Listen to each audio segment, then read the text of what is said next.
Hello, namaste, good morning to everybody in USA, good evening to everybody in India. Good morning. And today we are very happy to celebrate our 28th Veda Adhyayana Kendra annual day.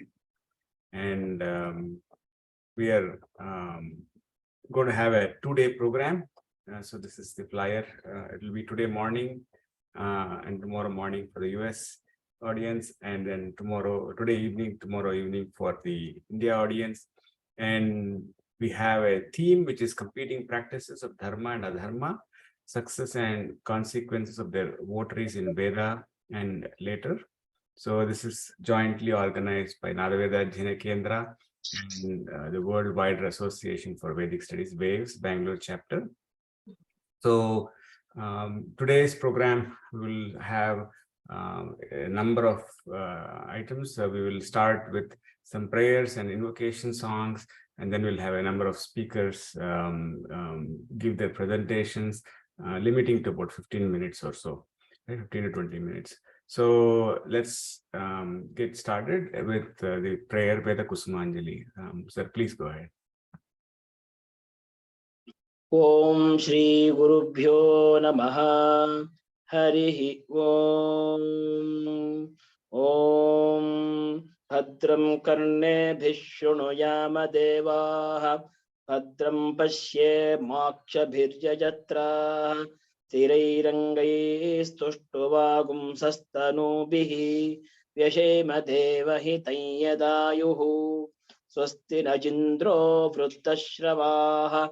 स्वस्ति नः पूषा विश्ववेदाः स्वस्ति नस्तार्क्ष्यो अरिष्टनेमिः स्वस्ति no बृहस्पतिर्दधातु ॐ शान्ति शान्ति शान्तिः ॐ अग्नेनय सुपथाराये अस्मान् विश्वानि देव वयुनानि विद्वान् युयोध्यस्मज्जुहुराणमेनो भूयिष्ठां ते नमवुक्तिं विधेम ॐ शान्ति शान्ति शान्तिः ॐ आप्यायन्तु ममाङ्गानि वाक्प्राणश्चक्षुः श्रोत्रमतो बलमिन्द्रियाणि च सर्वाणि सर्वं ब्रह्म उपनिषदं माहं ब्रह्म निराकुर्यां मा ब्रह्म निराकरोतु अनिराकरणमस्तु अनिराकरणं मे अस्तु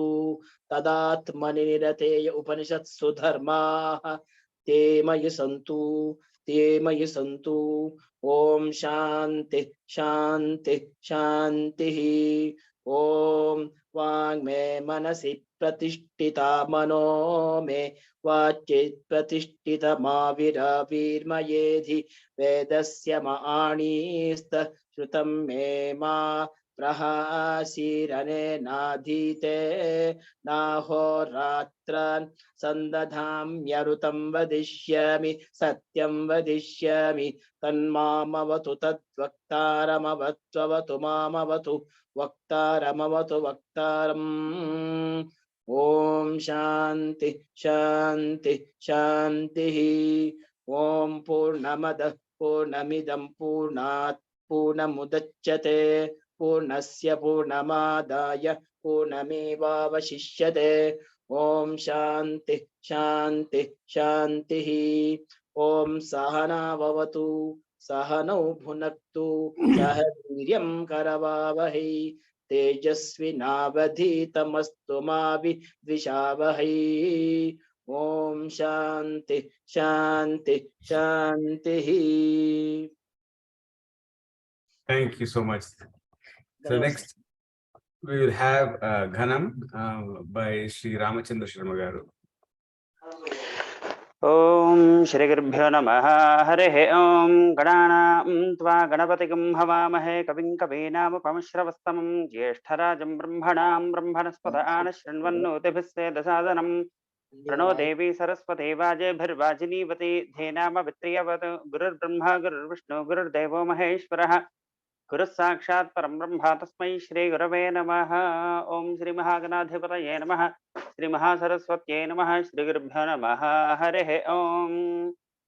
Om करोति रूपाणि रूपाणि करोति करोति रूपाणि जुहोति जुहोति रूपाणि करोति करोति रूपाणि जुहोति रूपाणि जुहोति जुहोति रूपाणि रूपाणि जुहोति रूपै रूपैर्जुहोति रूपाणि रूपाणि जुहोति रूपैः जुहोति रूपै रूपैर्जुहोति जुहोति रूपैरेवैव रूपैर्जुहोति जुहोति रूपैरेव रूपैरेवैव रूपै रूपैरेवैनामेनामेव रूपै रूपैरेवैनाम् एवैनामेनामेवैवैनागुं समर्थकं समेनामेवैवैनागुं सम् एनागुं सगुं समेनामेनागुं समर्थयत्यर्थयति समेनामेनागुं समर्थयति समर्थयत्यर्थयति सगुं समर्थयति तस्यास्तस्या अर्थयति सगुं समर्थयति तस्याः अर्धयति तस्यास्तस्या अर्धयत्यर्थयति तस्या उपोत्थायोपोत्थाय तस्या अर्धयत्यर्थयति तस्या उपोत्थाय तस्या उपोत्थायोपोत्थाय तस्यास्तस्या उपोत्थाय कर्णं कर्णमुपोत्थाय तस्यास्तस्या उपोत्थाय कर्णम्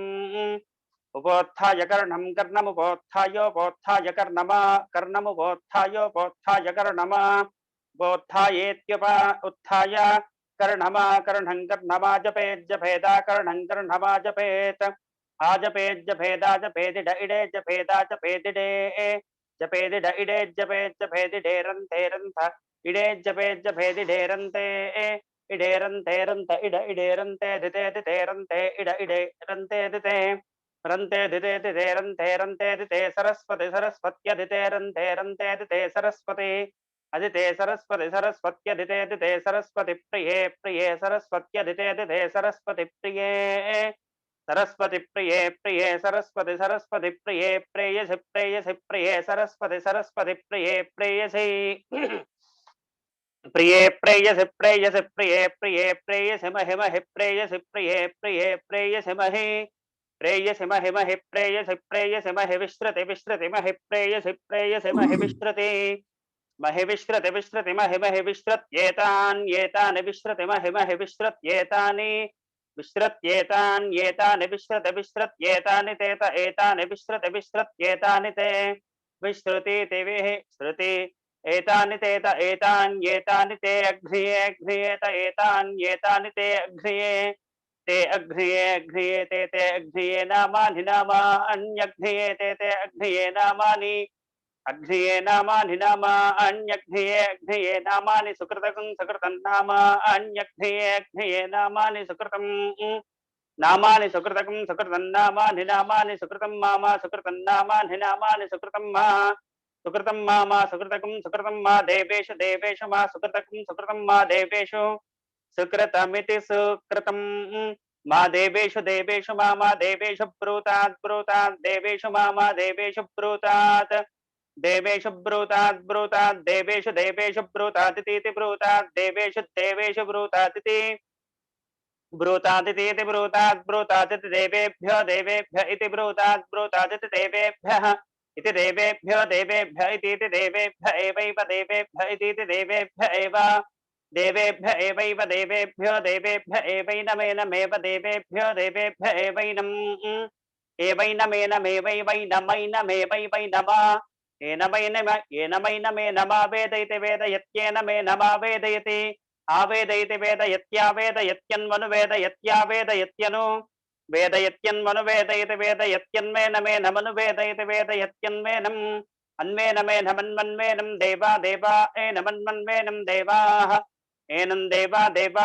एनमेनं देवा बुध्यन्ते बुध्यन्ते देवा एनमेनं देवा बुध्यन्ते देवा बुध्यन्ते बुध्यन्ते देवा देवा बुध्यन्ते बुध्यन्त इति बुध्यन्ते मयि मेधां मयि प्रजां मयि यक्षस्तेजो दधातु मयि मेधां मयि प्रजां मयि इन्द्रियं दधातु मयि मेधां मयि प्रजां मयि सूर्योऽभ्राजो दधातु ओम शांति शांति शांति हरे ओम तत्सतु. Thank you for giving me opportunity to start this program with a Veda Parayana, with a Ghana Parayana. It's a privilege to me, Guru Garu. Shubham Bhuyat. Thank you very much. Thank you. Thank you. So next we will have the invocation prayer by Srimati Annapurna Duri.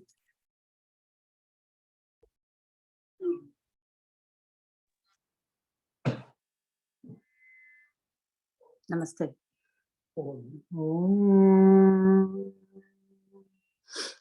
गजवक्त्रं सुरश्रेष्ठं कर्णचामरनूपुरं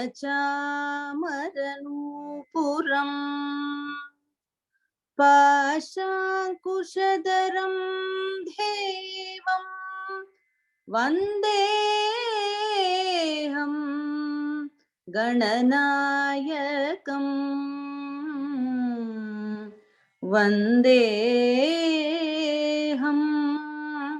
गणनायकम्।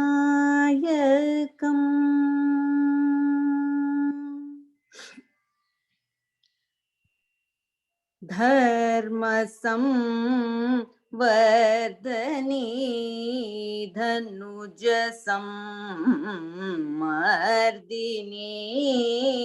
धर्मसंवर्धिनी धनुजसंमर्दिनी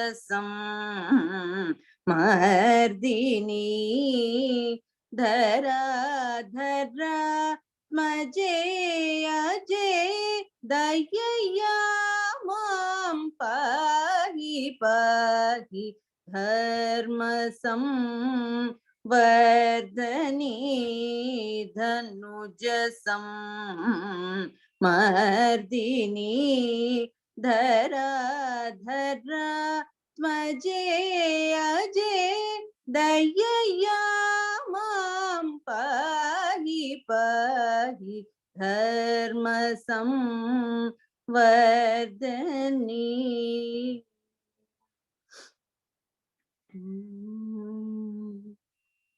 निर्मल हृदय निवासिनी नित्यानंद विलासिनी निर्मल हृदय निवासिनी नित्यानंद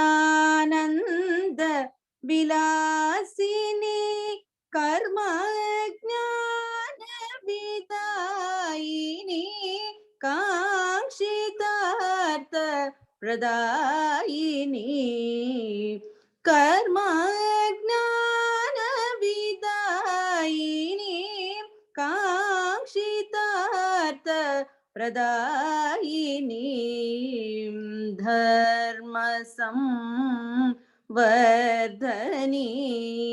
धनुजसंमर्दिनी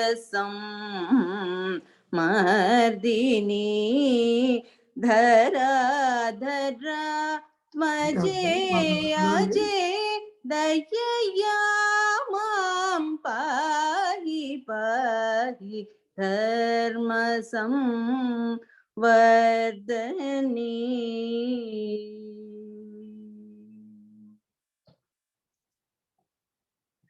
माधव सोदरी सुंदरी मध्यमावती शंकरी माधव सोदरी सुंदरी मध्यमावती शंकरी माधुर्य वाग्विजृंभिणी महादेव कुटुंबिनी साधुजन चित्त रंजनी शाश्वत गुरु गुह जननी बोधरूपिणी रंजनी भुवनेशी दूरित भंजनी बोधरूपिणी निरंजनी भुवनेशी दूरित भंजनी पादज विश्वविलासिनी पंचनदीशोल्लासिनी पादज विश्वविलासिनी पंचनदीशोल्लासिनी वेदशास्त्र विश्वासिनी विधि हरिहर प्रकाशिनी वेदशास्त्र विश्वासिनी विधि हरिहर प्रकाशिनी विधि हरिहर प्रकाशिनी विधि हरिहर प्रकाशिनी धर्म संवर्धिनी धनुज संवर्धिनी धराधरा मजे अजे दयया पाहि पाहि धर्म संवर्धने।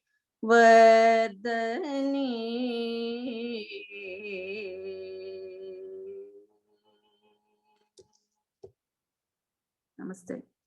Thank you very much. So we'll have another invocation by Sri Sucheta, Srimati Sucheta. Namaskarams. Thank you for this opportunity. I'm Sucheta. I will be singing a composition by Sri Purandar Dasa in the raga Hamsa Vinodini and set in Aditala. Govinda, Govinda, Ati Ananda. Govinda, Govinda, Ati Ananda. Sakala sadhanavu ninnananda. Govinda, Govinda, Ati Ananda.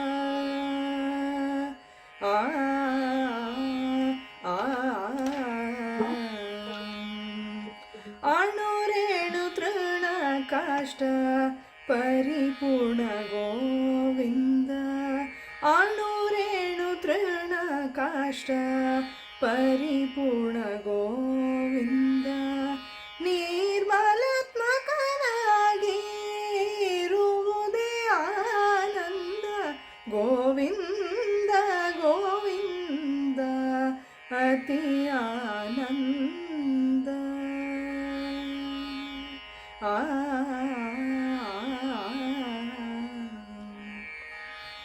Srishti sthiti laya karana Govinda. E parimahimeya tiliyuvude ananda. Mangala mahima Shri Purandara Vitalana hingade dasara salahude ananda. Govinda, Govinda, Ati Ananda. Sakala sadhanavu ninnananda. Govinda, Govinda, Ati Ananda.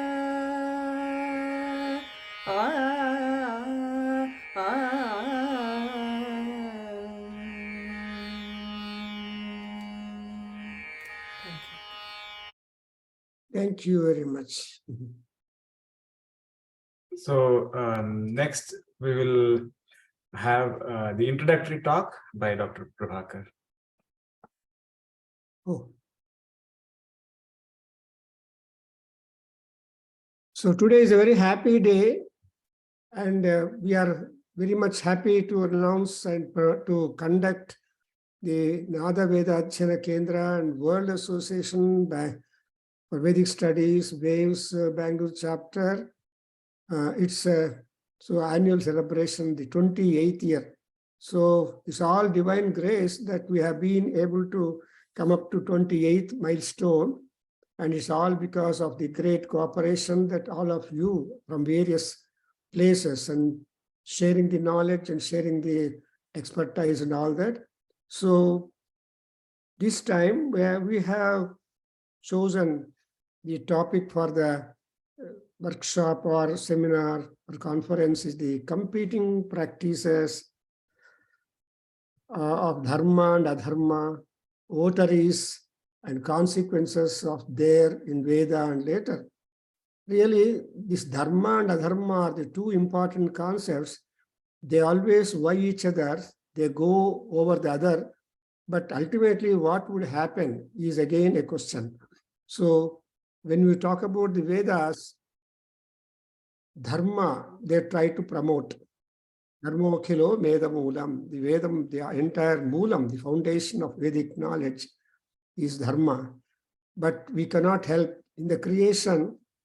First of all, Brahmadeva created the negativity, disease, dismay, grief, and all that came. It went on, so on. As we understand from Bhagavatam, after creating all that, suddenly Brahmadeva realized, oh, what I am doing. Again, he did penance for 1,000 years and asked and requested Narayana to give him positive mind. Then again, he started creating the gods, nakshatras, and all this cosmos and everything.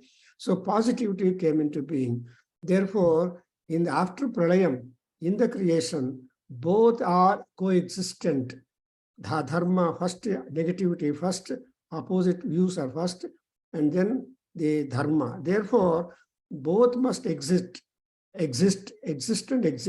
But dharma is something that is very much beneficial to all people. So we always say dharma meva jayate.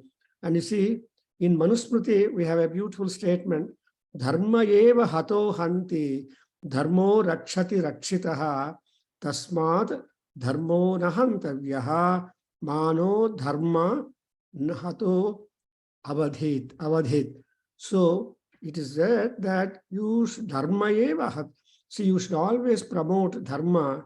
Supposing if dharma is promoted, then dharma will protect us. If dharma is destroyed, not attended, not voted for, then that will be harmful. Therefore, it is said by Manu that you should not give harm for that. And again, for that dharma or adharma, our body is most important. So regarding the importance of body, our Kalidasa in Kumara Sambhavam has spoken out a beautiful stanza that apikriyartham sulabham samit kusham jalanyapi snana vidhi chamani te api swasitya tapasi pravartatate sarira madhyam khalu dharma sadhanam. So all of us are quoting sarira madhyam khalu dharma sadhanam. But what is behind it? That Kalidasa told us that it is for performing sacrifices, puja and all that, it is easy to collect all the fuel and the samhithas and all that to perform the homa. And water could be also made available for bathing and other religious activities. But as far as the tapas is concerned, the individual is important. Swasatya tapasi pravartate. So, yatha shakti, yatha kula, yathanukulam, yatha desham, yatha kalam. That is the ultimate option given to all people. Because Shastra is there telling us number of things, but we cannot completely follow Shastra because circumstances and environment, etc. is varying. Therefore, even the Kalidasa has given suggestion that Swasatya, that we have to imagine. And ultimately, for all this type of activity, what is important is the Sharira, the body. Sharira uses the word Sharira because it is liable for growth, it is liable for decay, it is liable for all kinds of changes, diseases, and happiness and all that. That's why the Sharira has got to be very much taken as the screwdriver or important medium tool to make the dharma sadhana. See, dharma is important for which one has to strive hard. But we have plenty of literature and right from the Veda down the literature saying that we have got to promote dharma. But adharma comes into that. To just mention briefly, we have got the great two epics, Ramayana and Mahabharata. And Ramayana is completely oriented for dharma. That's why, though Vishnu born as man, human being, but Rama does not remember that he is a Mahavishnu.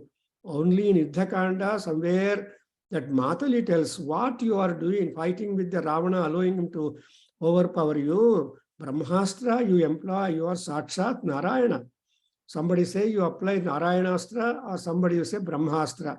You have been given by Brahmastra by Agastya Maharshi, and so employ that and see that adharma is done for.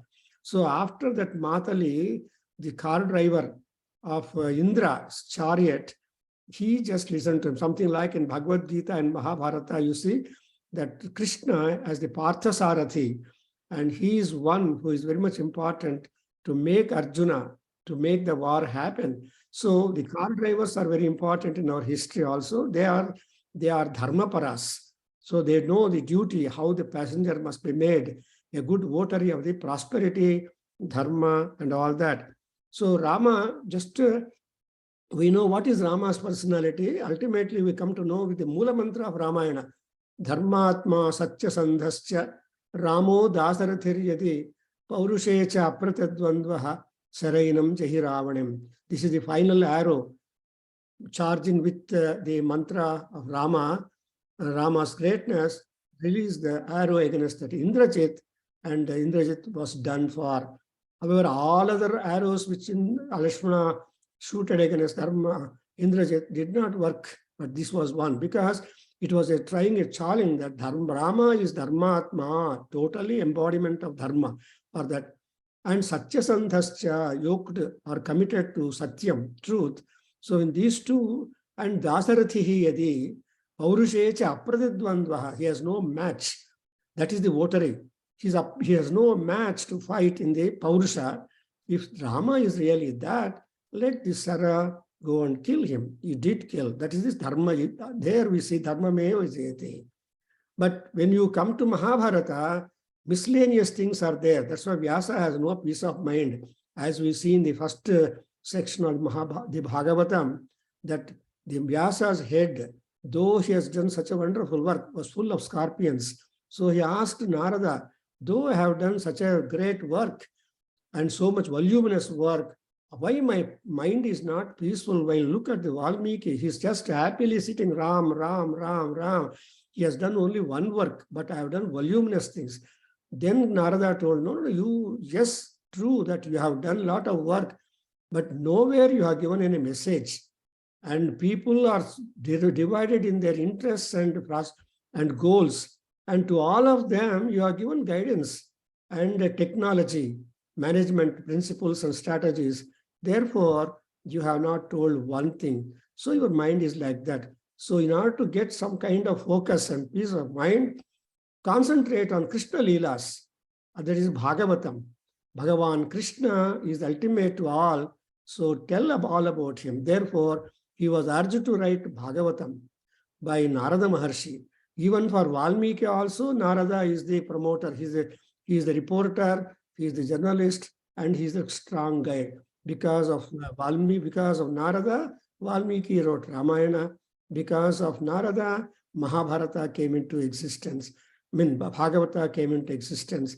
Therefore, you see, and in Mahabharata, Duryodhana and Arjuna, for ready example will be that Duryodhana in Bhagavad Gita in first chapter, we see Duryodhana comes to Dronacharya, the commander-in-chief, and says, well, Madathe Chekta Jivitaha. Look, so many 11 Akshohini Sainya people are come. Bhishma, Drona, Krupa, Aswathama, and all of them have come. Not that they don't know Dharma, not that they don't know all that, but they are committed to the Raja, the king, however is the king, so will be the people also. Yatha Raja, Tatha Prajaha. So that Duryodhana, we must mark that Madarthe, all these Yodhas, Maharathas, Atirathas, Jayadrathas, Yuddhaviras are there standing. 11 Akshohini people are there. And Madarthe Chekta Jivitaha. So as an adharmic fellow, he has so much confidence in him that these people are ready to die for sake of me, who I am promoting the adharma. Whereas, and subsequently, there itself, Arjuna is there. And when his car is parked in between, then looking at all his kith and kin and grandsires and gurus and all that, suddenly he lost all the confidence and became Klaibyam. He became covered and he said, no, by killing them, I get permanent residence. I cannot shoot my arrow against my guru, Drona. So better they kill me rather than I kill them. So that is the kind of feeling and sorrow for working for the adharma. So dharma and adharma, thereby look at Arjuna, look at dharma, the Duryodhana, or Dhritarashtra, or otherwise Gandhari, and Kunti. There also Kunti wants, so actually the Mahabharata is between two daughters-in-law, Gandhari, and so we have been seeing in the entire literature, both are there very active and powerful, but Dharma suffers more. So competition is there between them. And then there are so many votaries and all that. I don't want to dilate more because there are so many speakers waiting. So my point, and moreover, all about this, I have tried to explain to you in our Veda Ganga editorial. And there we come to know how that dharma alone takes a toll than the adharma. And in fact, among even Rakshasas also, they're all very great devotees of Devi and Devatas. So Paramatma cannot allow adharma to grow. That's why that Krishna, when Krishna pronounces, he says that dharma samsthapanarthaya sambhavami yuge yuge. I take the opportunity to be born again and again just to promote dharma samsthapana, because dharma is always shaking. It is always shivering because of the overpowering Rakshasas. They do a lot of penance. They are so devoted to us. They get a lot of power and boons, but they use for some time, but they misuse. And when they start misusing and abusing of their powers, problem crops up, and that has to be subdued. That's when Lalita Sahasranamam, we got Dushta Danava Bhanjini. That nama is interesting because Danavas are also great devotees to Devi and Devas, but they turn Dushtas. That's the problem. Again, you observe in that Samudra Mathana series, then before actually Amrita Kalasha Hasta, Dhanvantari comes up with Amrita Kalashas, there was Varuni also. There was a lot of wine drinking. So Rakshasas ran to the wine drinking and they asked them, so that coming up of the Amrita Kalasha, that's again a Maya. So adharma is attractive, dharma is attractive. So it is very hard to turn to dharmic life, dharmic behavior. And in fact, Annapurna Zuvuri from Indianapolis, she has picked up the Tyagaraja Kruti, Dharma Sambardhini. Amma, Lalita person, Dharma Sambardhini. She has not been given the compliments Adharma Sambardhini. So that is, they don't bother about it. So Dharma Sambardhini Amba, that's an appropriate thing. And moreover, we have a wonderful Ghanam recited by our Ramasarma, eulogizing the Saraswati, Ma and Medha Suktam. In that, the prayer to Goddess Saraswati is that let us not be widowed from the noble thoughts. Let noble thoughts always stay in us, come to us from all directions. So like that, the dharma and adharma is a very, very big topic.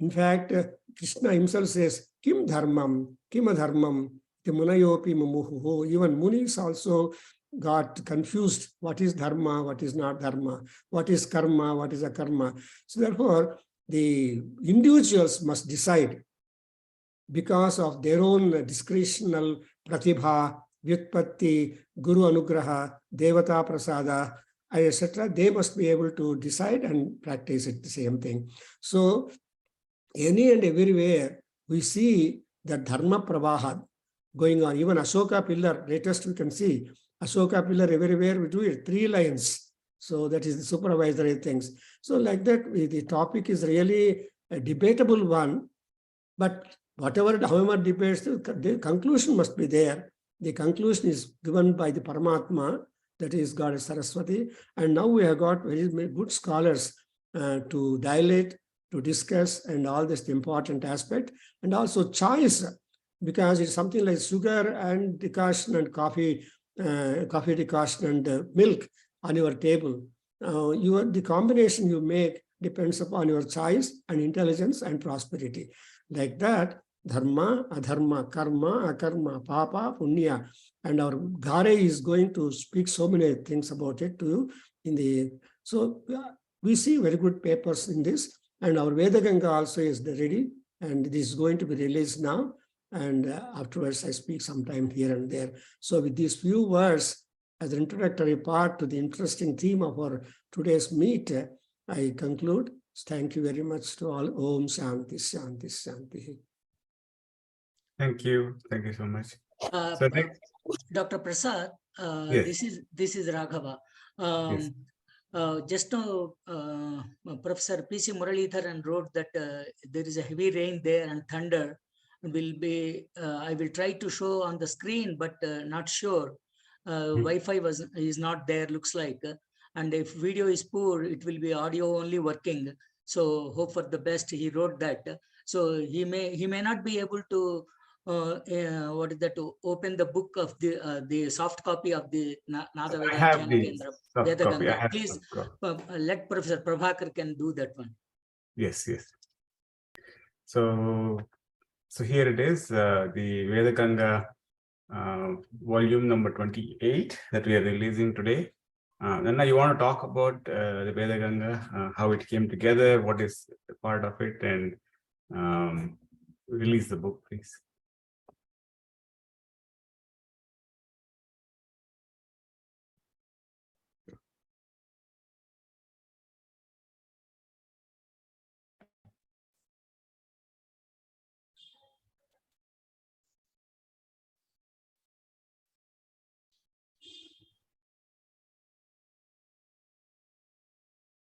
So, as usual, it is very comprehensive with many, many articles and put together in a very enjoyable fashion.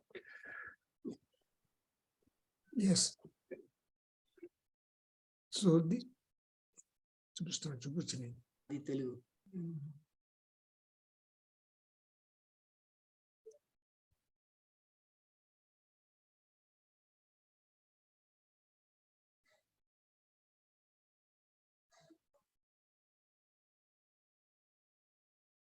Yes. Well, thank you very much. This is the Veda Ganga. Congratulations to all the members. Yeah, this is our Veda Ganga volume 28, and which contains 360 pages, or about 350 pages.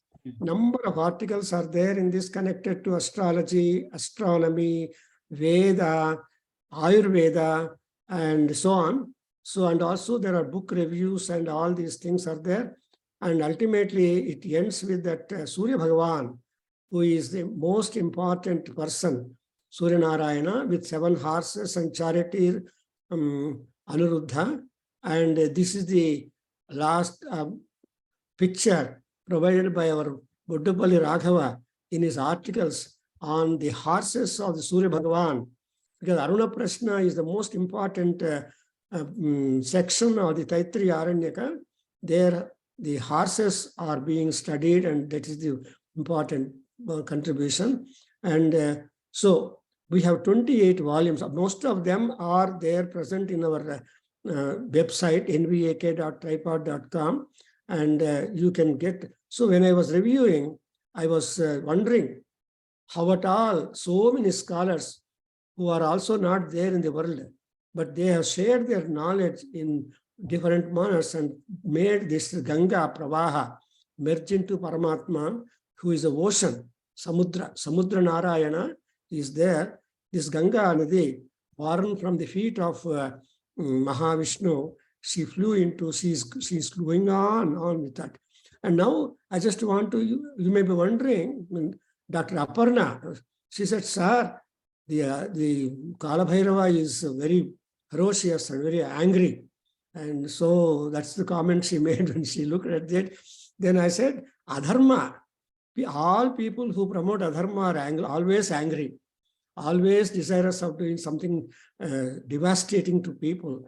Therefore, that caution is being given. And you look at that Dharmaraja, who is so polite, respectful, and controlling, and trying to give judicious thing. And I should thank my son, Dr. Anjaneya Prasad, to give these two symbolic, representative, and suggestive, message-filled pictures. And so this is Kalabhairava or Dharma. And moreover, this Dharma and Adharma are equally given in attention in our Veda, in the Mahanarayana Upanishad. I have given the caption as Dharma yasvaha, adharma yasvaha, dharma iti dharmena sarvamidam parigruhitam, dharma nati dushkaram.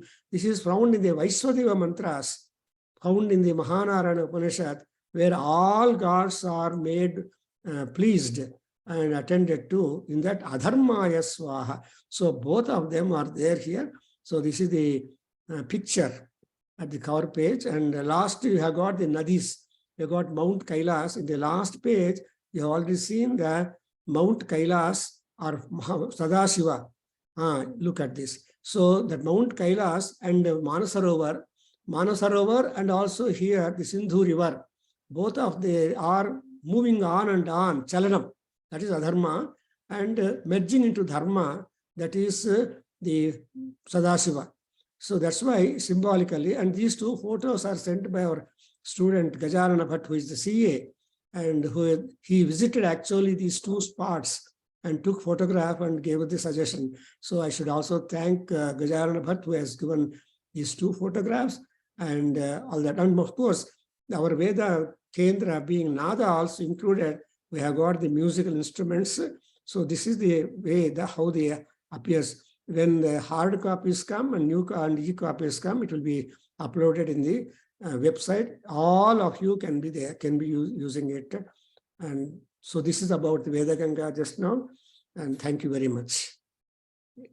Anything to that? And one other thing that which is very interesting from the activities of 2022 is I wanted to share this PDF which shows all the speakers for all the Pravachana Malika 2022.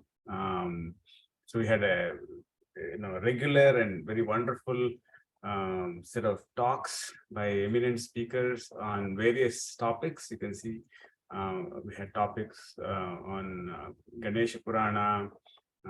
We had the significance of Guru. We had a few healthcare related topics on eye and neurology.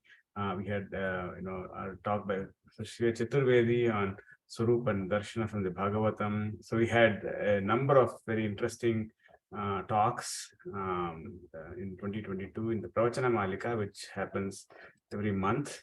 And also we had Stotra Bodha, which was on different stotras.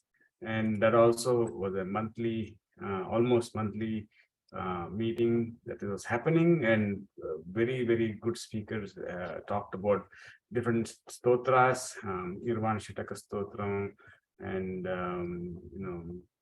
Mahishasura Mardani Stotram, Kalabhairava Ashtakam.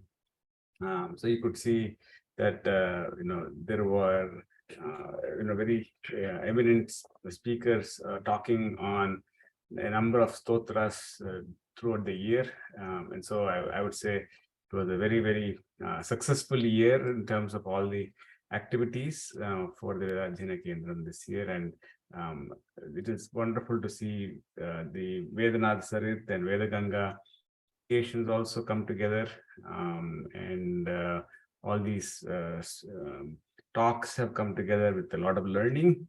And so with that, I'd like to ask Sri Surendra Puja to also give a report on the NVAK's activities this year. Surendra Puja, sir, are you there? Before that, I just want to announce that we have been dedicating these Veda Ganga volumes to one or other important people who have contributed a lot, that shared their knowledge and several things. This particular volume 28 is dedicated to Dr. D. Sita Devi, who have, and also Tumuluri Suryanarayan Sarma, who have given their house in Bangalore free for 25 years to conduct all our programs. So that's a great, because of their house being given to us, we are able to promote so many things. And so this volume is dedicated to Dr. Sita Devi, who died just a few months back, and her husband a little 4 years back. But anyway, both the couple, they're well dampatis. To them, this volume is dedicated. She was a gynecologist, but very helpful for so many people. So we remember her today and the book was dedicated to her. Thank you. Sir, Surendra Puja, sir, are you there to give the report for the NVAK?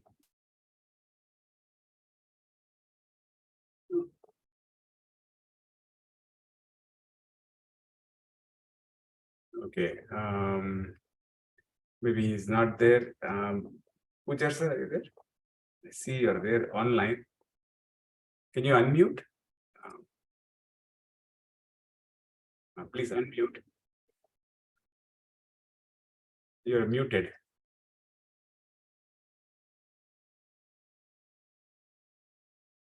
Puja, sir. Yeah, if you unmute, we'll be able to hear you.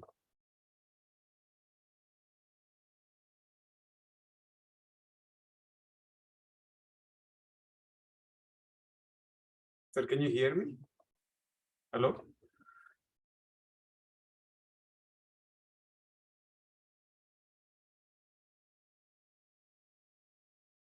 Puja, sir, can you unmute?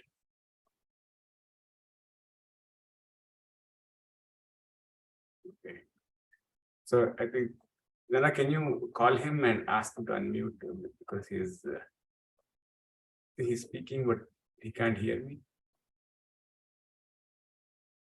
Maybe we'll go to the next program and we'll figure out the audio issue. So Dr. Kamala Arora, are you there? Can you please give a report on the WAVES activities this year? We'll recite that on behalf of Dr. Kamala Arora, who is not well now. So she said she will be there, but somebody on my behalf to read the WAVES Bangalore chapter report. So now Raghava will be presenting it brief.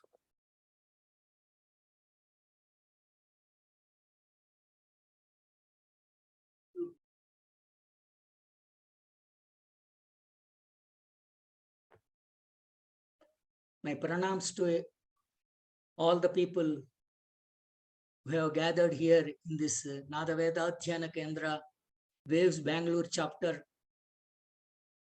conference of 2022 for today, the first day, and tomorrow is the second day for this.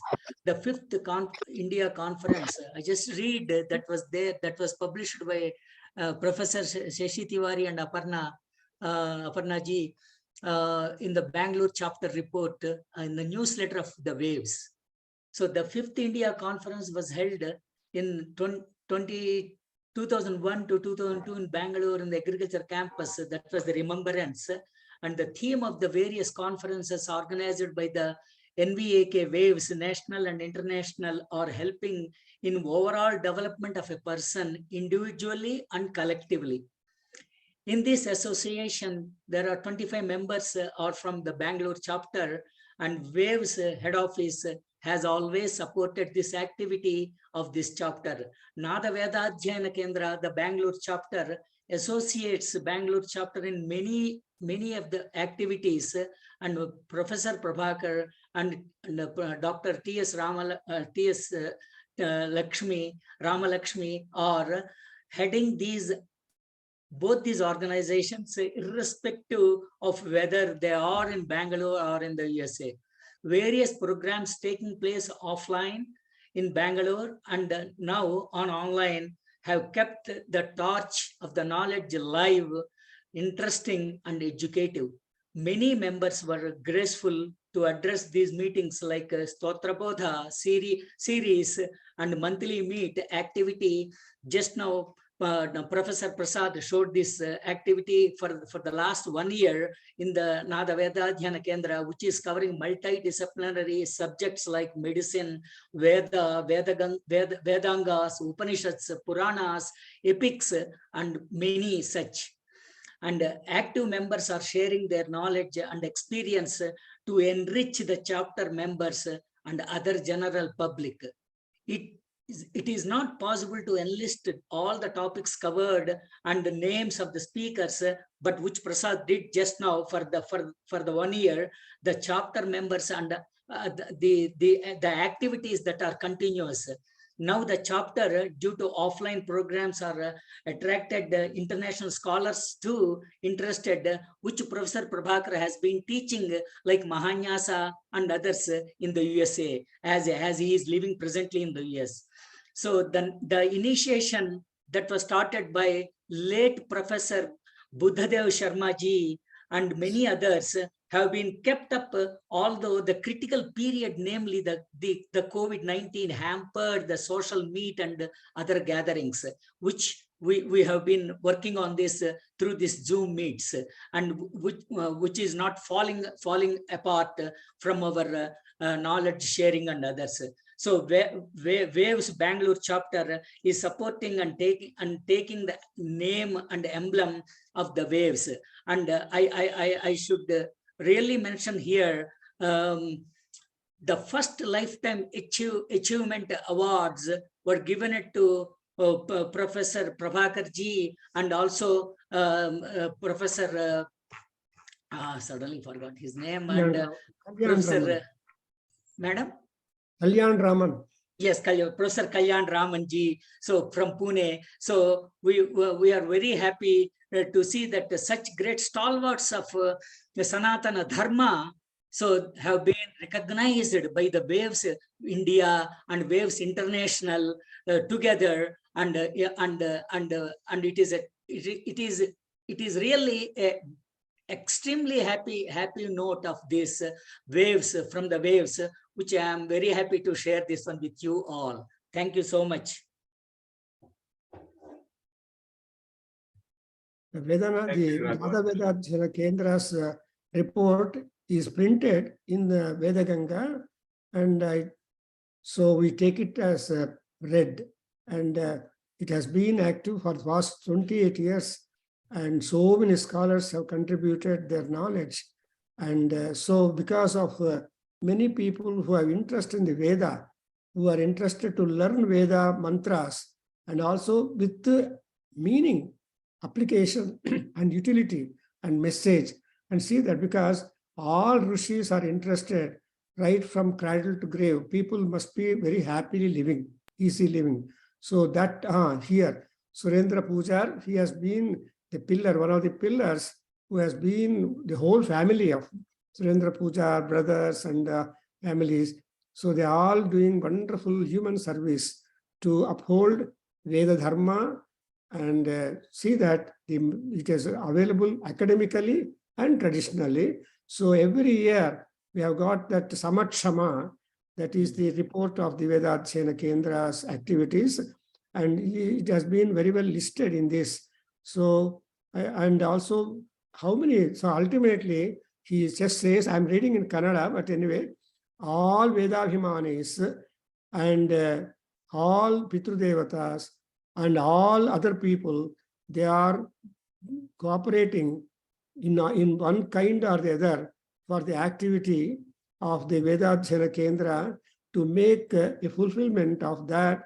And therefore, he says that I bow down to all those people who have been helping to these things. So we only hope that similar interest will be continued for the future years to come. And it's a big journey going up to the Paramatma, Parabrahma. Something like what you see in the Mahanarayana Upanishad. So many useful items are given in the Mahanarayana Upanishad. Ultimately, the Mahanarayana Upanishad Rishi says that Parabrahma, Tattvam, Paragnanam, and the measures to reach up to that. So thank you very much. This is our report.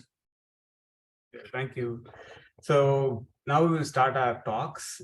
So our keynote address today, and I see Dr. Murali Madhavan sir is online. Sir, are you able to talk? Is your audio working? I know you're having some challenges attending today. Murali Madhavan sir, can you speak up?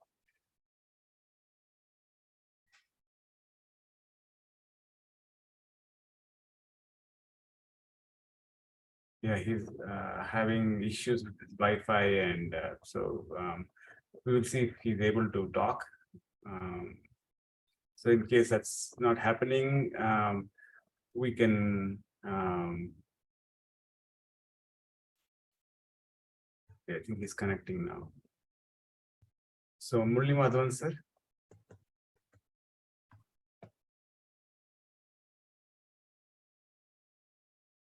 Hello, can you hear me? Oh, Yes, yeah. yes, we can hear you. Yes. The video is poor, so I'm because of weather, is some problem is there. So heavy raining and thunder. So Welcome. yes, Professor Prabhakarji, the honorable, the great scholar who is in the helm of affairs of Veda Adhyayana Kendra and the Waves Bengaluru chapter, and his comrades and his followers, disciples. I salute one and all for the great intellectual and spiritual endeavor the entire team is doing for the advancement of our great culture. Actually, I'm sorry that I could not show the Veda Ganga in my screen due to the Wi-Fi problem. Actually, Professor Prabhakarji has requested me to recite one shloka, which is befitting to the context, and release the book. I'm sorry I have missed it, but I have already wrote 2 verses on Veda Ganga. It is applicable to Ganga and also Veda Ganga in that way that I will recite first. Then I will start my lecture.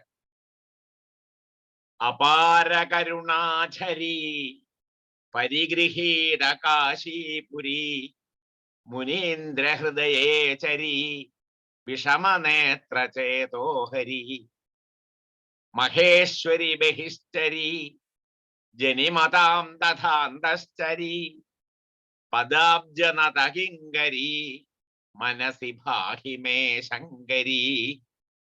So it is Ganga and also Veda Ganga.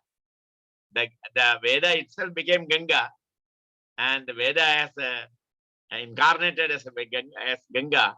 So Vande Bhagavati Gange Jalajatange Padanata Sange Vichalatunga Tarange Vijitanange Shamohana Pange. These are the 2 verses written by me now to release the book, but I just recite it with all my happiness. Veda is considered as Shiva, and Veda is considered as Dakshina Murti. So, Chitram Vatadaror Mule, Vrdha Shishya Gurur Yuva, Gurostu Maunam Vyakhyanam, Shishyastu Chinna Samshayaha. This is the famous verse about the Dakshinamurti. And here today, I think I will directly enter into the subject, the paper. I will read the paper, and wherever some explanations are required or some that will be done. And I am afraid whether I can continue or complete the entire paper because of the problem. Is it audible to you all? Yes, yes, yes. It is through data I am speaking, not Wi-Fi. So data is very weak, and I don't know to what extent it will work. Shruti Smriti Purananam Alayam Karunalayam Namami Bhagavat Pada Shankaram Loka Shankaram. Vedas are revealed texts. It has been revealed in the Antakarana of the great rishis, and that too due to their prolonged penance they have performed. There is a verse in Uttara Ramacharita regarding the mantras, Veda mantras. how these mantras are being revealed. Brahmadayo Brahmahitaya Tattva Parasahasra Sharadas Tapamsi Yanyeva Avashyan Gurava Puranaha Swanyeva Tejamsi Tapomayan. So Aswanyeva Tejamsi Tapomayani Tejamsi Apashyan Guravaha Purana Puranaha Guravaha Brahmadaya. So that is why Vedas are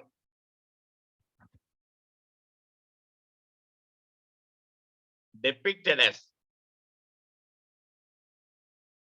by the great thinkers and commentators and all such people come in that line. They depict Veda as a text which has been revealed, not written by anybody. Apaurushaya. The Vedas have been regarded as the foundation of Indian culture. And the rishis of the Veda have been, and particularly the Vedic literature. The rishis of the Veda have been revered throughout the ages in India as having heard the truth and revealed it, and thus given perennial wisdom to guide the development of the future. One of the most dominant what we call ideas of Indian culture has been that of dharma. And this has been a sequence, this has been a consequence of the Vedic discovery of the Rita, that is the right. According to the Vedic rishis, there is at the summit of consciousness a power of action which arranges forces and activities of the universe by an automatic harmony of relationships, movements, and results. The right law of this automatic harmony is the Rita. So I am giving the distinct what we call features of Rita and Dharma. How Rita became Dharma, and what's the basic difference between Rita and Dharma. The Rita itself is founded in the truth of the reality and of the universe, that is Satyam, and its field of action is of that of Rita, that according to the totality, which is the infinite vast, that is the Brihat. It is by the discovery of the Rita that according to the Vedic rishis, the human consciousness is delivered from the crookedness of the ignorant mental action. The actions of truth are direct and straight, and the law of this directness and straightness is the Rita. This is what is called Rita. There is no groping, that is devices for initiating and accomplishing any action. And thus, when the truth consciousness is achieved, there is automatically and the what we call the spontaneity of action as also the right rhythm of this action, since the cannot be fixed by any arbitrary rule of the mental intelligence or by life itself. The Rita, therefore, cannot be prescribed or circumscribed by any legislation or any man-made law. Rita is indeed the right law of action, but it issues from the vast consciousness of the truth, and it is thus superior to any human standards of action or any laws of the individual and collective life. It is this idea of Rita which lay behind the governing idea that determined the organization of the varied aspects of life in India. Fundamentally, it gave rise to the predominant tendency to place the law of the truth as the sole law to which the individual and the collectivity are called upon to give their ultimate allegiance, in which each individual and collectivity was given the freedom to develop in accordance with the law of the truth. Even the state authorities could legislate, but the legislation itself had to be in accordance with and in subservience to the law of the truth. This is what is meant by the law of dharma, and this is significant. This is significant of the superiority that was ascribed to dharma in determining the individual and collective life. It is true that according to the Vedic rishis, Rita had to be discovered by each individual, and that Rita could not be formulated in the form of a rigid law. That is the difference. There are, however, certain universal harmonies which, once discovered, could become guidelines of action for those who had not yet directly experienced the truth consciousness. These guidelines were to be found in the Veda itself,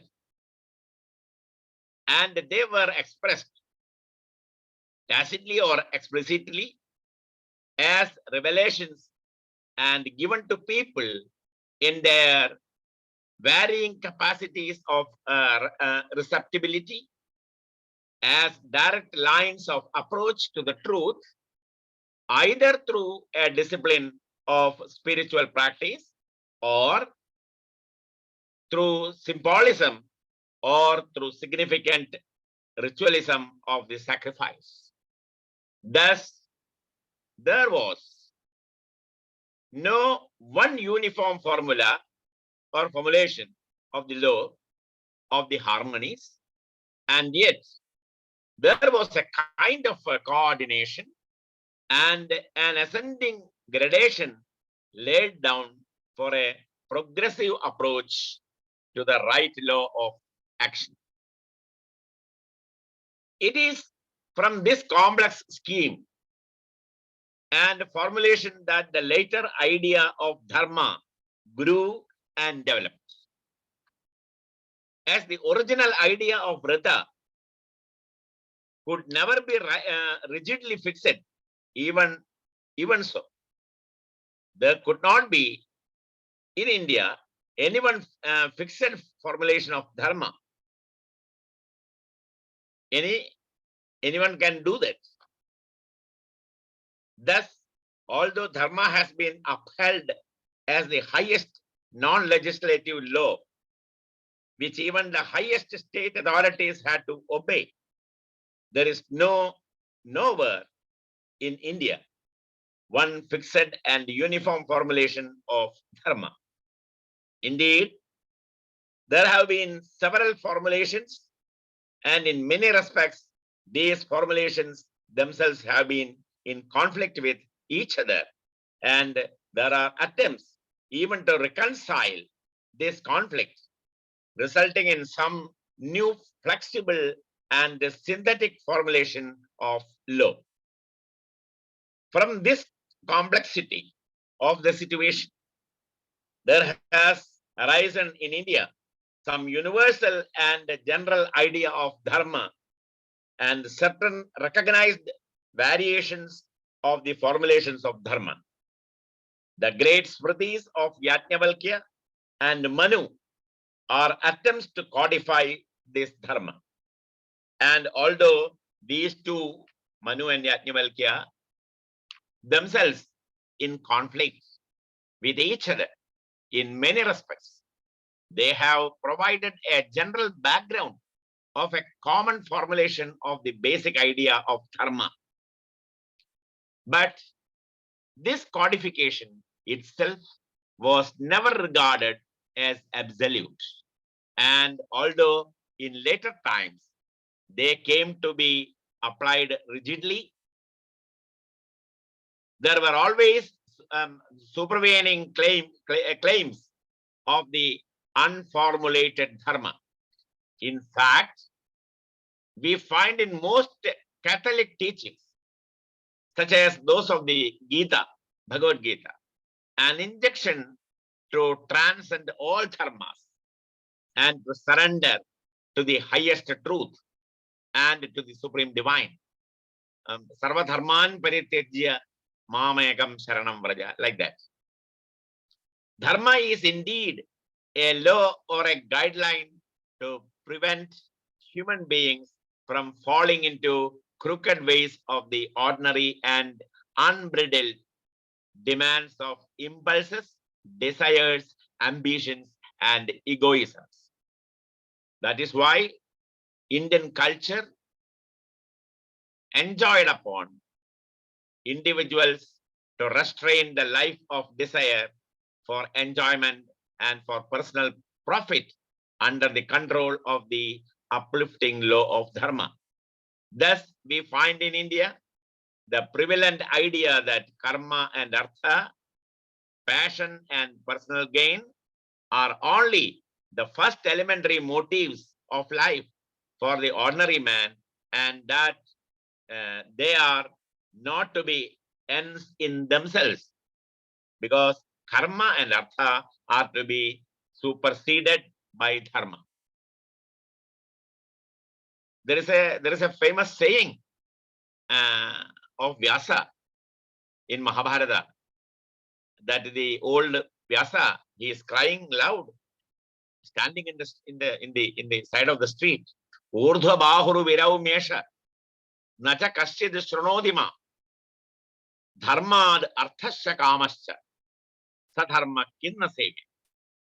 So this is, so without dharma, artha is anartha.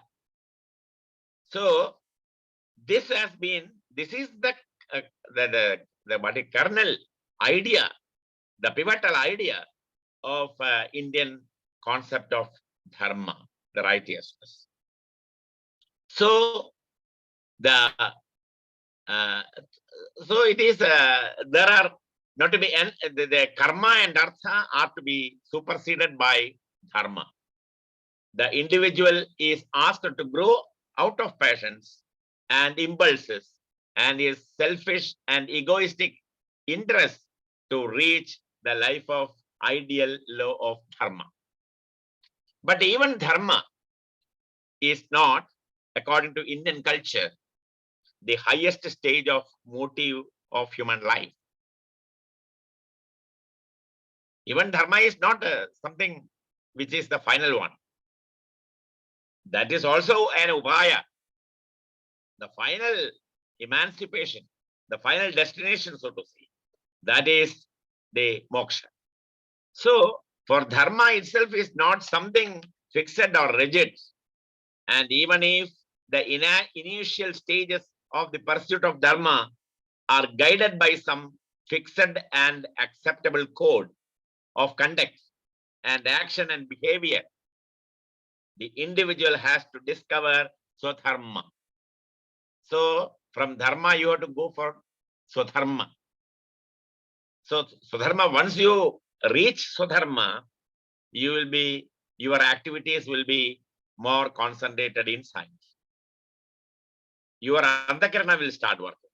You will be turning inside and seeing inside what is happening inside. So, Swadharma, one's own specific law of the right rhythm of self-development for Indian culture recognizes that every individual has his own specific dharma. Every individual. So common dharma is something different. But when you speak about Swadharma, then you are almost very near to the final destination. For one's own specific law of the right rhythm of self-development, for Indian culture recognizes that even individual has his own specific dharma, the peculiar and individual law of the rhythm of his own growth, appropriate to his own individual functions and special combinations of his qualities and capacities. Thus, the life of dharma has to be a life of inner search. That is very important. Nowhere in the world you can see a definition to the word dharma in this way. So, thus the life of dharma has to be a life of inner search, a life of self-knowledge. So when you speak about self-knowledge, you are very near, or you are almost in that what we call the final emancipation. So, and when one begins to deal with himself, when you speak about Swadharma, when you come to the self-knowledge, inner search, and through inner search, when you come to the in the vicinity of self-knowledge, then one will begin to deal with himself. He discovers series of rhythms and ascending lines of dharma. The individual is asked and allowed by the Indian culture to follow his Swadharma to its own extreme limit. And at the height of this pursuit, the individual discovers the real truth of himself, the true spiritual stuff of himself, and also the true spiritual way of action, which cannot be here in the beginning. So many things about dharma has been explained by our great friend, Professor Prabhakarji. And actually there is no, due to paucity of time, I cannot relate. I have no time to relate all these things to what he already spoke.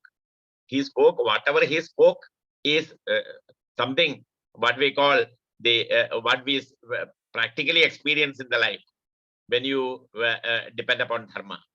So when you resort to dharma, then automatically these are the practical methods of doing, or what we call dharmacharana, what we say.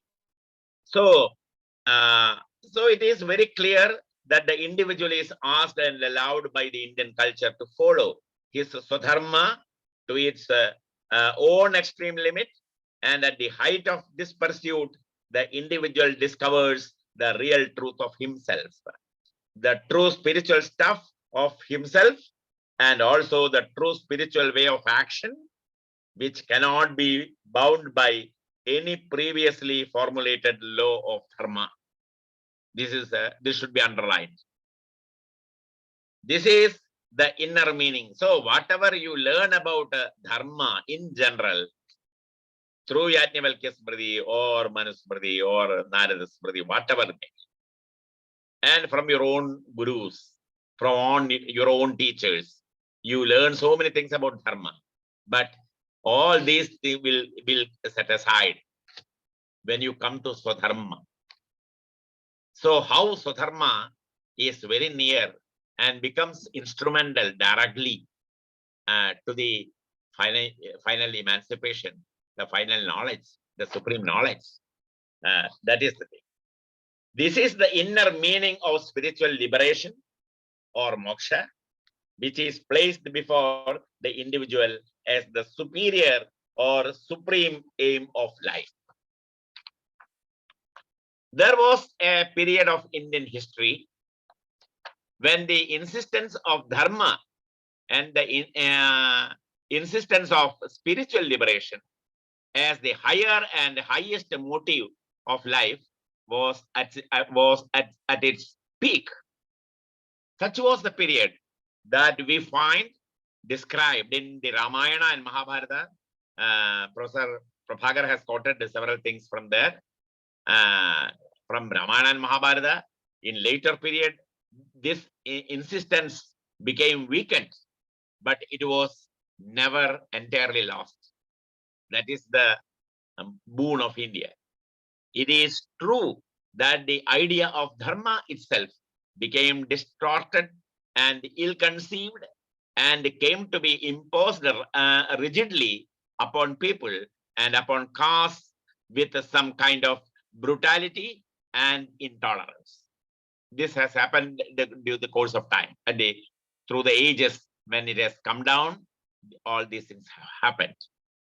Thus, the inner kernel of dharma, its inspiring force, its subtlety and its flexibility, all these suffered.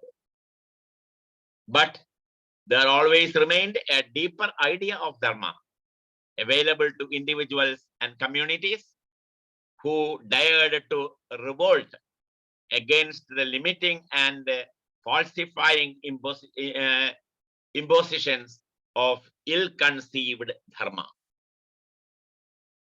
It must be admitted that the concept of dharma, although derived from the Vedic concept of Rida, was nonetheless its diminution, and it was inevitable that it could not remain for long a dynamic ideal. It broke down much earlier in the field of collective life. And even though it still continues to be respected and even practiced to some extent by individuals, collectively it is lost, but individually even now it is to some extent safeguarded. So to some extent by individuals in their individual life,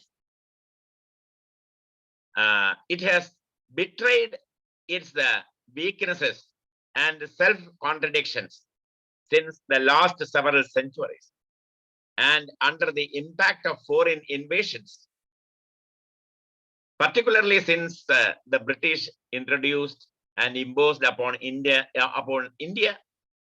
the commercial scheme of values, there has arisen a tremendous confusion. In the Renaissance India, there has been a new search and even attempts to revive the old scheme of values and of dharma, but they are not found to be relevant and applicable to the present conditions.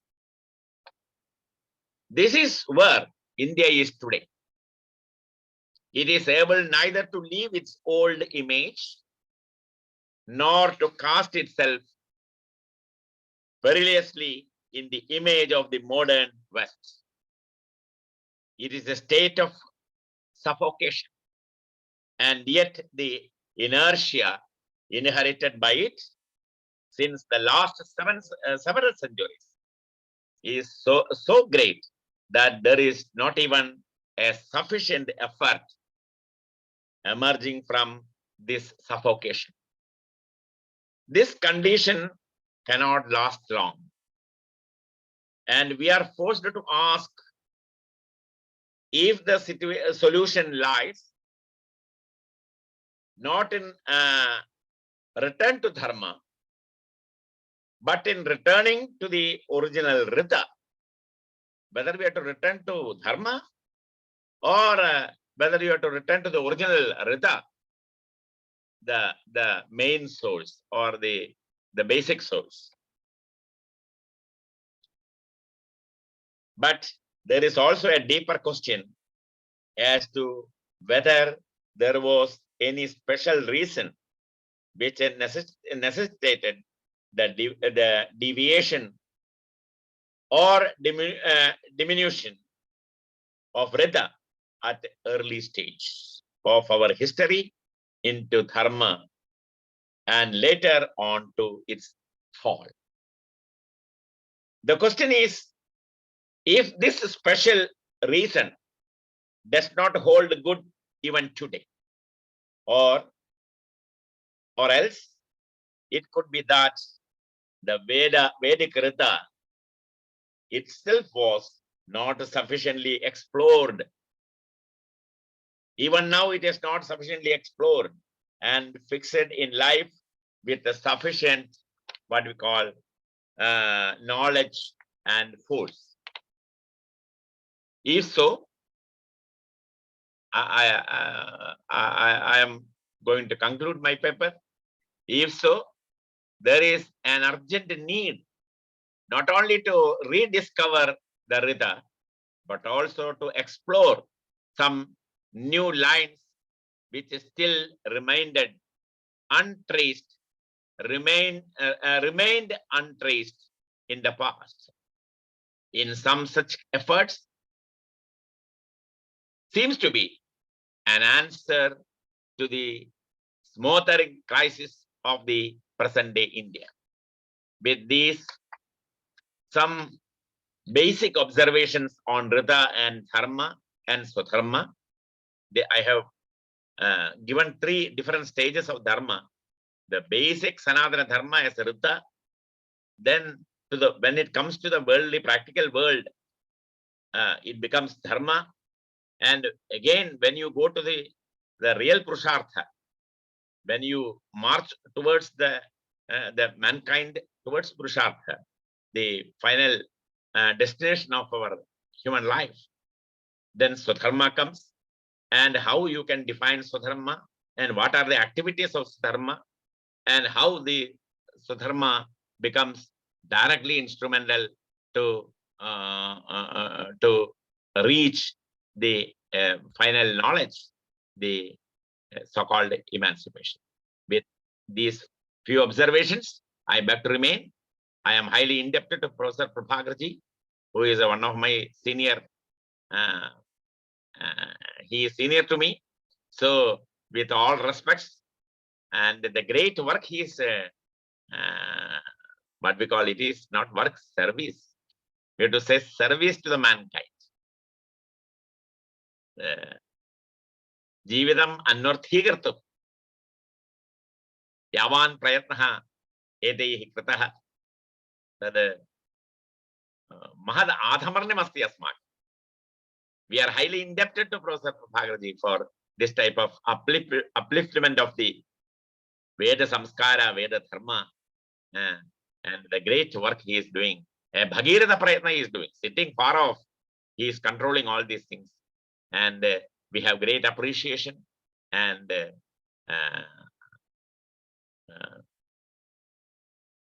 Sarvan Abhivadya Viramatyayam Jana. Namaskara.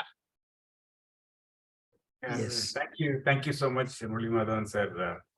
Rita, Dharma, and Swadharma, the whole transitions are amazingly explained. We really appreciate it, and thank you again. So we will now start the papers. So I request each speaker to take 15 minutes, and I will give you a small, indication to conclude as you hit the time limit, because we have a number of speakers and we want to be respectful of the time, because it's late in India and also it's morning for the weekend for people in the US. So we'll start with our first paper. Sir Jayant Balaji, are you there?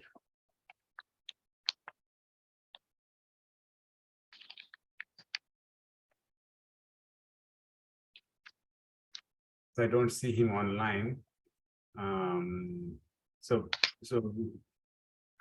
Jayant sir, are you there? Okay, so we will start with paper 2, Dr. Shashi Hello. Tiwari. Oh, you're there? Sorry. Sorry, Yes. can you hear me? Yes, I can. Yes. I'm so sorry. Yeah, so Dr. H.H. Jayant Balaji, he will talk to us on how to choose between dharma and adharma in everyday life. Okay. I'll be sharing my screen. I'm speaking on behalf of His Holiness Dr. Athawale.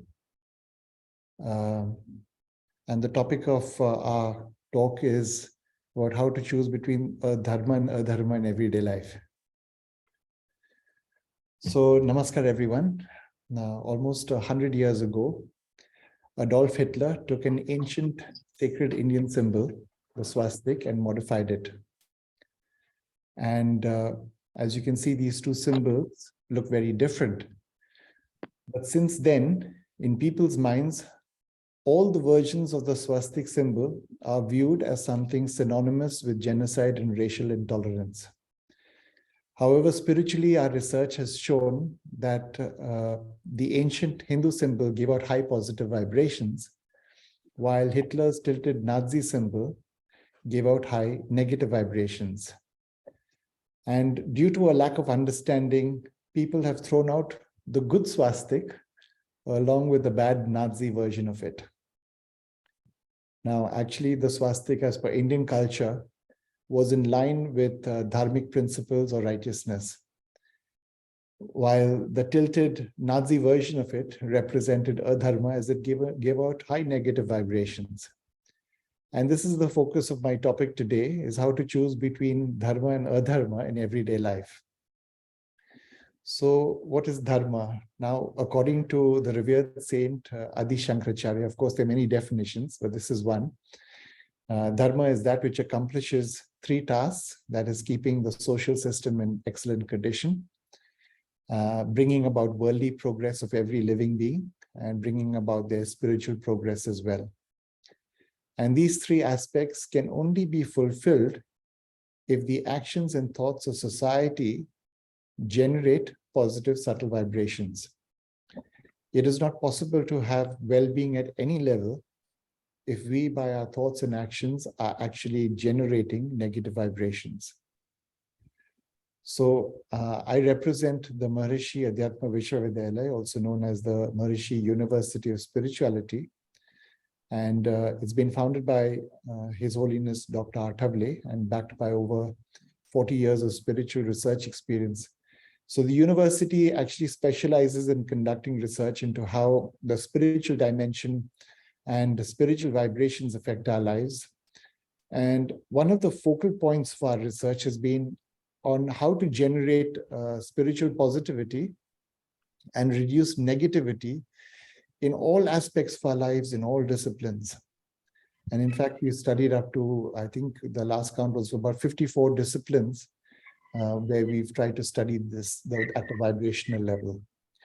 And this is basically to help a dharmic society or society become more dharmic, which would eventually result in a happier and more peaceful society and a more sustainable world. Now, there is a famous saying, which is at the heart of Hindu dharma, which is Hinani Gunani Dushati Iti Hindu. And simply put, this means a Hindu is one who, in all his thoughts and activities, tries to decrease the negative subtle vibrations or the spiritual impurity, and accordingly increases the subtle positive vibrations of spiritual purity. So let's try and understand positive and negative vibrations a little more. And in chapter 14 in the Srimad Bhagavad Gita, Sri Krishna speaks of three subtle components of the universe, namely Sattva, Raja, and Tamma, that permeate all of creation, both the seen and unseen world. And Sattva is a component that represents spiritual purity and knowledge. Raja represents action, while Tamma represents ignorance and inertia. And everything emits subtle vibrations, and they are dependent on basically what's the dominant subtle basic component they're comprised of. So basically, every person also is made up of these three subtle components. And of course, depending on which subtle component is dominant in that person, his or her value system, attitude, behavior, actions, thoughts will be aligned accordingly. And these subtle vibrations cannot be perceived with our five senses, mind or intellect, but can actually only be perceived with one sixth sense. Now, before we go on to some examples of dharma and adharma, in everyday life, let's look at what drives each one of us. Well, simplistically, if you see all our actions, our decision and actions, they basically arise from the need to experience happiness and a peaceful life. And in our scriptures, they talk of the four purushas, and that is the objects of human pursuit, namely dharma, arth, kam, moksha, which is final liberation. They've all been mentioned.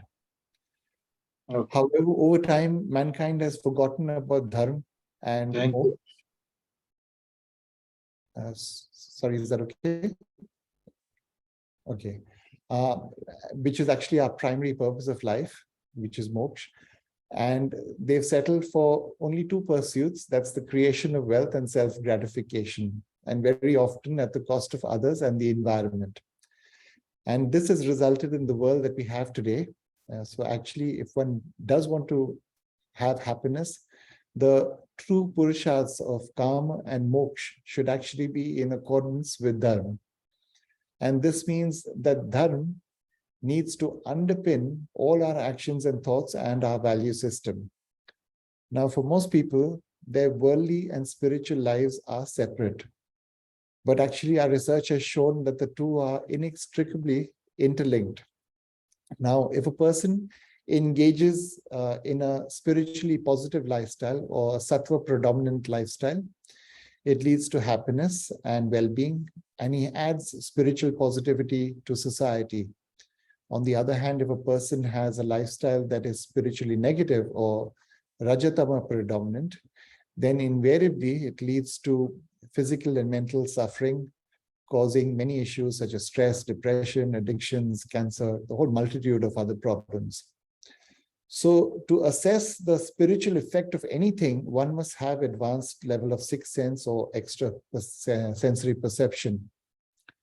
However, nowadays, because of the introduction of aura and energy scanners, we can objectively obtain reports about the subtle vibrations emitted by people, objects, places, or for that matter, any stimulus, by using these instruments. So we use these instruments along with the advanced sixth sense of our research team, and we've conducted a number of experiments to show how our everyday actions and decisions can affect our auras positively and negatively. And in that way, actually, our actions are either dharmic or adharmic. Now, usually one would think that a painting or purchasing a picture of a deity would lead to positive vibrations, but this is not necessarily so. Let me share with you an experiment where we wanted to compare the auras of 3 paintings of deity Lakshmi. So this is the first one, of course, is a painting of deity Lakshmi created by a famous painter in India, M.F. Hussain. The second was a commercially available painting, and the third one was a digital painting drawn by a Sikha artist from our university as part of a spiritual practice, and it was drawn under the guidance of His Holiness Dr. Athavde. And we placed 3 of these pictures of the deity under a PIP scanner. And as you can see, there are different colors. PIP basically means polycontrast interference photography, and it's a video field imaging process, and it reveals basically patterns of light that you can't really see with the naked eye. However, they're displayed on a computer monitor in the form of colors. And different colors, as per the PIP, means different type of positive or negative vibrations. So as you can see, each of these pictures have different colors, means different vibrations. So when we aggregated the positive and negative vibrations found in each, this is the graph that came out. And as you can see, the picture painted by M.F. Hussain actually gave out negative vibrations, even though according to him, it's a deity's picture. And it increased the negativity in the room. The commercially available picture had average vibrations, while the picture painted digitally by the Sikha artist under the guidance of His Holiness Dr. Athavde gave out very high positive vibrations. And this is what the instrument picked up. And what this basically shows how important it is for an artist who's drawing a deity's picture to have a guru to help them to draw that picture. Because unless a deity's picture is made in the exact likeness of that deity, it will not be able to attract that deity's vibrations or pull that deity's vibrations into the frame or into that picture.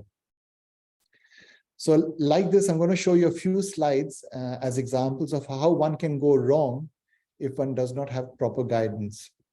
So this is a painting of the Mona Lisa. The one on the left, it needs no introduction.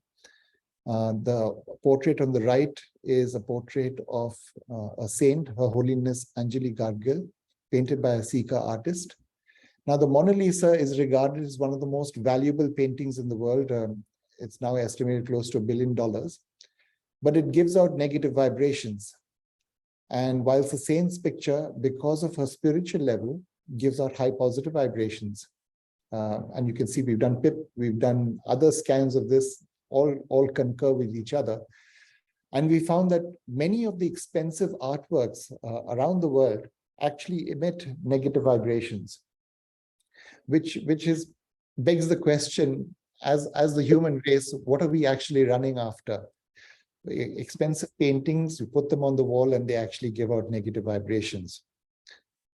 And I guess I'm trying to say this is an example of where humanity is actually putting its value into, and whether it's actually giving positivity or negativity for all that money.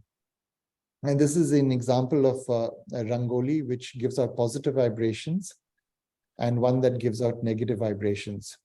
So while, Rangoli is a Sattvic art form, and it's meant to attract a certain deity principle, the way it is designed can actually negate that purpose and eliminate all positivity. The Om symbol is also a very pure symbol, as we all know.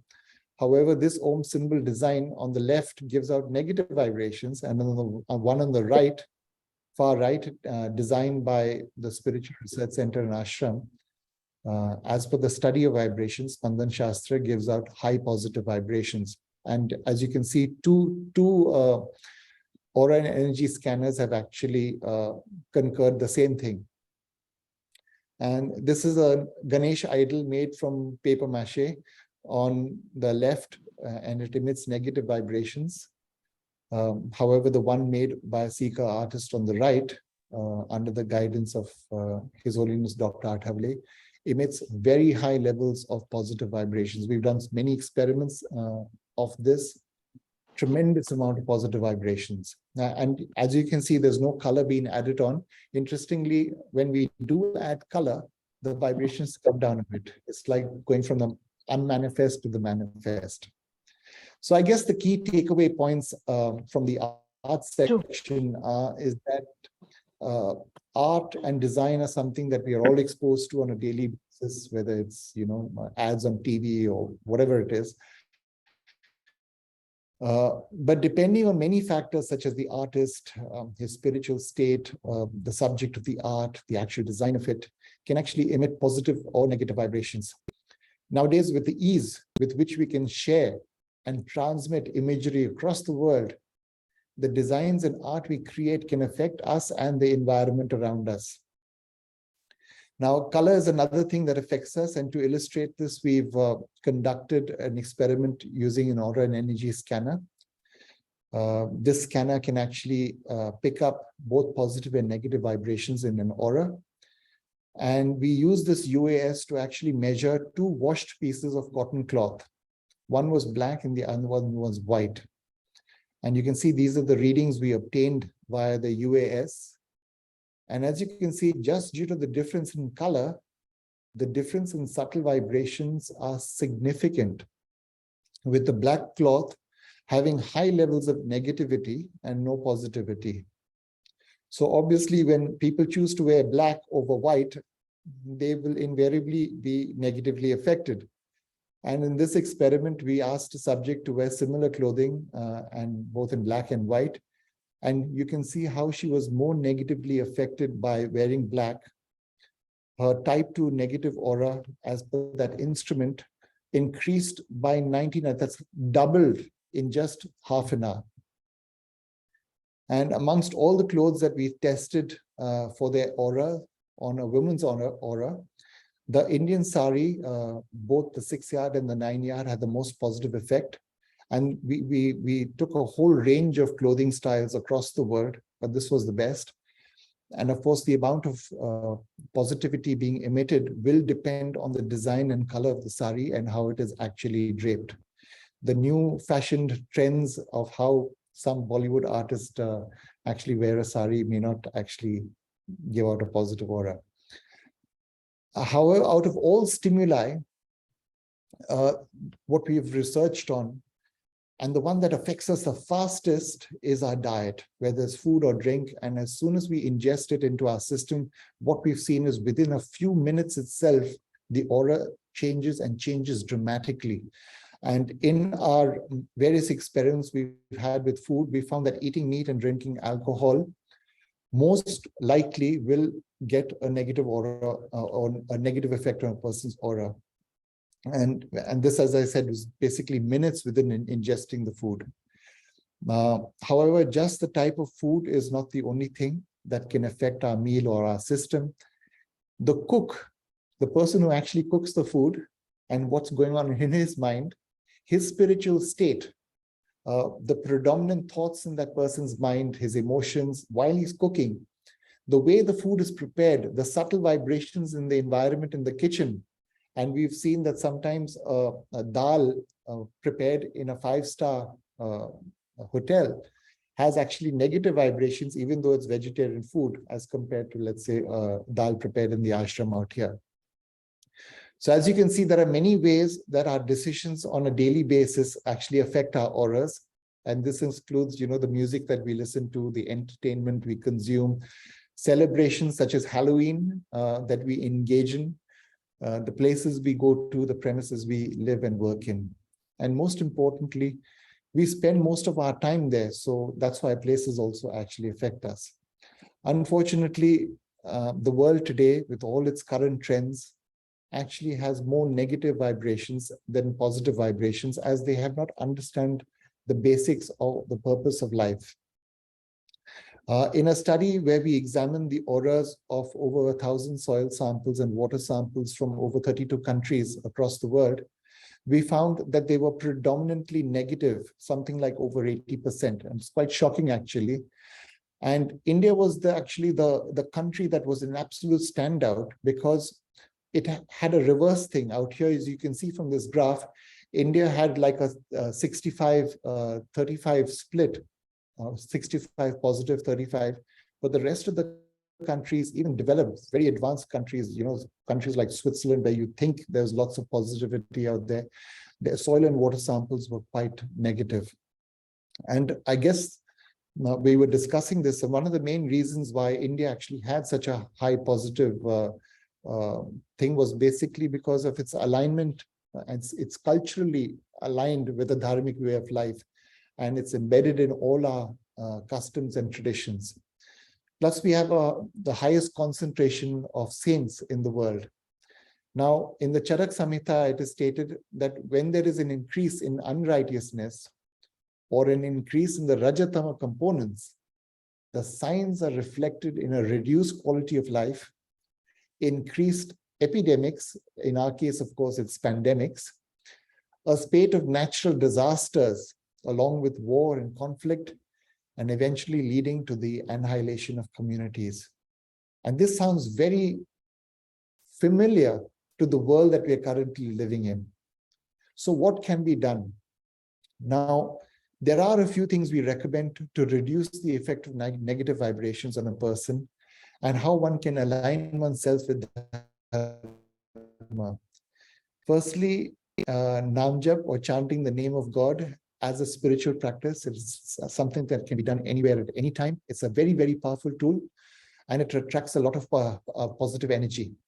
And through spiritual research, we have found that the name of God that is the most conducive for the current times is Om Namo Bhagavate Vasudevaya. And this goes on to, I think, around 2024, where as per the Kal or time period, this is most effective. We also advise spiritual self-healing remedies. This means not going to someone else, but to remove any negativity out of a person and to actually cleanse a person's aura. And this is one example that we've shared on our screen out here, the saltwater treatment, such a simple and effective tool, putting your feet in salt water for 15 minutes. And it's explained to us on our website. Like this, we have many other tools, very accessible, easy to use, doesn't cost anything, but very, very effective in actually taking negativity out of one's aura. So finally, in conclusion, I'd like to come up with just basically 2 points. One should basically live one's life in a manner where one is aware of the spiritual repercussions of one's thoughts, actions, and decisions, not only on oneself, but on others as well. And this is important, especially where one's decisions affect larger sections of society. That's where it really becomes more significant. And of course, regular spiritual practice helps in bringing this spiritual awareness, this sixth sense or extrasensory perception into our lives, that we can be better citizens of this world, where we align ourselves with Dharma in every moment of our lives, because actually this is the need of the world. And this would be actually a stepping stone to achieving moksha, which is the final purpose of our lives. Thank you. If you have any questions, happy to answer. Thank you very much. It's wonderful to see you have a very scientific approach to study our culture and tradition. And so it is a very interesting talk. Thank you so much. I just want to say one few words. Sir, very congratulations and thank you very much that you have brought the Dharma and Adharma to the modern tempo and try to show and also stress the importance of the spirituality, spiritual healing, spiritual science research and all these things.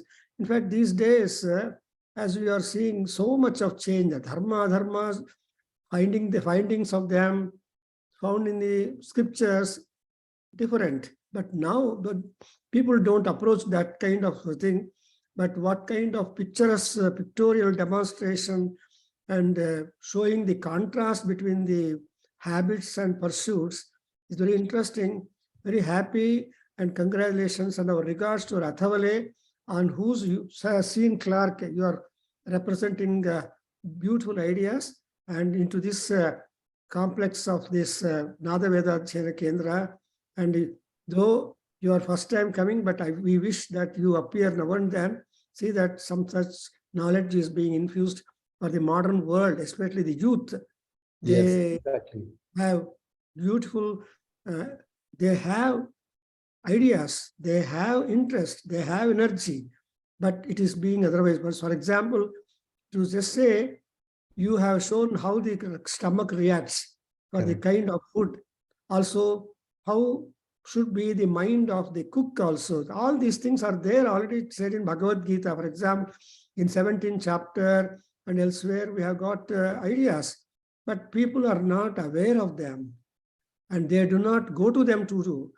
And any lectures given just on food also, the attitude will be different. So you are doing a wonderful service, sir, opening such type of spiritual university. I don't know where from you are talking, whether from Goa or... We're talking from Goa, Mr. Prabhu. We had our Waves International Conference in Fairland, in the Maharshi University, where in America. So we had the opportunity of staying there and seeing the entire university, buildings and professors and our presentations. So our Waves had that kind of opportunity, international conference. So you are for the first time introducing yourself and your guru, Dr. Athawale, and so happy. And we request that you come and then appear and promote this kind of knowledge for the modern people with pictorial representation slides. Thank you very much, sir, in a very wonderful presentation. Thank you very much. Thank you. Welcome. Thank you. So next, we will have Dr. Shashi Tiwari. So she's going to talk on devotion to God, Veda Dharma. to appease and derive smooth life here and hereafter.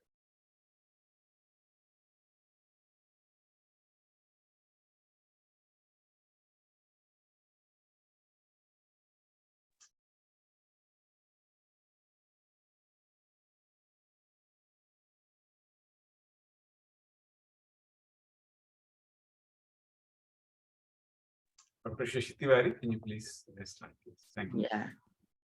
Thank you. And I was thinking that I will share my own from own side. Should I try? Please Should try I it. try?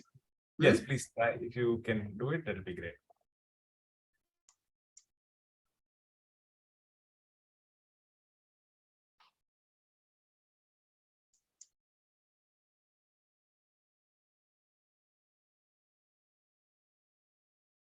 Is it okay?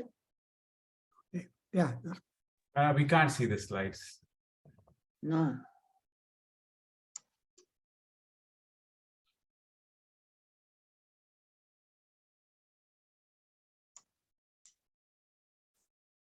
Yeah, it's coming now.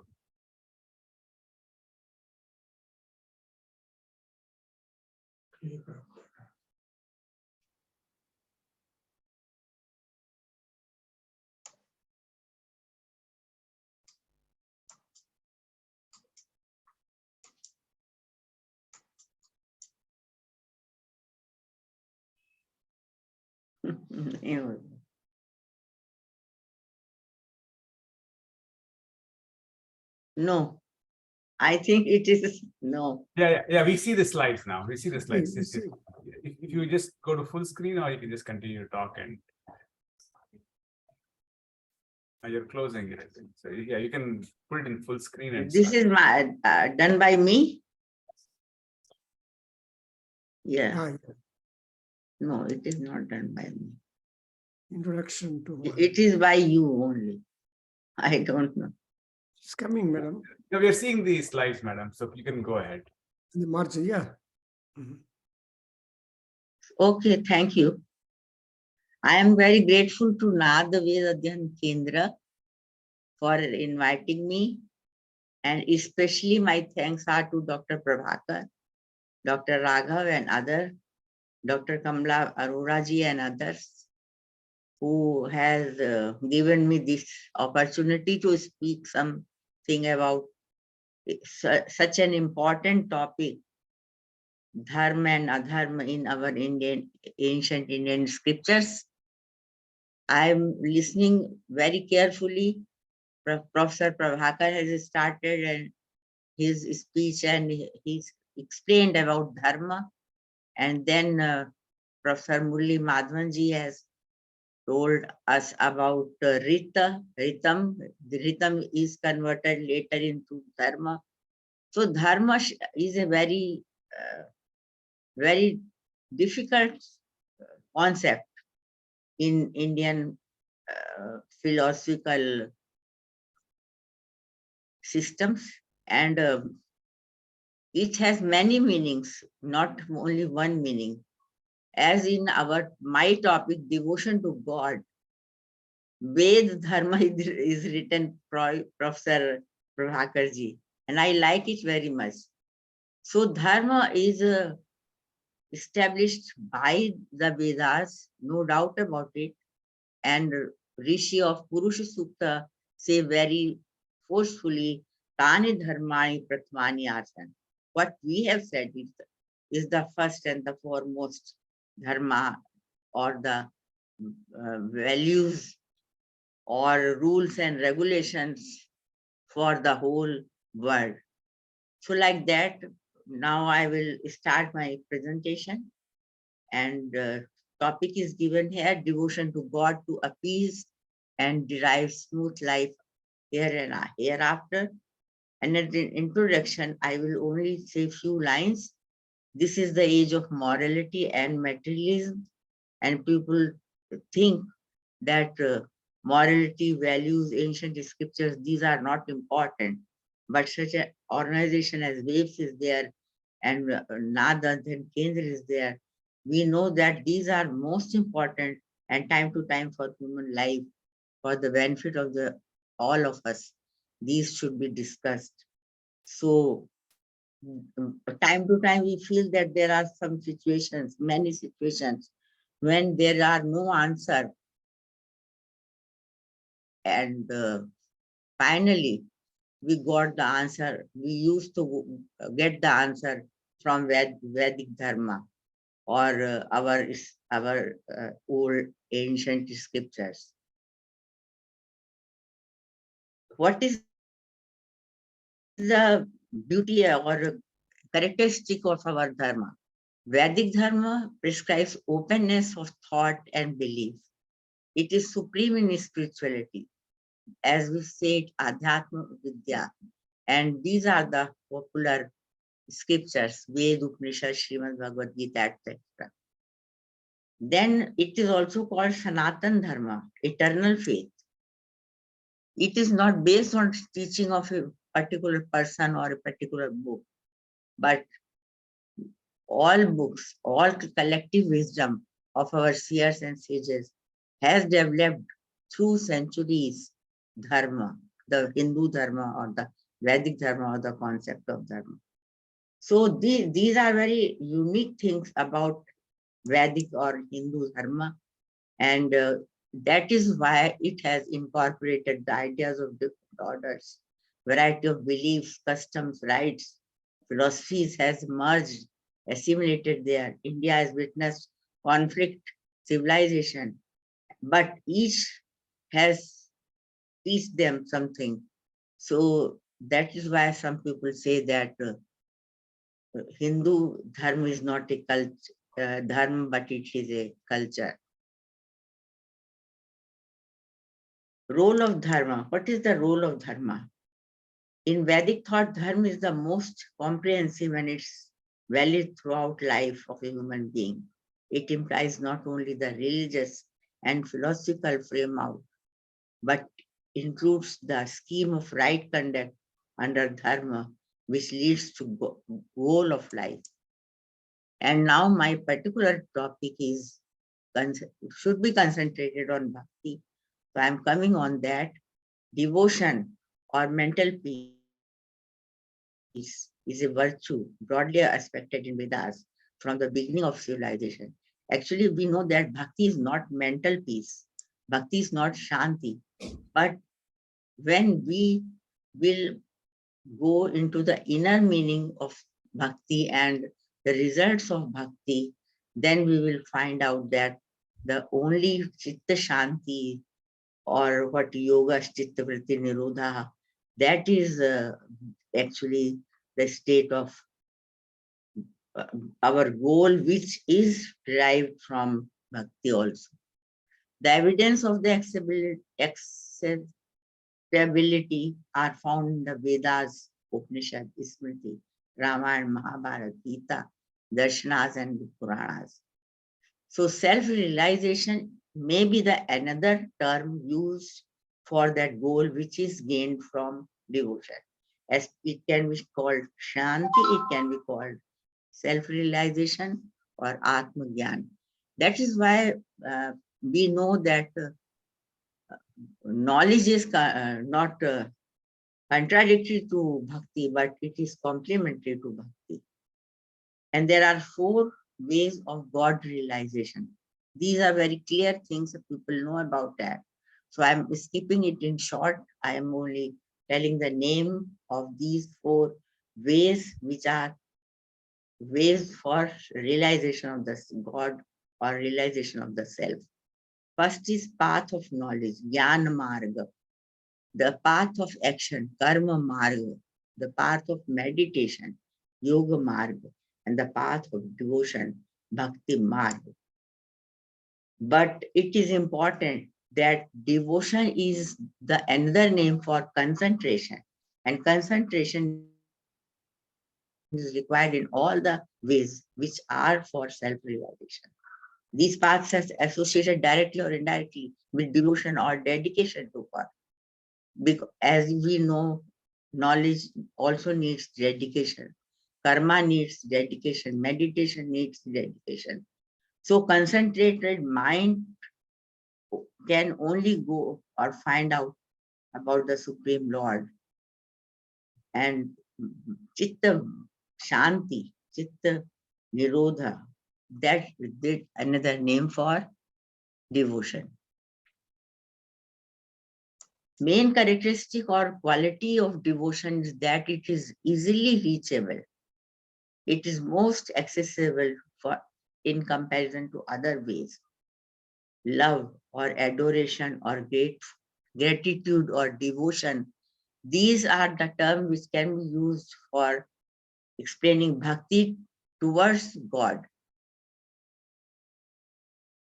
As in some texts, bhakti is defined there. In Shandilya Sutra, it is called deepest attachment. In Narada Bhakti Sutra, it is called a form of love. And in Gita, it is a kind of gratitude toward God, which is called bhakti. Sarva dharman parityaja mamekam sharanam braj. So always sharanam, always surrender. Surrender to me, madbhavi, madmana bhava.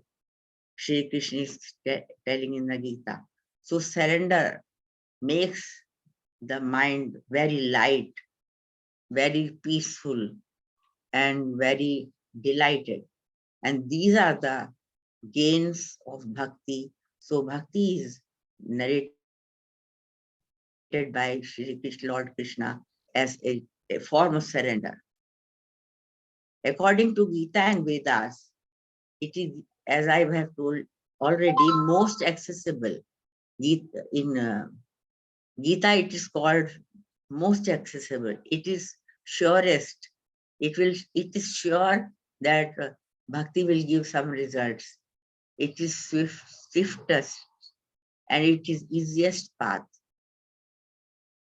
In Vedas, the worshipper seeks divine bliss.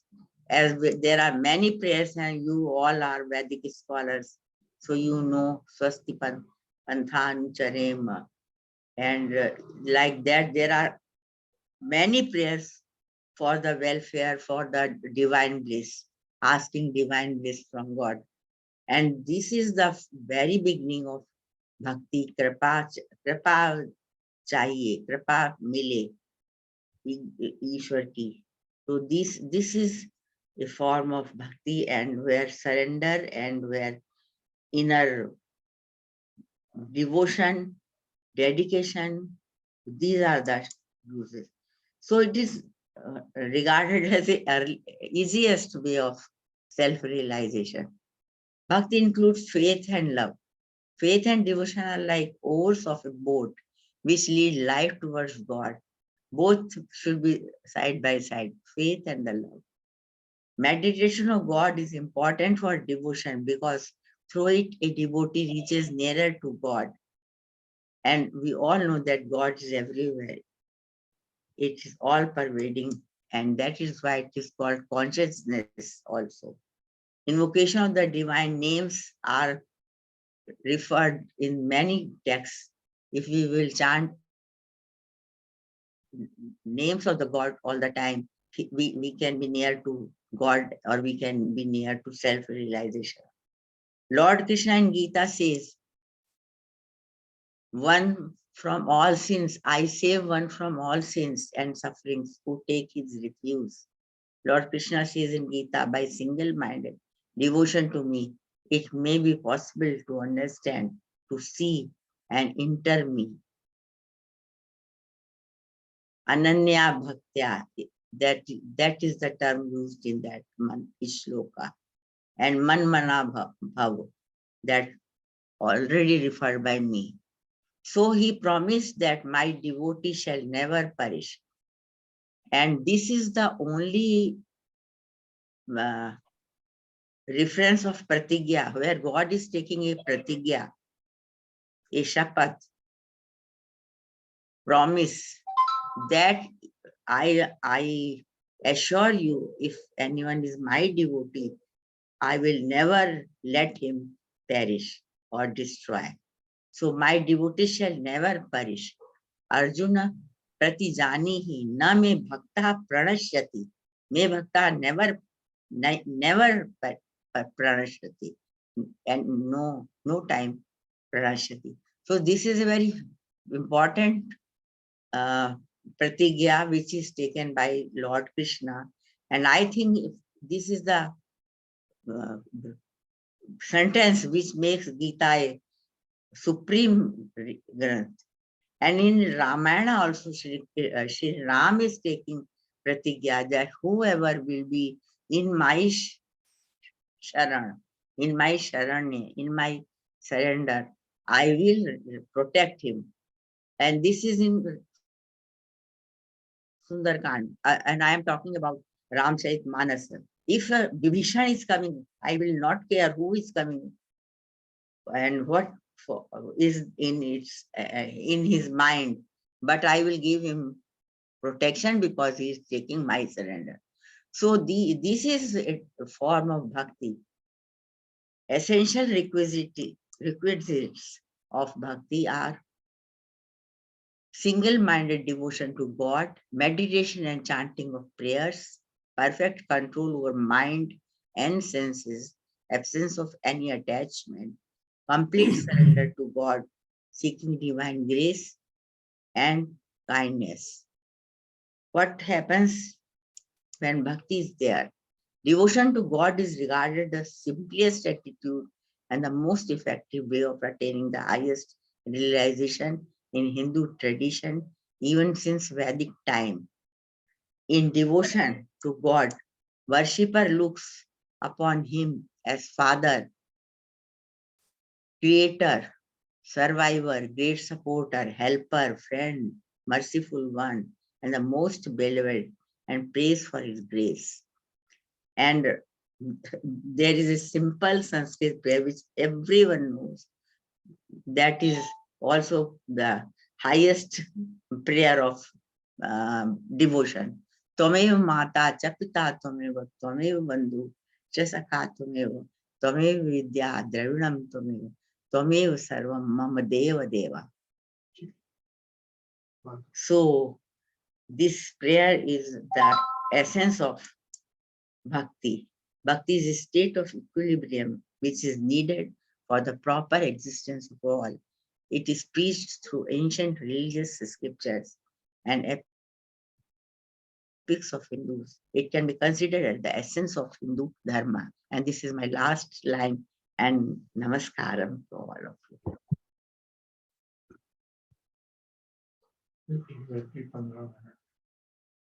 Thank you, madam. Very nice. Nana, you want to give a few remarks?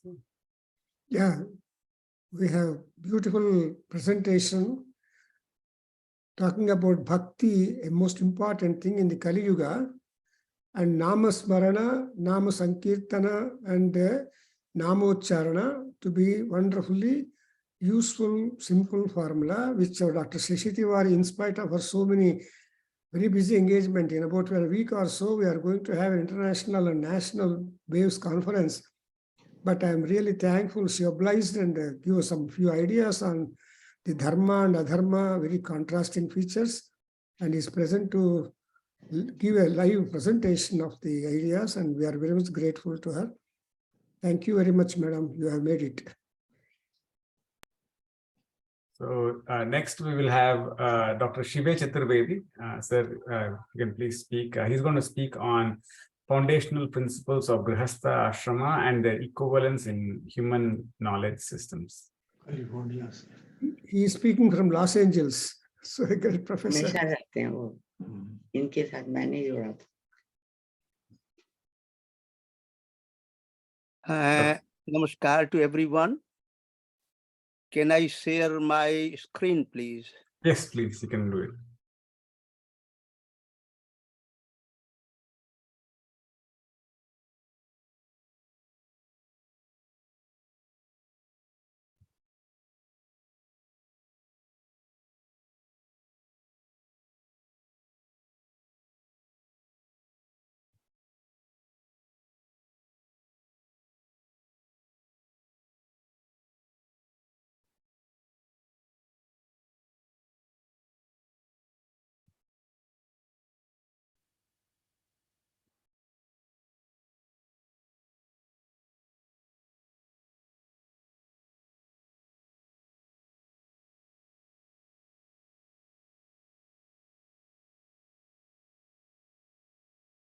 Can you see my screen? Yes, sir. It's very clear. Thank you. Okay, thank you so much. Appreciate very much. Om Sri Gurubhyo Namo Namaha. Om Angirasaya Namo Namaha. Om Kapilaya Namo Namaha. Om Gargaya Namo Namaha. Om Vagdevyai Namo Namaha. Om Radha Krishnabhyam Namo Namaha. I bow down to all the audience. Namaskaram to everyone. Thanks to Professor Prabhakar ji, Professor Anjane Prasad ji for giving me this opportunity. And I will be briefly, very briefly talking about the foundational principle of Grihastha Ashram.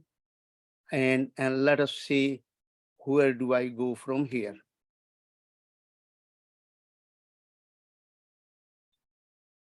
This is the structure of today's talk. And I think I have 15-20 minutes to talk about. So I will try to finish in time. And warn me and set me out if I exceed the time. First the introduction, then Vivaha Sanskar versus marriage or wedding. Vivaha Sanskar, that is Vivaha Sanskar Yoga Dharma. The institution of ashram, Vivaha Sanskar, Grihastha Ashram correlations, if any, essential principle behind the emergence of Grihastha Ashram, equivalences, and concluding remarks. This is the kind of a background. I want to make a cautionary request to everyone. Please become aware of the proposed augmentation of the traditional understanding. Please become aware of the proposed new terminology.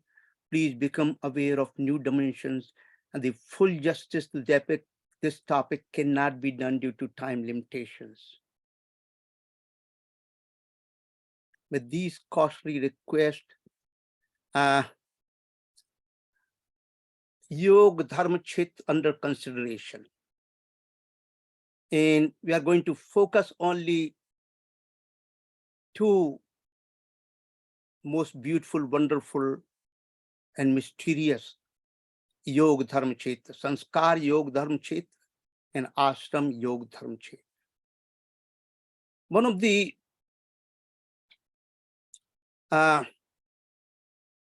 very celebrated and outstanding thinker and writer has been Paul Dyson. And he has given a very, very pertinent, very powerful statement. The entire history of mankind does not produce much that approaches in grandeur to this thought of ashram system. And I fully concur with this. And I will be addressing this issue as we go along. Please note here, this time I made the hidden semantic field visible through the added multidimensional words Yoga Dharma Kshetra. It's not the ashram only, but Yoga Dharma Kshetra. It is not the sanskar only, but sanskar Yoga Dharma Kshetra. And you may question me, how could you do that? Then I will give you an example from the Veda itself that permits me to go expansion within the field of Rita and Dharma. Tasya Viturvaredyam Bhargo Devasya Dhimai Dhyo Yona Prachodayat. That was the original Gayatri mantra. And we have added Om Bhurvaswa Tasya Viturvaredyam Bhargo Devasya Dhimai Dhyo Yona Prachodayat. This addition is the unfolding from the hidden field from the Gayatri mantra. How the Satya Narayan, how the Narayan Katha became Satya Narayan. Narayan itself embodiment of Sat, source of Sat, foundation of Satyam. How we have to add Satya Narayan because the time changes, the conditions, social conditions, political conditions, conditions of human mind and thought process change. As a result, we have to expand upon, we have to redefine, re-articulate, and that's the reason behind it, in short. There are formal classification of Grihast Ashram according to Vyakhanas Dharma Sutra and Ashram Upanishad. These are the four, and I'm not going to go over each of these, but they also engage in agriculture as well as sacrifices. And there are different classification here. The four have been mentioned here. For example, Ghor Samyasik, perform rites with water that is drawn out and purified, lives on gleanings gathered each day, offer sacrifices lasting 100 years, and thus seeks the self. So these are the further classification in the Grihast Ashram Yoga Dharma Kshetra. And that makes a lot of sense, because that's why I use the word Kshetra, the field. It has many hidden classification and qualifications and gunas that have to be brought out as the time changes.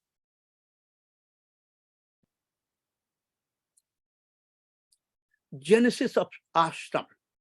It starts with shram, to labor, to toil, to exert oneself, a strenuous activity. Yagna, tapas, and archana, also called shram. Creative activities of Prajapati, including sexual activities. Both gods and seers search for vak through shram and tapas. Search for immortality by means of shram and tapas. Discovered meters and bricks through shram and tapas.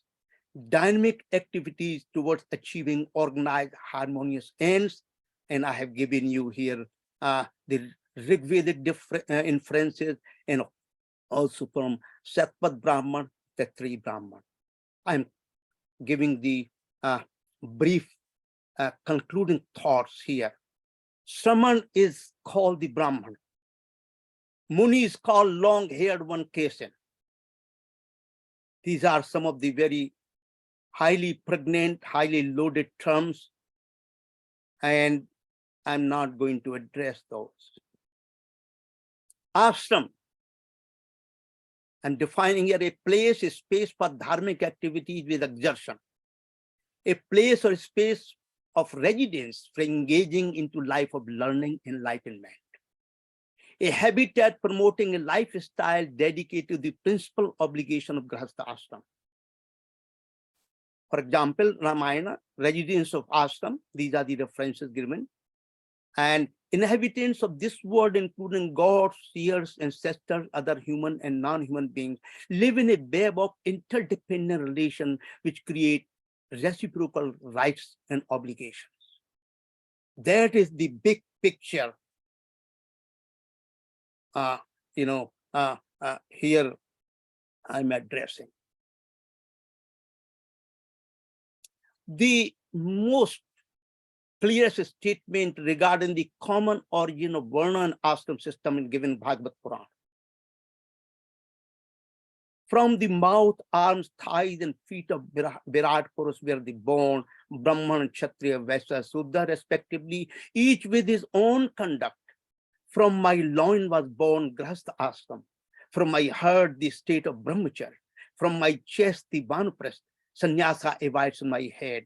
The natural propensities of people are in accord with the place from which their respective varnas and ashrams originated. Here is the first time you see in a very definite form. There are so many Grihastha Sutras, there are so many Smritis, and if you look at all those, you find out this most clearest example where Varna ashram are originating from the Virat Purus. So Brahmacharya ashram Yoga Dharma Kshetra from his heart, Grihastha ashram Yoga Dharma Kshetra from his loin, Banprastha ashram Yoga Dharma Kshetra from his chest, Sannyas ashram Yoga Dharma Kshetra from his head. This is the clearest one I found given in Srimad Bhagavatam. So Rigved gives for Varna only 1090, for example. I'm just giving one example. Bhagavad Puran, Varna Ashram Yoga Dharma. So that the birth of institution, Varna Ashram Dharma, which is really Varna Ashram Yoga Dharma Kshetra. I have renamed it as the institution Varna Ashram Dharma Yoga Kshetra because of one of the regions nowadays toiled by so many intellectuals around the world, including called Indian intellectuals, that yoga and dharma are different. They are not the same. They do not come from the common source and origin. And this is a fundamental misleading and incorrect understanding, my dear listeners. Some critical concluding thoughts: change in one's varna, accepted but based on genuine change in the qualification, change in the order of ashram, permitted based on the change in inner qualities. So based on the changes, qualifications, inner nature driven attributes, one can change the varna, one can change the ashram. And I will give one example, Pejawar Mat Swami, one of the youngest Swami, I'm talking about 20, 25 years ago. He was a great singer and he was really brought up in the Pejawar Mat, going through the Brahmacharya, all the education, and he was initiated into the sannyas ashram. Later on, after 10 years or so of his life, he asked Guru, can he go back to Grahastha ashram? He said, I need to go back to Grahastha ashram. And his Guru, after a while, after testing him out, whether he has a qualification or he has a real motivation drive behind this request, he was granted this request. He went back to Grahastha ashram, and later on he can come back to the sannyasa.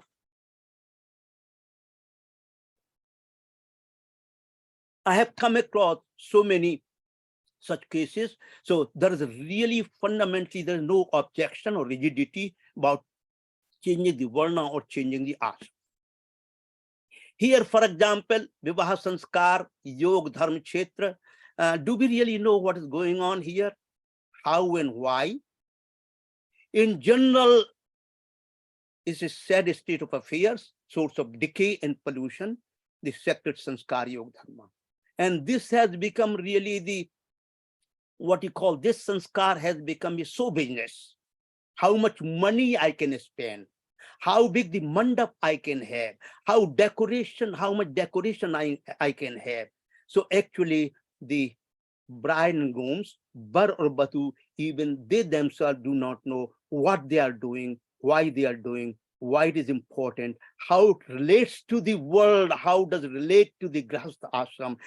These teachings are almost missing. The first Vivaha Sanskar mentioned, as I could find out, in the Rig Veda, Vivaha of Surya and Soma, or Vivaha of Sun and Prithvi in our three Brahman. It's a beautiful science. Sun and Prithvi, father and mother, and that gave us, once they have Vivaha Sanskar, that gave out the very Srishti. If they do not have a Vivaha Sanskar between Sun and Prithvi, we will not be existing. So the existence itself, that creative effulgence, that creative wonder, beauty, and mystery is because of the Vivaha Sanskar between Sun and Prithvi. So Vivaha means not union really, is a yogic union. So new understanding I am giving, the Vivaha Sanskar Yoga means yogic union, male and female, to enter into newly emerged Grahastha.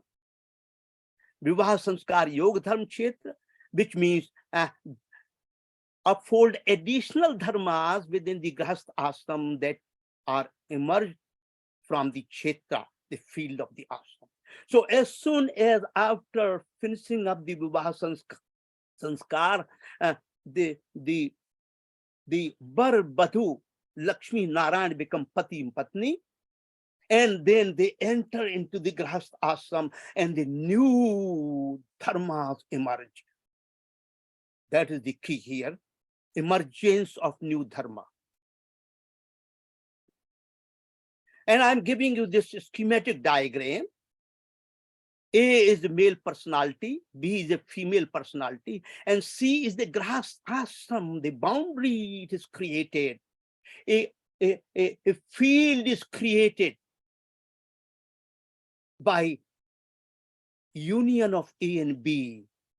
So C is a field of grass ashram. And this through C field, these two A and B are going to interact the rest of the world, rest of the cosmos.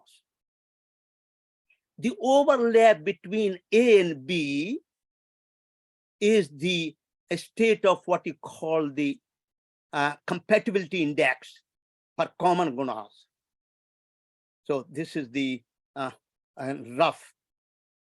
roughly I'm going to focus on here later on. So the difference, there are fundamental differences, baseline differences, foundational differences between Vedic wisdom and the wisdom of rest of the world. Marriage or wedding origins in Greek tradition, and there are only, these are the primary definitions: legal contracts of union, social contracts. Later, some rituals were added by the Abrahamic tradition. Vivaha Sanskar, if you look at the invocation, Vivaha Sanskar Yog Dharma, Adhyatmik Yog Dharma, Adidevik Yog Dharma, Adibhautik Yog Dharma, all come together in the Vivaha Sanskar. All the rituals are performed. All these fields, Dharmic Yoga Dharma fields coming into picture. Yoga already has taken place between the Bar and Badhu became Pati and Patni. Then another set of yoga has taken place, entering into the Grihasthasam. So layer after layer after layer. But in our Vedic wisdom tradition, the social dharma appears, entered to Grihasthasam. So then he had to perform yagna with the Agnadeva center. It's a legal union and dharma. Union of two, male and female, for entering, getting situated in the field of Grihastha Ashram. These are the primary definition. The path of emergence of new sets of dharma, which are not there, required for the individuals before they go to Vivaha Sanskar. A path of perpetuation of human existence, progeny. A path of Banprasth and Sannyas Ashram, a path to moksha and divine experience. Brahma Yoga Dharma, Dev Yoga Dharma, Rishi Yoga Dharma, Pitru Yoga Dharma, Manav Yoga Dharma, Mahabhut Yoga Dharma. I have added another one, Rashtra Yoga Dharma. Without going into these details, these are the additional dharma, new sets of dharma. They are generated, they emerge from the field.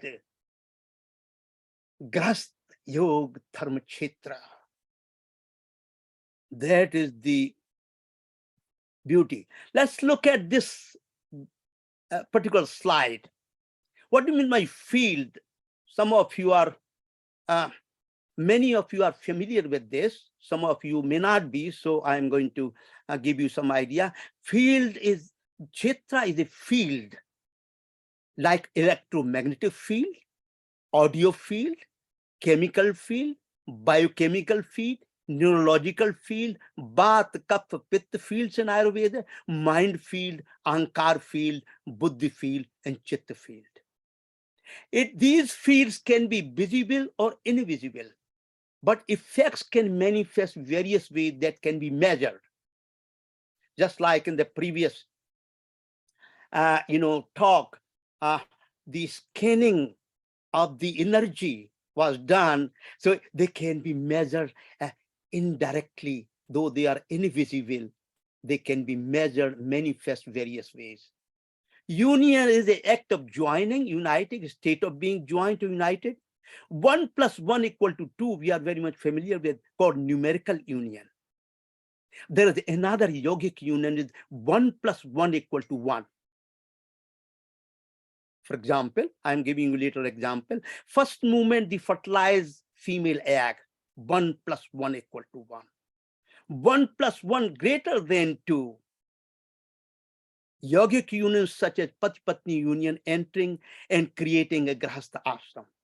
1 + 1 + 1 equal to 1. That's the formulation and the ground for the Om.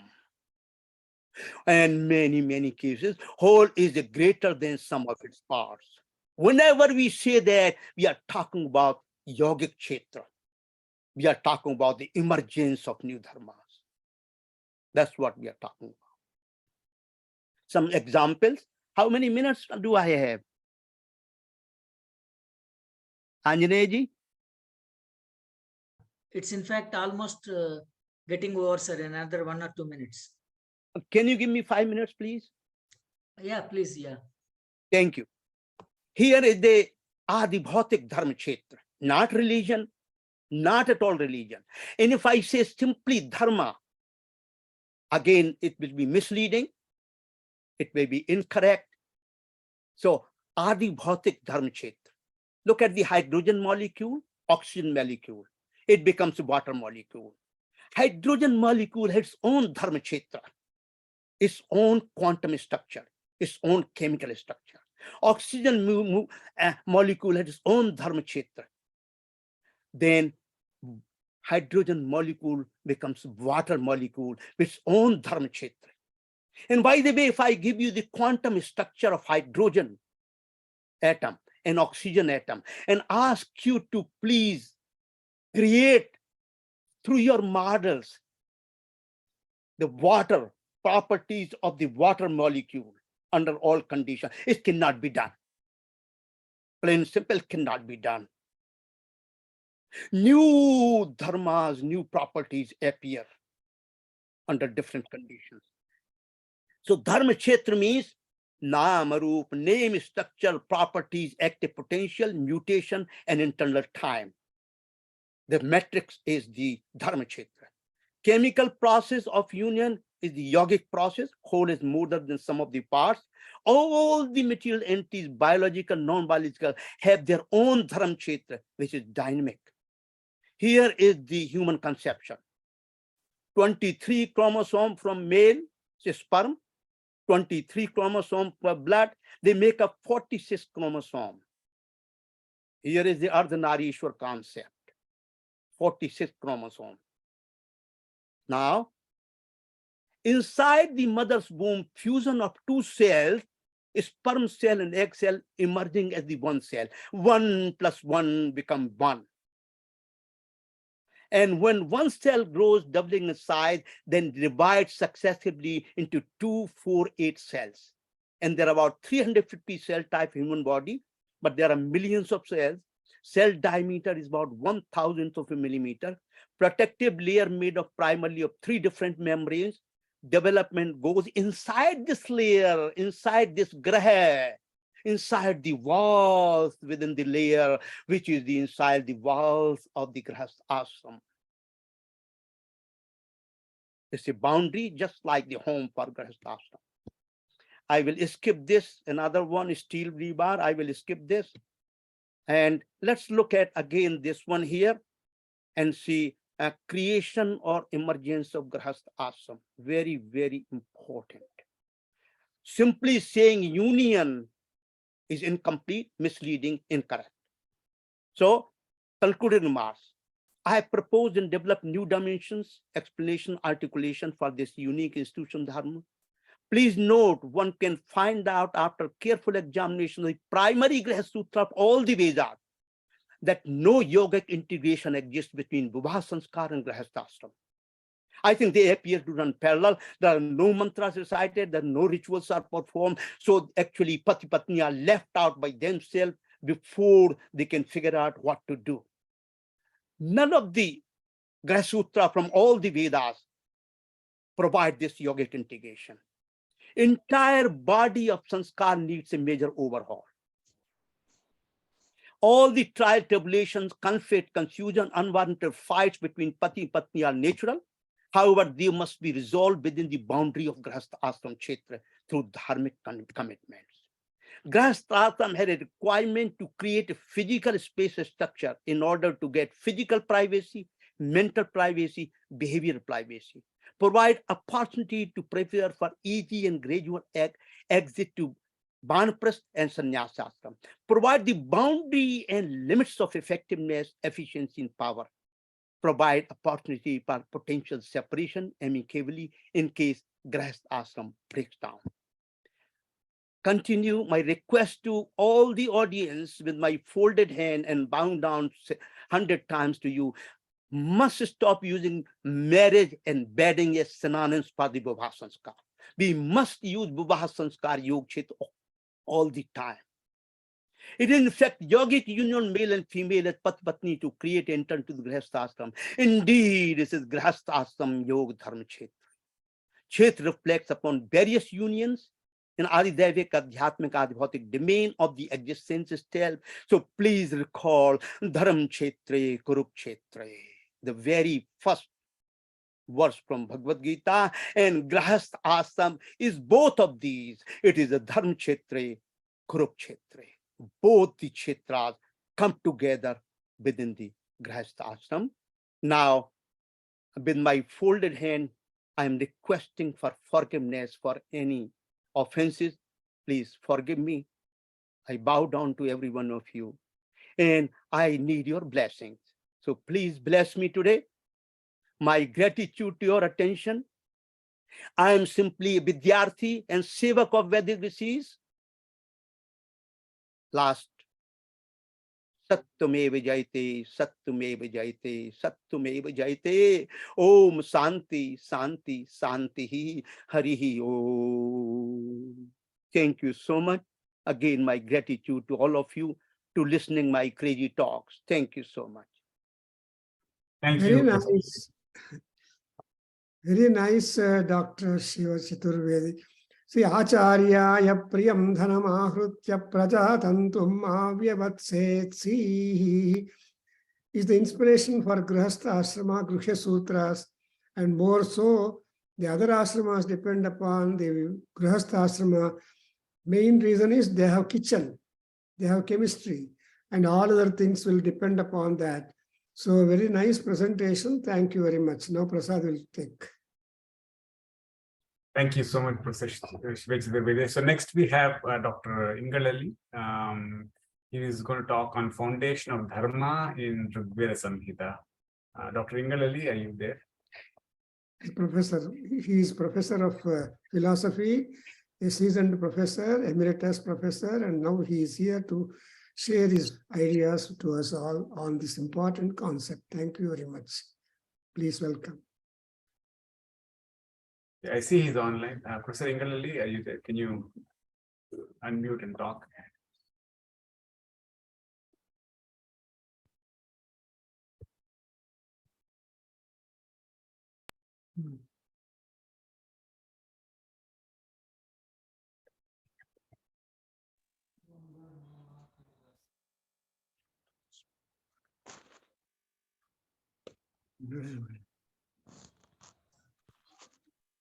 Hello.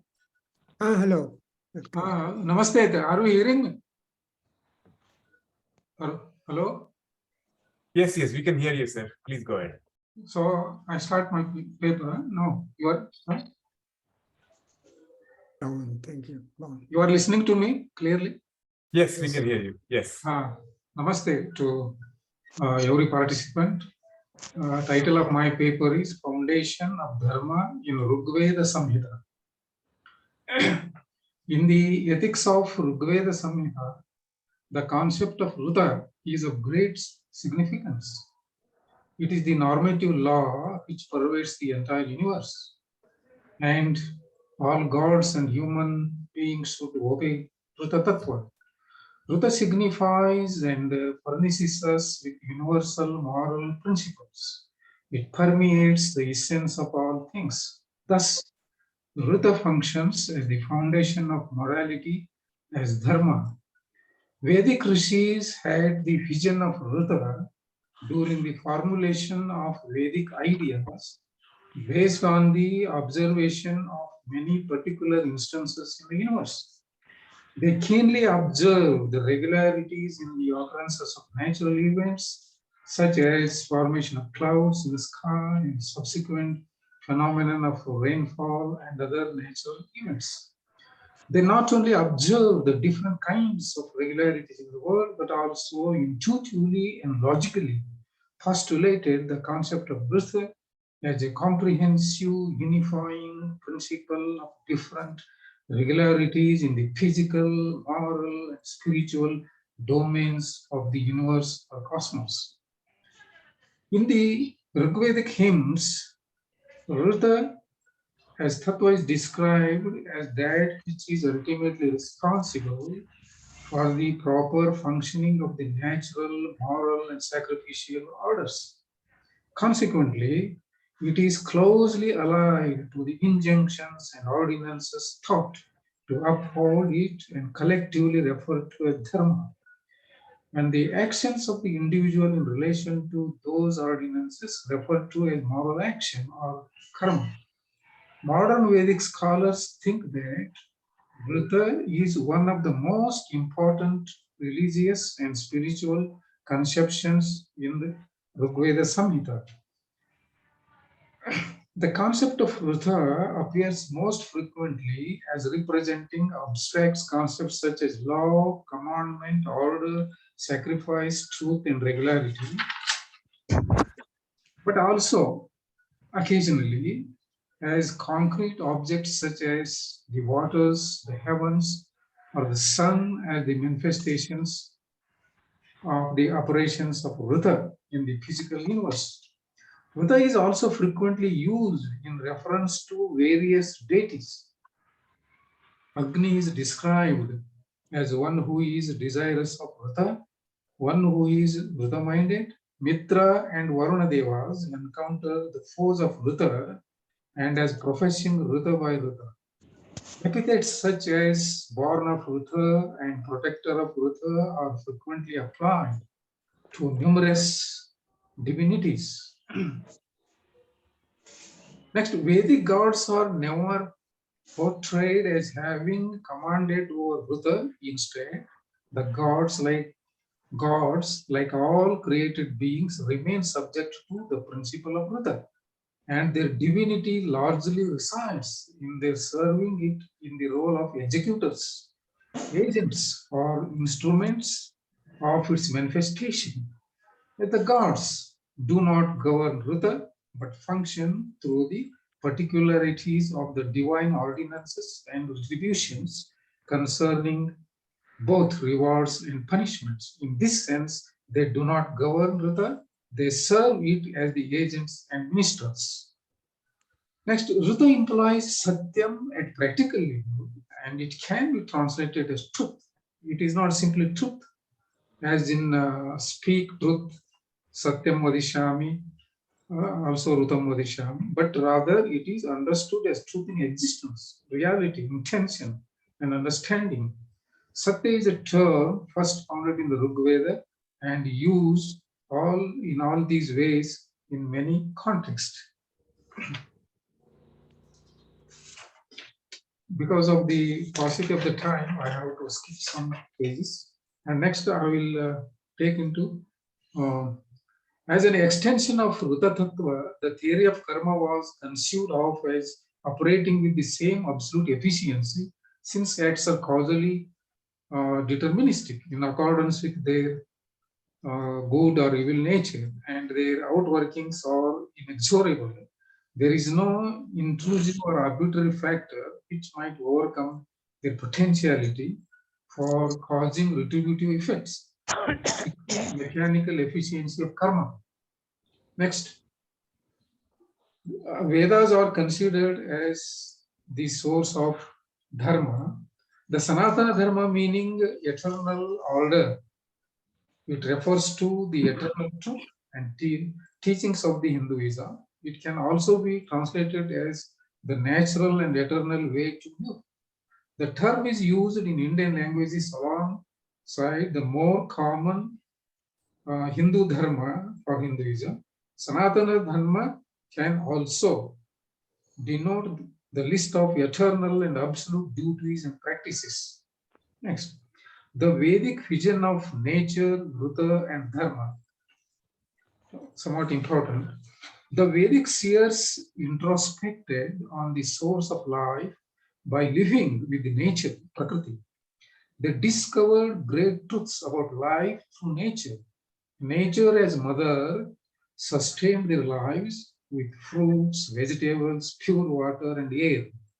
Nature as a manifestation of cosmic being inspired their minds and hearts with its vastness and transcendental dimension. The Vedic seers observed the phenomenon of nature keenly with deep curiosity. The vast sky, the dawn, the trees, the clouds, the lightning,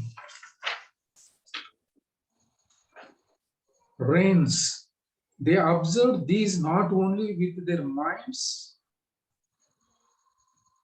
but with an open heart, which was taken in discovering the underlying truth. They developed a deep spiritual insight by which they saw the divine cosmic order Ruda as governing all lives. This divinity, when realized inwardly, imparted nature with its transcendental beauty. And this divinity was the underlying source of life. The Vedic vision of nature is the highest vision of nature revealed to the Vedic seers in their mystic vision. It starts with nature, but ends with the divinity behind nature. The vision of the Vedic seers through Vedic mantras function as the guide in the longing of human soul to transcend the limited self towards the infinite as the spiritual urge. Next, relevance. Today, the Vedic vision of nature assumes of special relevance due to the degradation of nature by unsustainable lifestyles leading to climate change, natural calamities, pandemics, and various other disruptions in life. The lifestyles drive the economy. The depletion of natural resources will force us to take the Vedic sustainable path, which has come down to from our great rishis. Sustainability, according to Vedic vision of nature, has a different connotation than we normally understand by that term today.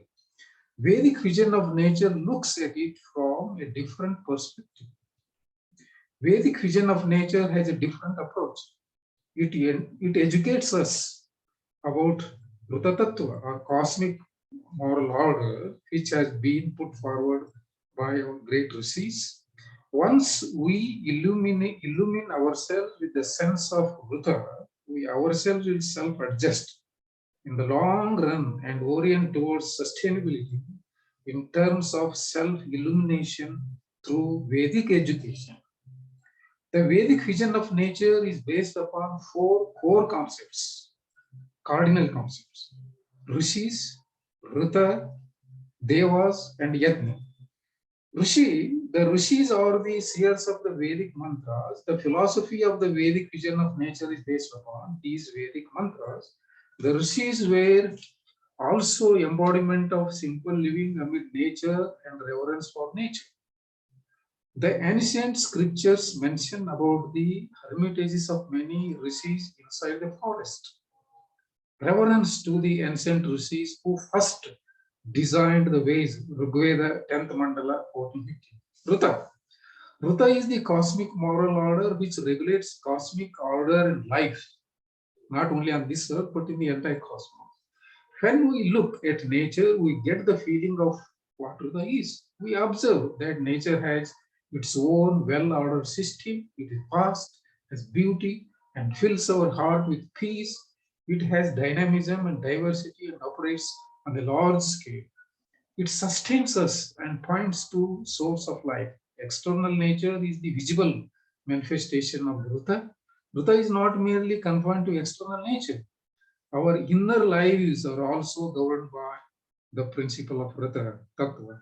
When we appreciate this Ruta Tattva, cosmic moral order, and regulates our lives become filled with spiritual joy. Ruta sustains our higher life by regulating the cycles of nature, which provides food, water, air, and other essential supply. Ruta does not depend upon man.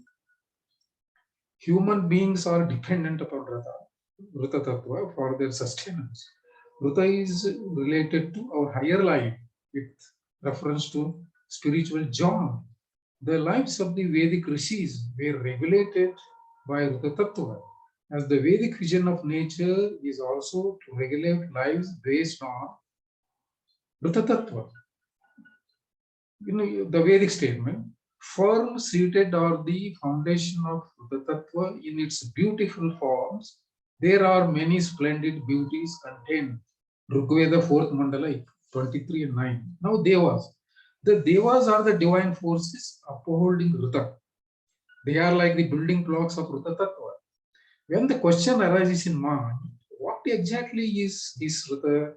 What are its components? Then we need to study the nature of Devas mentioned in the Vedas. The Ruta or cosmic order, normative cosmic principle, is upheld by the moving forces of the Devas. The power of the Devas are based upon the truth and purity as mentioned in the various Vedic mantras. The Devas are not imaginary beings.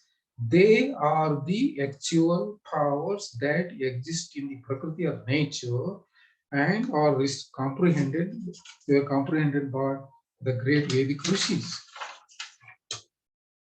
External and internal nature. Vedic nature is not merely external nature, but also internal nature. For example, Agni is a Devata whose power is manifested externally as the external fire and internally as the internal fire, like Jataragni or the fire of digestion. Saraswati, Devi of wisdom, the goddess of wisdom, is the Devi whose power is felt as the power of intelligence, the external world, and intelligence is also the part of Vedic nature and uphold Ruta Tattva. When we identify all the powers of the Devas by studying the Vedas deeply, we get a feeling of what Ruta Tattva is. Then we can regulate our lives according to those powers. The regulation of life does not become a mere ritual, it becomes a moving force of aligning our powers with the cosmic powers. Like the Asuras, along with the powers of the Devas, there are also the negative powers existing which negate the powers of the Devas. These are the powers of the Asuras. In the Rigveda, the Asuras by the natural name Rutra are mentioned, which literally means negative force. When the powers of the Devas are awakened through yajna, prayer, they subdue the Asuras. Then the divine power shines out. God Mitra has dexterity to purify. Varuna is the destroyer of foes. They help to obtain the intelligence, which is like the clarified butter. Both Mitra and Varuna preside over Ruta Tattva. They enhance the Ruta. They give the touch of the Ruta Sparsha.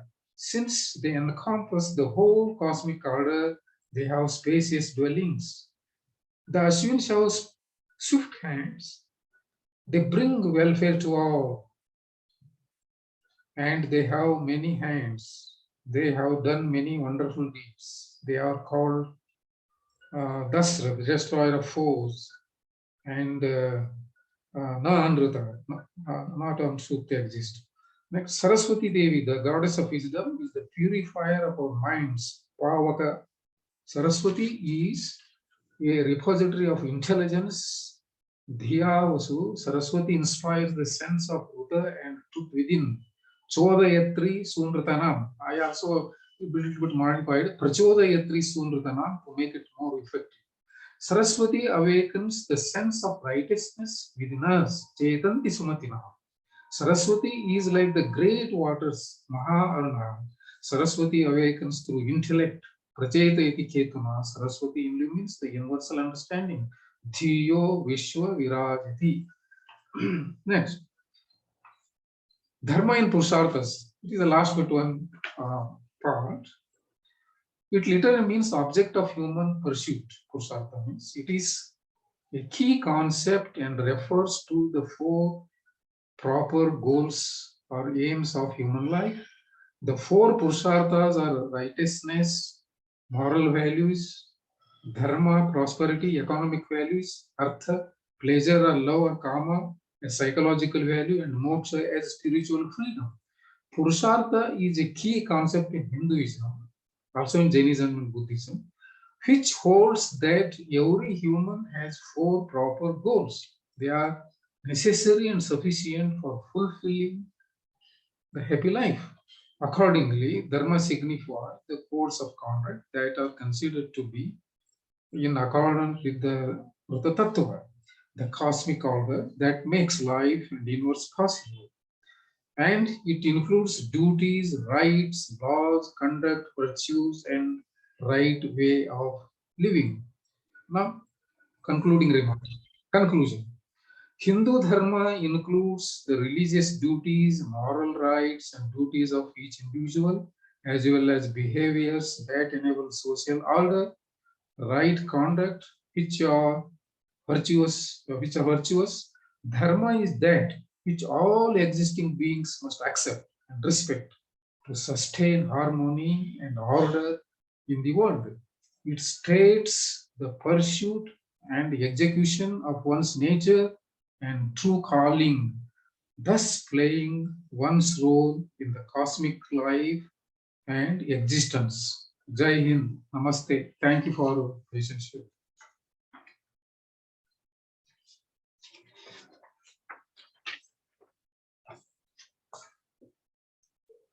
I think I finished my paper. Hello.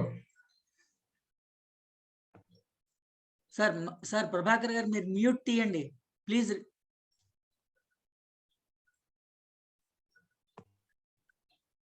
Hello. Yeah, thank you, Dr. Yes, Nana, please go ahead. So thank you, sir. You have given beautiful ideas about this Dharma, Ruta, and tracing from the Rig Veda, because it is easy to follow Dharma, very difficult to follow Adharma. Dharma is fear-free, and Adharma is fearful. So, and moreover, all the time, all gods wanted Dharma, but you mentioned about Rutra. Rutra is one who tries to cut down, give all kinds of trouble, and also stop the very source for life itself. So that cannot be allowed further. It may appear, but it should be destroyed. So there was extra effort by Indra to put down that kind of Rakshasa, that kind of fellow, and release the water to all the whole world. So like that, our Rishis have got a beautiful vision and explanation and convincing statements, and so beautifully presented, sir. Thank you very much for your participation. Thank you. Thank you again, Dr. Ngaladi. So next we have Mr. Samir Bharwe. Sir, are you there? Yes, I'm there. Thank you. So Can you? Yes, Mr. Samir will be talking about astronomical approach for dating ancient texts.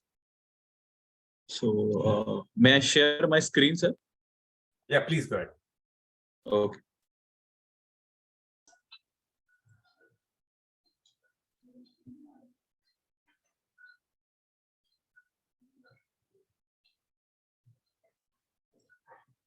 Can you see my screen?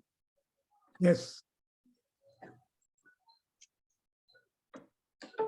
Yeah.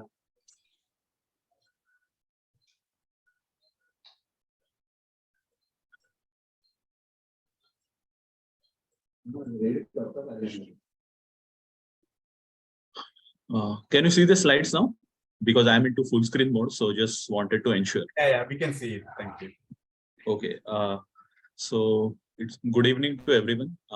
I would like to thank Shri Prabhakar and the entire team of organizers for Veda Adhyayana Kendra, Waves Bangalore chapter. And I hope to give you some insight on astronomical method for dating our ancient Indian texts in the course of my presentation. I hope you will enjoy it. This is my brief intro. I am working in Mumbai for Experis IT India Private Limited, and this subject of astronomy is something that I've been exploring and studying for the last 15 years since I was into my graduation days. And This approach for dating our ancient Indian texts is something that particularly interests me a lot. And I will take you through this presentation in next few minutes. Now, the first slide is of introduction. We know that Vedas are termed as apaurushaya, not because nobody wrote them, but because the knowledge they impart is universal and not limited to one particular person. And a lot of much more rich information is given across a lot of different ancient texts. It could be Vedas, Rig Veda, Yajurveda, Taittiriya, Samhita, Brahmana, and so on.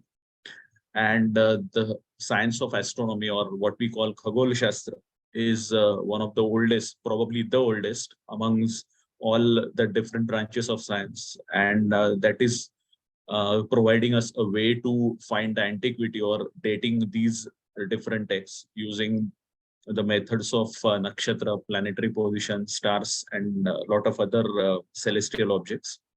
And we know that one of our great freedom fighters, Lokmanya Bal Gangadhar Tilak, he had a good knowledge of mathematics, astronomy, and he attempted to date Vedas to around 6000 BC.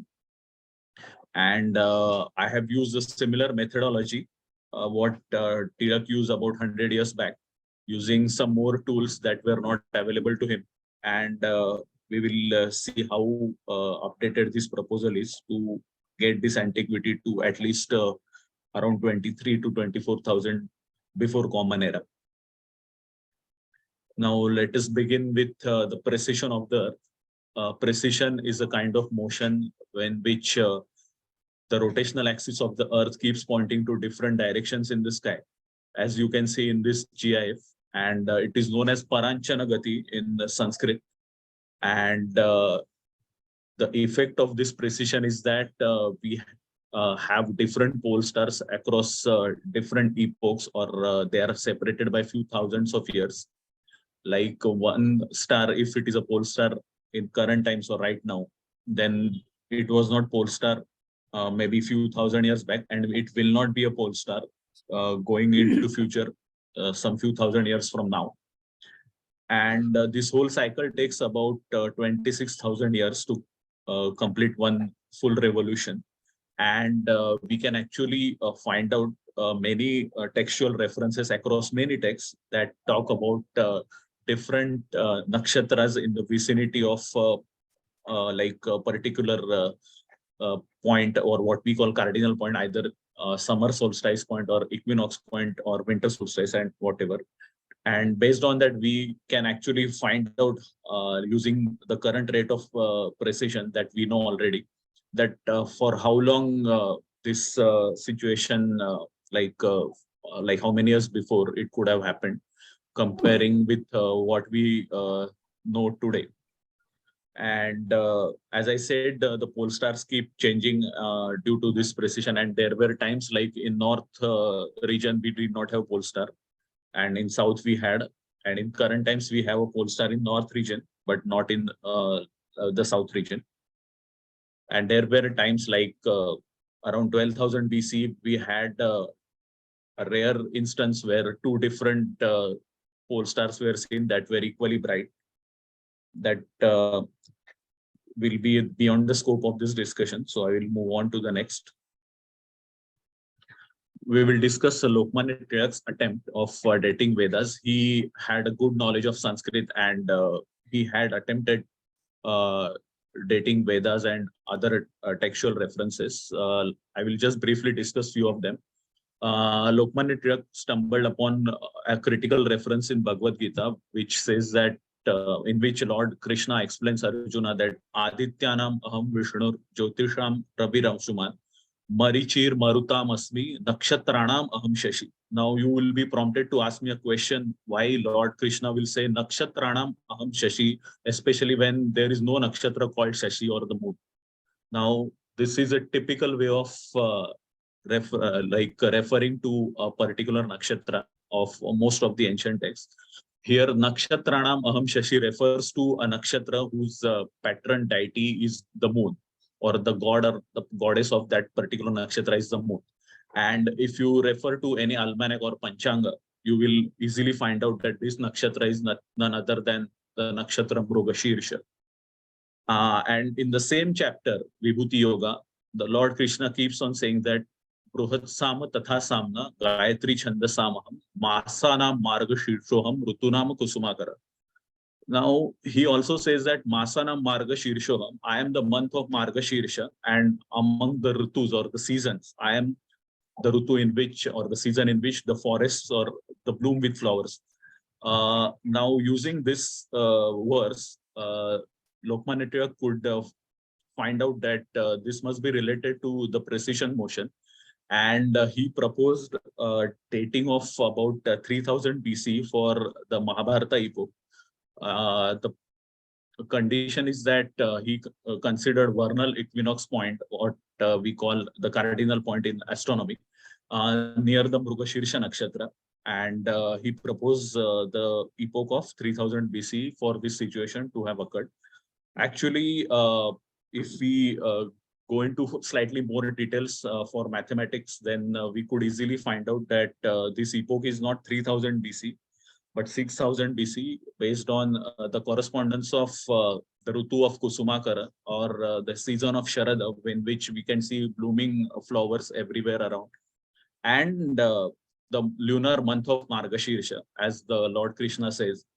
When these two things are coinciding with each other, the 6000 BC epoch is quite a straightforward calculation that you can arrive at.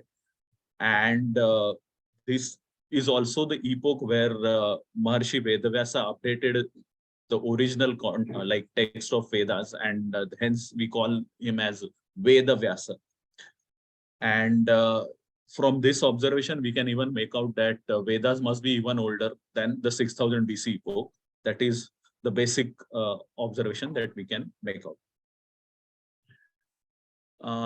Now I will show you one reference from Rigveda, because there are many others, but in considering the time constraints, I will discuss only this one. Now this reference, Shwanam Basto Bodhiyataram Bravit Samvatsaram Idamadyam Vakhyat. This reference is basically talking about the beginning of Varsha Rutu, or the rainy season, monsoon, when the sun is near the dog star. Now in astronomy, the dog star is nothing but the star, the bright star in the night sky, which is known as Sirius or Vyada or Luptaka. It also happens to be near the Mrugashirsha nakshatra. And this particular verse points to a scenario in the sky when the summer solstice, that is the reason for the beginning of rainy season, was in the vicinity of Mrugashirsha nakshatra. And again, using the methodology of precision motion, we can definitely find out. But this situation is very similar to what we see today. And currently, the summer solstice is near next to Mrugashirsha, which is actually Punarvastu nakshatra. And then this situation must have arisen through one full cycle of precession of equinoxes, if we calculate it. And hence we need to go back to at least 26,000 years into antiquity to make sure that this particular scenario can be observed in the sky. I will show you in one small simulation at the end of this presentation, where you can actually see on a simulator where Sirius and the Mrugashirsha nakshatra are in the vicinity of summer solstice. Again, this moving on to next reference of Taittiriya Samhita and Brahmana. This is interesting one in the sense that we know there is a nakshatra called Kruttika, and this verse mentions that Mukham va etad nakshatranam yat Kruttika, which means that at some point of time in the past, Kruttika was considered as the first nakshatra, and nakshatra used to begin with Kruttika. And it also gives the names of the stars of Kruttika, like Amba, Dula, Nitatni, Abrayanti, Meghayanti, Varshayanti, and Chupunika. These are the 7 stars of Kruttika, where you can see in this verse, Ambaya Swaha, Dulaya Swaha, Nitatnya Swaha. And all these names are it is very interesting to know that all these names are related to rainy season or monsoon. And we can again conclude that using a similar approach that Kritika must have been near the beginning of rainy season or the summer solstice when this verse must have been composed. And hence the dating of this text comes out to be around 21,000 before Common Era. And when this situation could have happened in the sky. Otherwise, there was no reason for our ancestors to name the stars of Kritika in this particular way. And coincidentally, all of them are related to rainy season. So we can make this conclusion and find out that when exactly the oldest part of Taittiriya Samhita text was composed. Now, coming to another interesting reference of fall of Abhijit or Vega from Mahabharata text, you can see the verses that I have given for reference. And it says Abhijit Spardhamanam to Rohidnyam Kannasim Sosa. It tells you the fight between Abhijit and Devi, that is nothing but Kritika.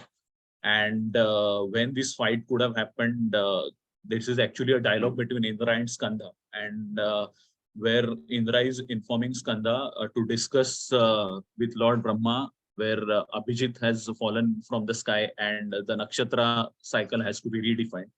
And what Brahma did at that time was he gave first position or the beginning of nakshatras to Dhanishta.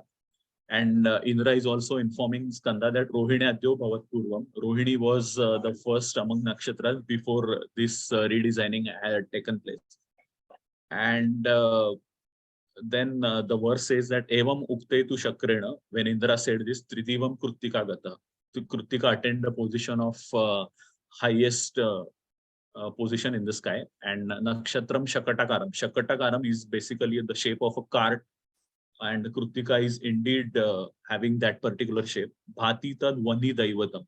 We have already seen in the previous verse of Taittiriya Brahmana that Kritika beginning at the summer, Kritika is near summer solstice when the epoch of 21,000 was BC was in place. And this particular situation refers indirectly to that epoch when the fall of Abhijit had begun from the sky, when Kritika was near summer solstice, and it went on for next few years. And by about next 5,000 or 6,000 years, this situation had become so worse that redefining of nakshatra system became unavoidable, due to which Indra and Skanda had to drop Abhijit from the whole nakshatra cycle. And then the place was given to Kritika. And this story appears in Mahabharata as a dialogue between Indra and Skanda, in which the sage Markandeya is explaining this to one of the Pandavas, Yudhishthira. So again, this particular story points to an epoch of around 20,000, 25,000 BC epoch, which is yet another corroboration of what our ancient antiquities can be dated to. And I have shown some I have tested some software simulation tools where I have actually tried to find out whether this situation was exactly as what we find in these verses, like in the vicinity of summer solstice we have, whether Mrugashirsha or Kritika or any other bright star such as Sirius as mentioned in the Rig Veda. And I could actually get that into a simulator, to run into simulator. Like for example, for Mahabharata, as I said, 6,000 BC, I could replicate that situation. Even for Rigvedic and Taittiriya Brahmana times, I could replicate the situation. So I'm going to show you one video in the next slide, so that you can actually see how those simulator looks, and how actually we can use those simulators, or with the help of modern technology, how we can go further into exploring this particular subject. I'm about to start the video. Just let me know if, in case you are not able to see it. This is one screenshot taken from the Voyager for the 6,000 BC, where you can actually see Mrugashirsha Nakshatra and the moon, that is the full moon, where the full moon, like month of Margashirsha, is appearing near the Sharada season. And this is for Taittiriya text where it says Krutika is near summer solstice. You can see it from here. And again, this is from Stellarium, another software simulation tool where Krutika is near summer solstice for this particular epoch. And this last is from Rigveda, where the bright star Sirius is in the vicinity of Mrugashirsha Nakshatra on the verge of summer solstice. And accordingly, we can find out when exactly this could have happened.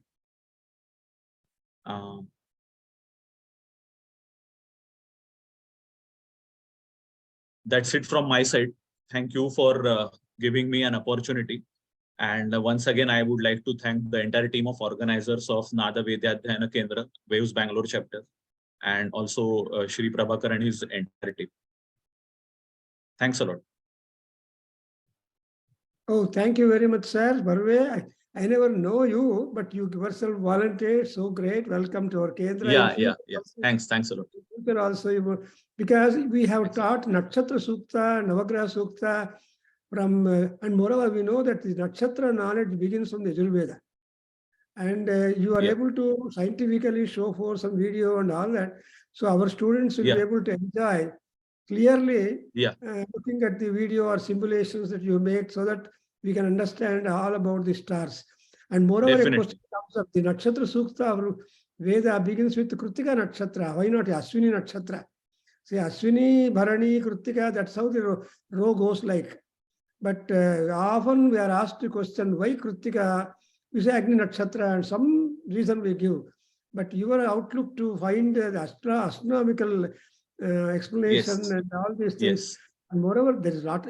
See, Veda gives rise for never different branches of study, and we require so much of knowledge to be able to understand a Veda mantra. In other words, the Veda Rushi, because they are all very sourceful, so oceanic in knowledge and all that. So, but we only say, oh, I understood Veda, I'm able to explain mantra. No, because so many angles are required, something like the rays of the sun, the Ketavaha.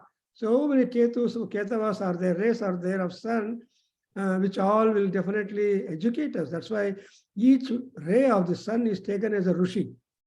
And it's so enormous, and your short time presentation is so convincing and understandable. And we are tempted to ask you to give a full course of lecture sometime in the next year. No problem. I will be happy to help with the students who are exploring this field. And in whatever time I can spare for them, I will be glad to help them.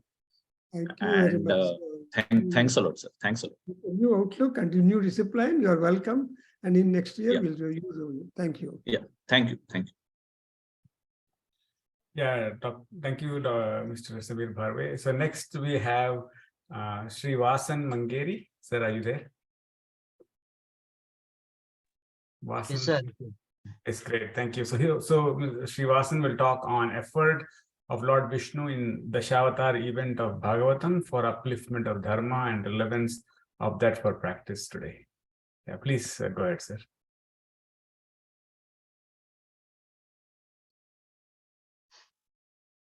Om Shri Gurubhyo Namaha Harihi Om. Apadamoli Paryantam Gurunam Akritim Smaret Tena Vignaha Pranashyanti Siddhyanti Cha Manoratha. Good evening, everyone.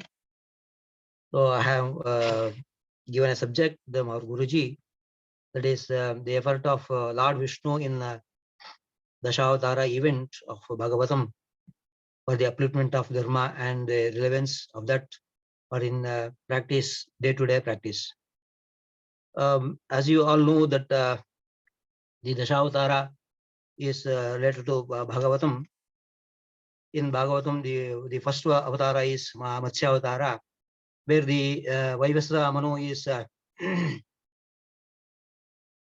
finds a little fish in his palm of his hands when he performing the Tarpana. The fish, as the Manu, it is richness and power was enough to give it home, but the fish keeps expanding in size, which breaks Manu's pride about his wealth. Eventually, and are released into the ocean, realizing that it's a Lord Vishnu himself. The Vishnu informs many of his the destructions of the world by means of fires and floods, and detects as the Manu to collect the seeds and the creatures for the future world and keep them safe about and built a boat by gods. When the deluge, the pralaya comes, Vishnu appears as a great fish with the horn, to which the Manu ties the boat, which leads to the there into the safety place. In another incident, the Hayagriva demon who kidnaps the Chaturveda Devatas and hide them in a underwater palace. Lord Vishnu with his Matsya Avatara killed Hayagriva demon and protect the Vedas, Veda and Chaturvedas. So in our day-to-day life, what we have to understand from this Avatara is that if we have a faith for the Veda knowledge or unbelief in Veda scriptures, then we have the influence of this Hayagriva demon in our mind. So what we have to overcome this by the Vishnu Japa, and what we learn from this is we have to expand our mind the day by day as a spiritual knowledge, to expand one develop into like a big banyan tree. With this knowledge, we lead the life of dharma and attain moksha, the liberations. But this avatara is denoted in Gayatri as a tat. The next avatara is Kurma. It is a giant tortoise avatar when Devatas and Asuras were churning a ocean of milk, that is Kshirasagara, in order to get Amrita, the immortality. The Mount Mandara, which was used as a churn shaft, started sinking, so that Vishnu took a form of tortoise to bear his weight of the mountain. So what we learn from this avatara for the day-to-day life is that our Prantakarana, see, that is consciousness is the ocean, so, and which is filled with Shadripus, that is the enemies of our mind, and we have to where the mind is the the negative characteristics in the mind or the demon. So mind is the mandara, the atma buddhi is the shaft. When churned with this, the buddhi, the atma buddhi, first we will get the poison due to ignorance and negative characteristics. So we have to swallow this poison and become Vishakanta from Shitikanta, keep on churning through a knowledge and meditation till we get the Amritam, that is immortality. So that is awareness of self, the true self. So in Gayatri Mantra, this avatara is represented by a word, Savituhu. The third avatara is Varaha. It's a giant boar avatara, where Jaya and Vijaya are the cursed by a sage, Sanaka Sanananda. When they stop with the seeing Vishnu, and will be reborn 3 times as a demons to be killed by Vishnu. In the demonic birth, they became the Hiranyaksha and Hiranyakashipu. Vishnu appeared as a Varaha to defeat Hiranyaksha, who had taken the earth released from the orbit and carried to the bottom of the cosmic ocean. That is the ether. There it is much like an ether theory. So Varaha killed Hiranyaksha and carried earth out of the oceans between his tusks and restored in its orbit in the universe. In the present day, what the interpretation of this avatara is that Hiranyaksha means those who have the more attraction on the materialistic life due to ignorance, the mind attached to the more materialistic life, and the mind thought of go downwards. That is negative characteristics. Then with the Vedic knowledge and the awareness of the self, we have to lift our mind towards the spiritual aspects as Varaha lift the earth. So we have to lift our mind in to lead the dharmic life. In Gayatri, this avatara represented by a word, Varenium. Then the fourth avatara is Narasimha avatara. It is a combination of the man and the Nara and the lion, the man and the animal. It is called Narasimha avatara.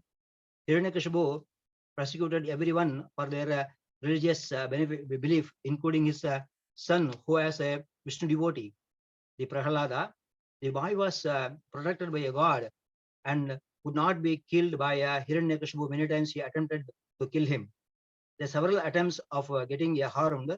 Vishnu descended as a anthropomorphic incarnation with the body of a Nara and the head of claws and the claws of lion. This dissembled with the Hiranyakashipu and brought an end to the persecution of the human being, including his devotee Prahalada. So in the spiritual, the interpretation is that for every in our day-to-day life is Hiranyakashipu is our ego, the anger, the greed. With this state of mind, the person who has a eye on the others' property, the way waiting an opportunity to grab it, he has no belief in God. He himself declared that he is a God.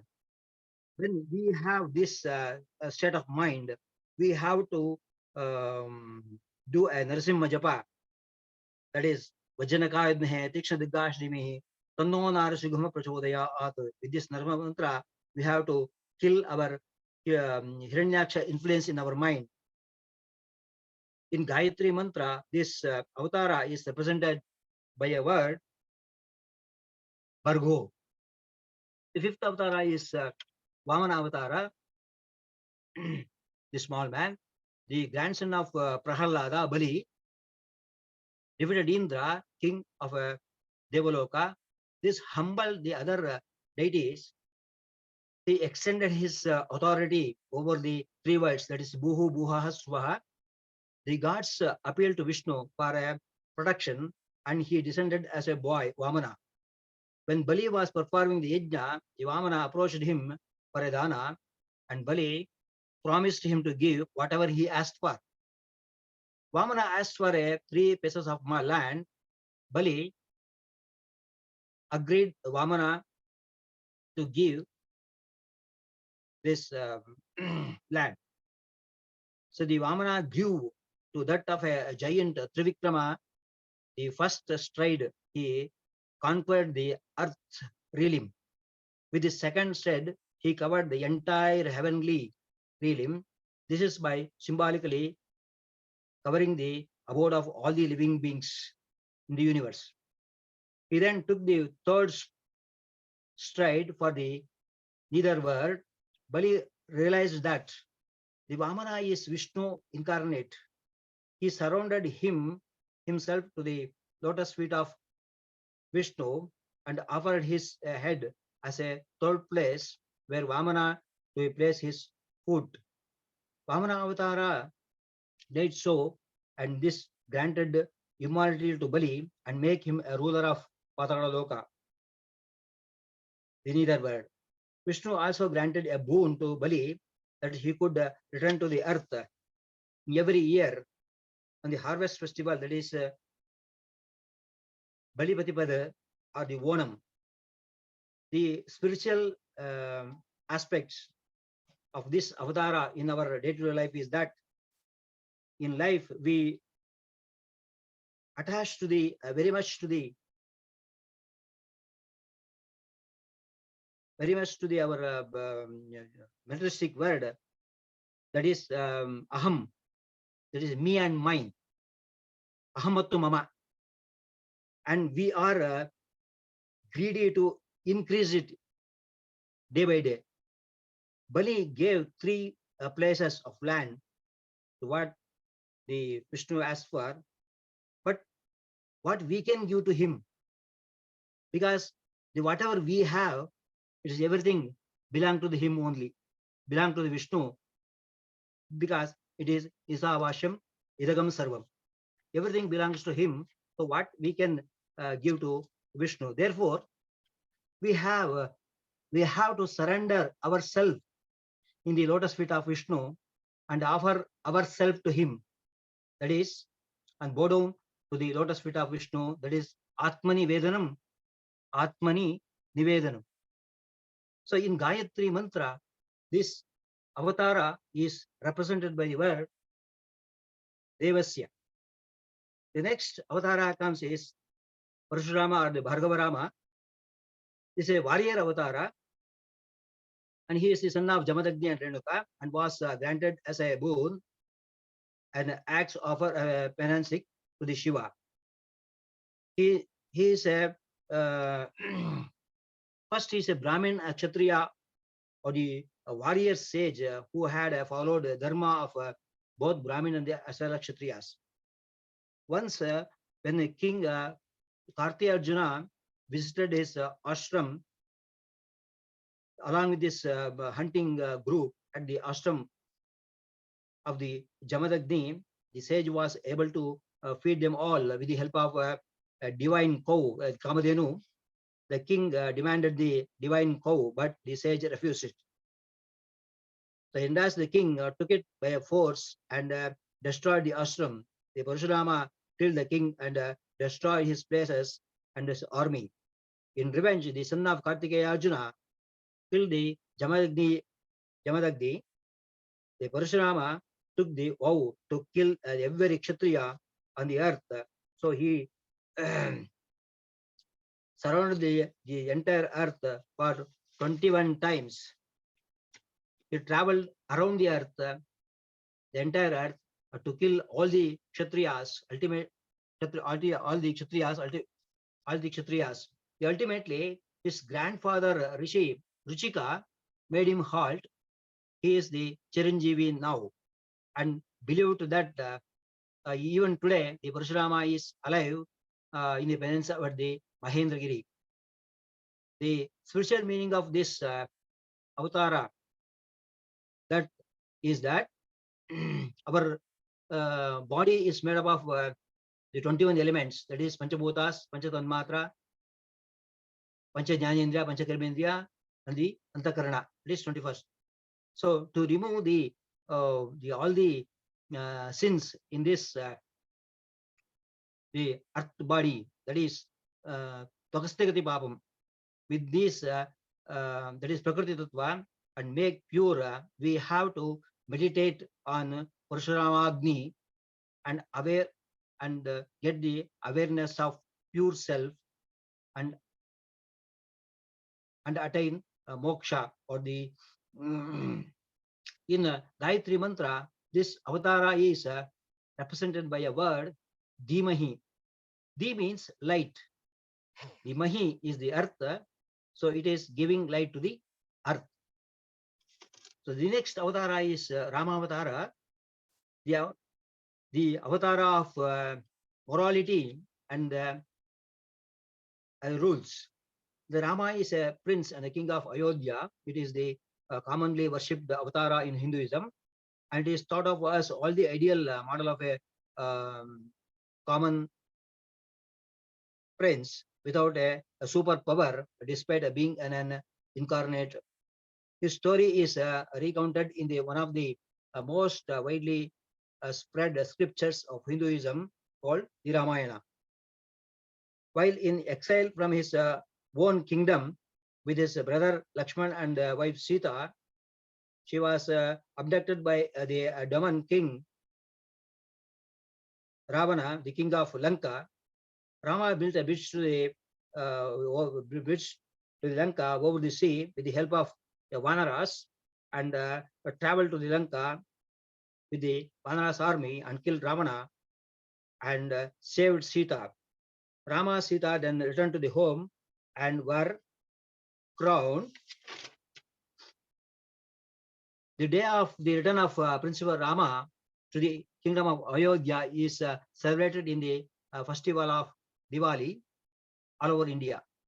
The spiritual mean in this avatara is that the interpretation for our day-to-day life is we get the delusion, that is the moha, and the other girl or the woman, that is womanizer character.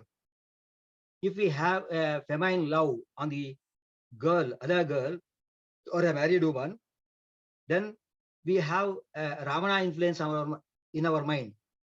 We have to meditate the Ramajapa to kill Ravana influence in our mind. And always we should be by bodily speech and mind, that is kaya vacha manasa, in one woman, that is ekapatni rutastaha, like Rama. So this is the dharma we learn from Rama avatara that we have to follow in our life. The Gayatri, in Gayatri mantra, this avatara is represented by a word Diyo. That is, Di is again a light, and Yam is the Vayu Bija. So he showed a path of light to the Anjaneya. So the next avatara is Krishna avatara.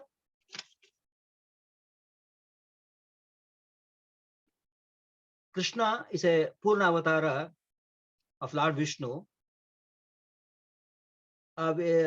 He born as a eighth son of Devaki and Vasudeva, and foster son of Yashoda and Nanda.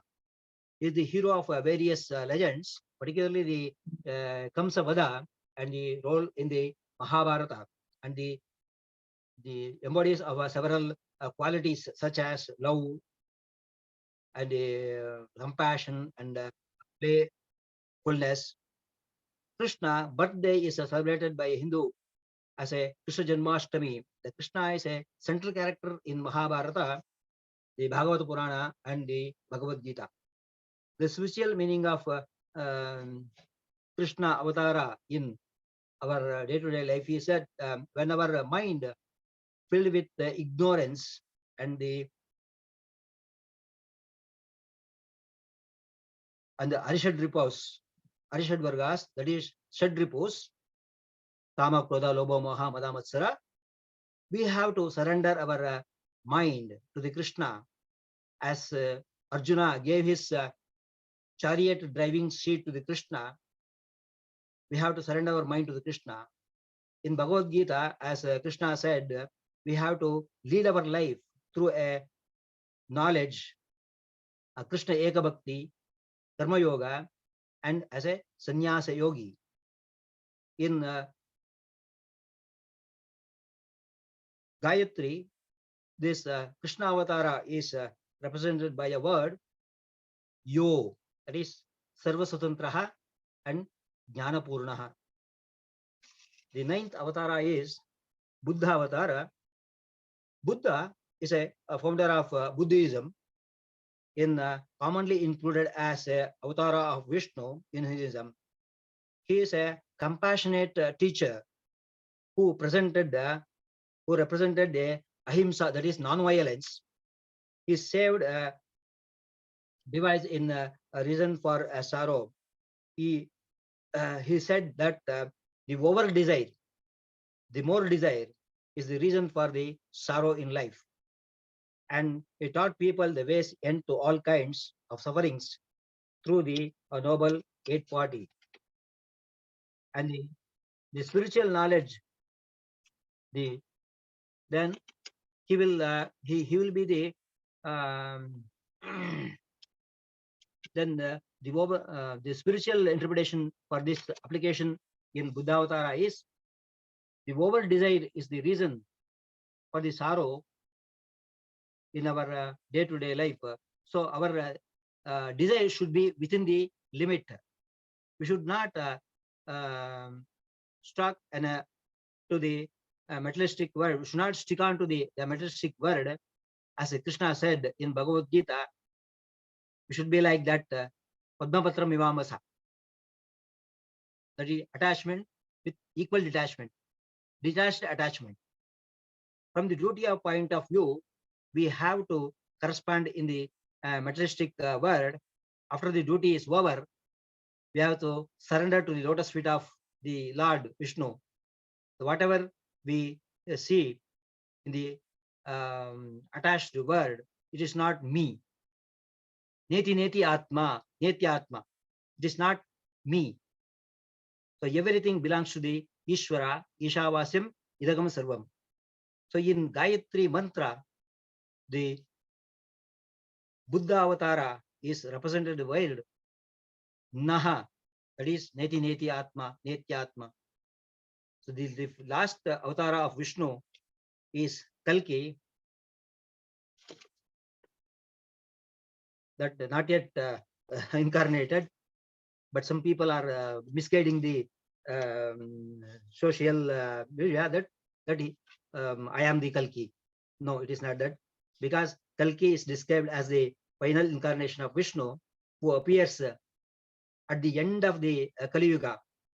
So the Kali Yuga, the duration of the Kali Yuga is 4,32,000. So we are only at present in the 5,128 years.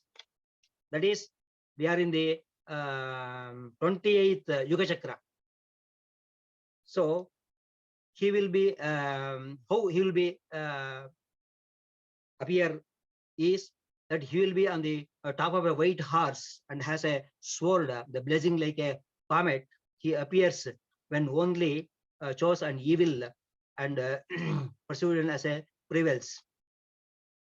Dharma has vanished, totally vanished. In that situation, the Kalki Avatara will going to happen, and we ends at the end of the Kali Yuga to restart Satya Yuga and another cycle of existence. Up to this end, Vishnu is in within. Up to this, Vishnu is in within us, within within our mind. That is Bijamam Sarvabhutana, and he is Antarbhaisa Tat Sarvam Vyapya Narayana Sitha. He is everywhere, and he is influencing our mind to follow the spiritual path. The Bhagavatam talks about this Avatara as Tata Kalu Sampravartate Sammohaya Surabhisham Buddho Naman Anjanasutaha Kitakeshu Bhavishyati.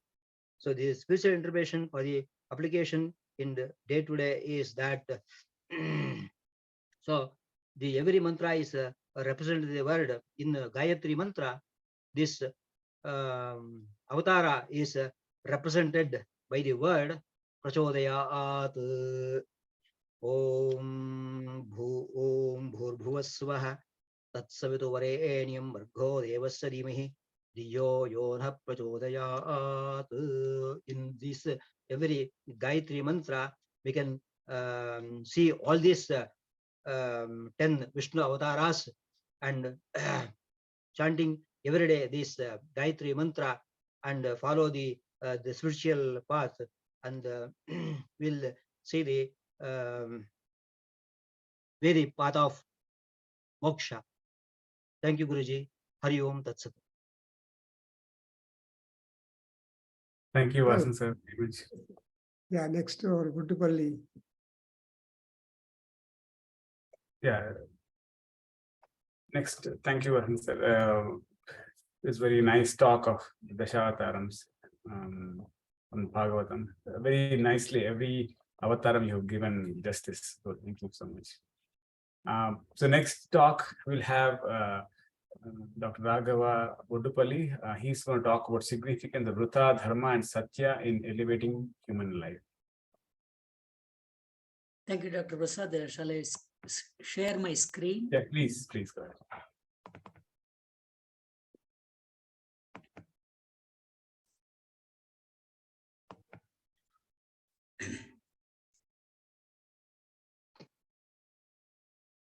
So this is Jnananandamayam Devam Nirmala Spatikakrutim Adharam Sarva Vidyanam Hayagrivam Upasmahe. So Vishnu is the Sthitikaraka. So because of him, we have all these Veda Samhitas, Brahmanas, Aranyakas, Upanishads, Itihatas, and all other things that are depicted here on the screen, and where he has given the Veda Samhitas, and where the division has been done. Can I go to the next slide?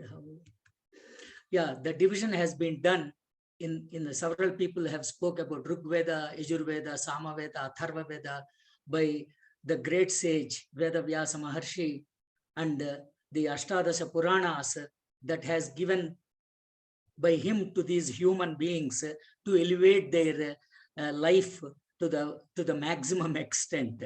So these Veda texts explain the rule of justice for all the living beings via infallible law of karma.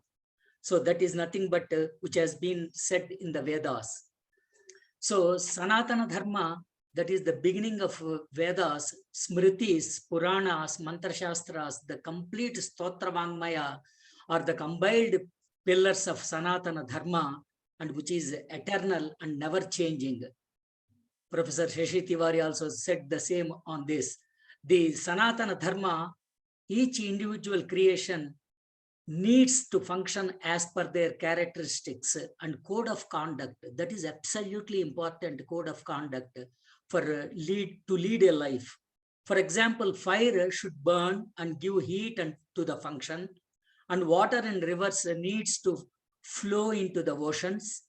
And Sanatana Dharma is as ancient as the Vedas, which the Paramacharya, the Chandrasekhar and the Saraswati said, it is the dharma, it is the dharma and the sound that has given by the Vedas, Vedic sound. It is the way of living which is not time bound or place bound. Sanatana Dharma regulates individual behavior and also societal norms. In Valmiki Ramayana, there are instances where it is clearly shows that Yashaha Dharmaha Sanatanaha means the way of living is unchangeable and eternal. So, as Guru Chagandi Koteswara Garu said, when you squeeze the entire text of Sanatana Dharma, two words will generate. They are Dharma. So this is where the Sanatana Dharma is highly regarded in this country and is being followed in the Kali Yuga also, but to a little extent. So coming to the word Rita, it is derived from R. It means in the Rig Veda is to go the right way, be pious and virtuous or virtuous. Thus Rita is a fixed and settled law and rule. Professor Ingagalli and also our keynote speaker today, Murali Madhavan, also said this cosmic order. In Vedas, the word Rita has been used quite frequently, but in later texts, Sanskrit texts, the use of Rita is dwindled. Rita is the natural law or order that is governing principle of the universe as its events. And to say that even gods are not exempt from this law, which is described in detail in the Rig Veda. So later in Rita's place, words like Satya, that is truth, Dharma, though not the correct word, righteousness, I just put it in the parenthesis. So dharma has been recurrently used, often carrying the same connotation as rita. In Mahabharata and Bhagavata and other sacred texts, rita is true, and at times it is truth that is personified. So who are the gods of this rita? So I think some of the speakers today, they have already said this. So Rigvedudu, and also Mitra and Varuna and Soma. So there is a mantra here which tells in the Rigveda, which tells about that it is son of Aditi who has let forth all things and holds all in its place, and the streams of the being travel towards Rita of Varuna. They tire not, neither lose their hold, but fly like birds in their speed through the all and encompassing. So God Varuna, who is very important and extolled by the Vedic sages. So what is Rita in this is that in the Satya, in a Shanti mantra of Taittiriya Upanishad, Ritam vadishyami, Satyam vadishyami. So what it says is that I shall call you righteousness and I shall call you the truth. In this context, it is very clear that Satya and Rita are not one and the same, for sure. Otherwise, Veda would have not given Ritam vadishyami, Satyam vadishyami in separately. So while commenting on this, Jagadguru Adi Shankaracharya differentiates the two by explaining that Rita is an idea fully ascertained by the intellect in accordance with the scriptures and in conformity with its practice. And Satya is that which is reduced to practice through speech and the bodily action. According to the above explanation, Rita is an ideal state, where Satya is the state of actuality. So there is an example, there is a subtle difference between Rita and Satya. For example, in a forest, a deer runs inside the sage's ashram to protect itself from the chasing hunter. When the hunter inquires with the sage, about the deer, the sage replies that he has not seen it. Does this mean the sage went against his morals? No, not at all. He did the right thing. This is Rita. Even though the sage did not speak the truth, but he saved a life. Here, telling a lie to save the deer is still in accordance with the cosmic law. This is the subtle difference between Rita and Satya. Hence, Ritam is context-based and can change with time, but Satya is unwavering. So coming to Satya, the word Satyam is a combination of two words, Sat, Tyat. The word Sat represents three elements, fire, water, and earth. And the word Tyat stands for air and space, which are formless. These two words form the word Satyam, which represent Brahman and is limited to by the five elements, and the whole universe is made up of them. This is empirical reality. So in a Nighantu of Vedic lexicon, that Satya having 6 synonyms, and one such is the Rita. So from Rita, it might have been originated, it means. So in the Vedas, Rita has also been used to mean Satya and Yajna. That is the Veda. The entire essence of the Yajna is Veda.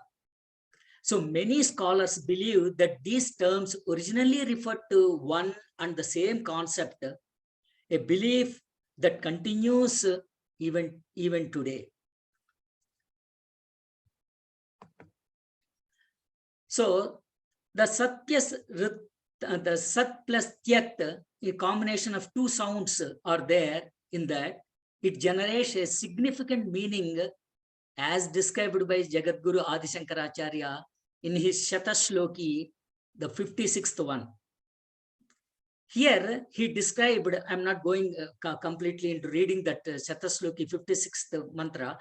Here he described the Almighty in two forms, having the shape and shapeless. Shapeless has no body, only air and space. According to the traditional knowledge, having shape is Murtam, that is Sat, and without shape is Amurtam, that is Tyat. The entire essence of the shape is comparable to the solar disk of Aditya Mandalam, which is said in the Aruna Prashna, and the shapeless core is one that spreads across the entire universe. Coming to dharma, the word dharma is derived from the root dhr, which means to support, to prop up, is the individual and the collective conduct that is regarded by the senses as ideal and imperative. It provides the direction. It provides the direction to our actions and framework for the values. Hence, we must adopt and nurture the goals to be achieved within the limits of by the set society. There is a close link between Rita and Dharma, though they are not precisely the same, like Satya and Rita. In fact, Rita is propagated as Dharma in the entire Bhagavad Gita. In the ancient texts, Dharma is meant to be the ritual or yajna, that is sacrifice.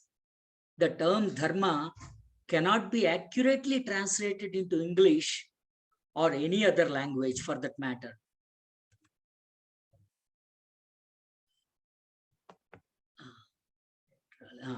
So, what are the scriptures proposing Dharma? Somebody said about this, Manusmriti, Narada Smriti, Yajnavalkya Smriti, and Parashara Smriti and others.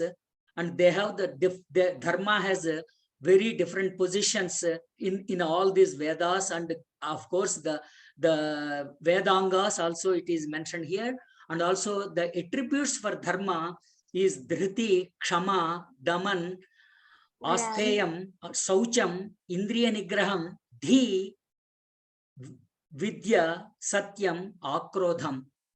And later texts, they have added 6 more attributes to this Dharma, that is the Danam, and the love for the Lord Krishna, as Sri Vasan said, and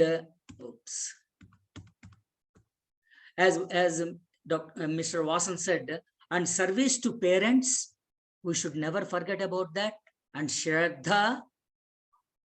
For Shraddha, excellent definitions are there by Sri Jagadguru Adi Shankaracharya, and Yajna, and food for cows. These are the attributes for the Dharma, which is given in several lexicons. So coming to what are the other things that how this Dharma has fallen down is that in the Krita Yuga, that is the golden age, Dharma was its top position and it ruled the entire Krita Yuga. And generally, Dharma is symbolically represented as a bull, with a bull, that is, it stood firmly on 4 legs in the Krita Yuga, which that Dharma was absolute during that Yuga of Krita. In Treta Yuga, the silver age of the world, Adharma started seeping in. Witnessed the decline of Dharma to a quarter, that is 1 leg has gone for that bull and it is standing only on 3 legs.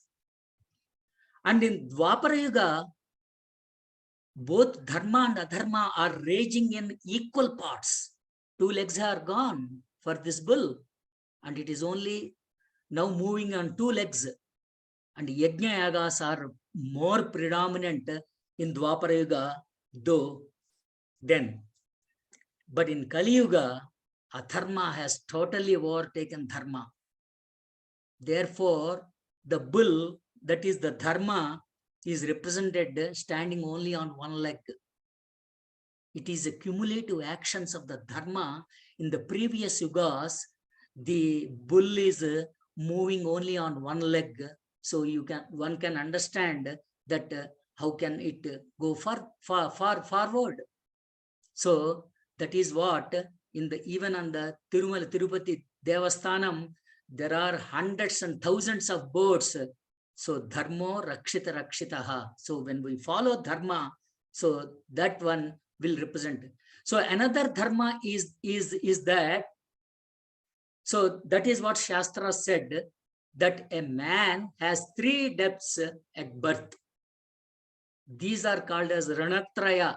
Rana means that is what we have to follow, that these 3. All the 3 Rana can be fulfilled by performing Tarpana and Shraddha. The first one is the Pitra Rana, parentalism, which is due to the parents who gave birth. Absolutely important. Otherwise, I cannot speak today here. Raised them, served them, and contributed to the continuation of the clan by having children. That is Pitra Rana. And the second Rana is the Rishi Rana.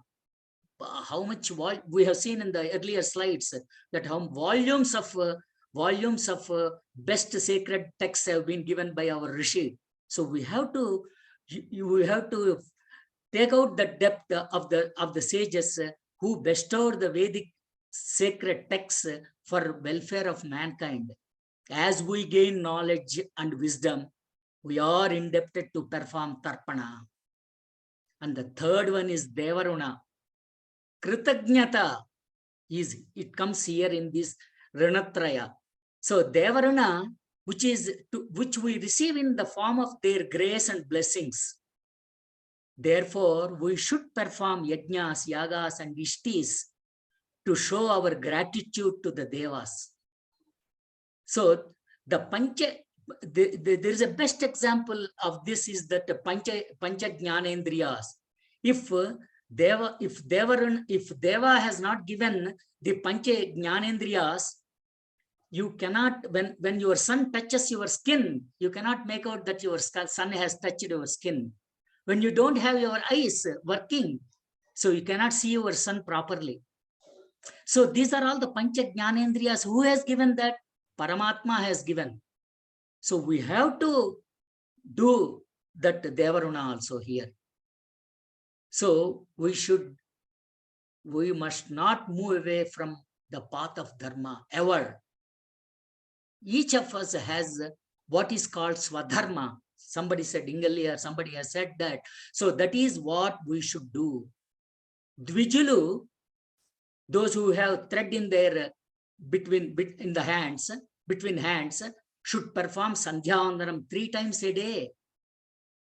Parents, for instance, must look after their children and provide their needs. And students must spend their time, valuable time, in studying and obtain good score. So what is Dharma? Always begin with you, not from the opposite person. Dharma is from me. Whether somebody X is doing or not, it is immaterial for me whether he is doing Sandhyavandanam or not. But whether I am doing Sandhyavandanam or not is the question for me. Once a sage, there is a best example here. Once a sage doing penance on the banks of the Ganges saw a scorpion struggling in the water, and taking pity on it, he pulled it out of the water and set it on the land. The scorpion immediately stung him. It slipped back into the water, and again the sage rescued it. And again it stung him. The sage's Sishya asked him why he continued to save it when it is so ungratefully caused him such a pain by stung him. The sage replied, saving it is my dharma. biting it is the scorpion's dharma. So a beautiful lesson from this sage. And Buddha has followed this dharma chakra, and highly meaningful symbol for the entire Buddhism, representing several important values which have put forth here in this particular circle or wheel. So when I conclude this one, the Vedas inculcate moral truth and dwell upon the importance of virtuous conduct. And as I said, the essence of Veda is nothing but Rita, Dharma, and Satya. Rita, as I said, context-based and changes with time. And Satya is the truthful behavior, and Dharma is the upright conduct, the path of righteousness.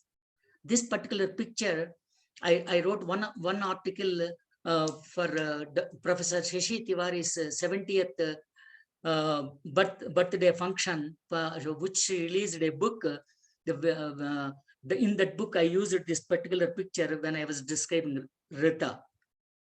So at the end, I conclude with this slide, Ramo Vigrahan Dharmaha. As you all know, which Valmiki has said this, Rama's entire body is filled with dharma. There is no Ramayana, all with if and buts, due to the following aspects. If Rama would have been fought with his father Dasharatha, he would have not gone to the forest. If Rama would have gone back to Ayodhya upon the request of his brother Bharata, there is no Ramayana. If he would have done friendship with Vali instead of Sugriva, Vali would have been just killed Ravana there and then. But Rama wants only dharma way of living, and he is for the dharma samrakshana and dharma parirakshana. As Brahmasri Chagandi Koteswara Garu said, though Treta Yuga and Dwapara Yuga are completed, Rama is still being worshipped and Srimad Ramayana is still being taught in this country, because it teaches us the value of human relationships between father and son, mother and children, brothers and sisters, with brothers, with wife, with friends and others. So when Indians hear dharma, the word dharma, they immediately relate the word to three people: Sri Rama, Dharmaraja, and Yamadharmaraja. As we all know, two great sages, Valmiki and Vedavyasa, brought out these epics which taught us only dharma. So as I said earlier, I have put here, when you squeeze the entire Sanatana Dharma, you will generate only Dha and Dharma, nothing else, two words. I thank you very much, Professor Prabhakar sir, and the president of the meeting today, Dr. Professor Anjanaya Prasad, and Professor Shashi Tiwari madam, and all others who have attended this meeting. Thank you very much. So thank you very much, Dr. Raghava Garu. You are the man behind the Nada Veda Adhyayana Kendra design and planning and all that. Thank you very much. The banner you are having behind, or the program you checked out, everything is, so that is dharma. See, though your subject is microbiology and all that, but still you have paid more attention for Veda Dharma, and you are able to explain these concepts, Rita, Dharma, and Satyam. Actually, people get confused about these three concepts, and so my professor, Dr. K. Krishnamurthy, was telling the circle of Satya, circle of Rita, but Rita circle is higher, larger than the Satya Dharma. Therefore, they always complement Satya Dharma Ratayacha. No controversy. So if you are adaptable to both things, it's really nice. Thank you very much. Wonderful presentation. Now, the Satyavani is not there. Yeah. So Satyavani is not there, so we can go ahead with the last talk for today, which is by Dr. T. Sita Ramalakshmi, my mother. She's going to talk on exposition of dharma merit and adharma faults in the behavioral practice in the compositions of Vagyekara Tyagaraja. Amma, please start. Om Sri Gurubhyo Namaha Harihi Om. Shuklam Brahma Vicharasara Paramam Aryam Jagadvyapini Veena Pustakadharinim Abhayadam Jadyanthakaram Haste Spatikamallikam Chandadhatim Padmasane Sustidam Vandetam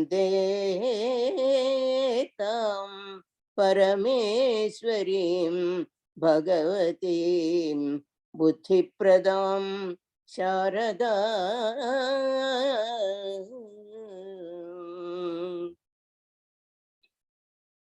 My pranams to all elders assembled here, and I take the opportunity to talk on the subject dharma and adharma, but I called it as a lessons, life lessons from the compositions of Vagyekara Tyagaraja.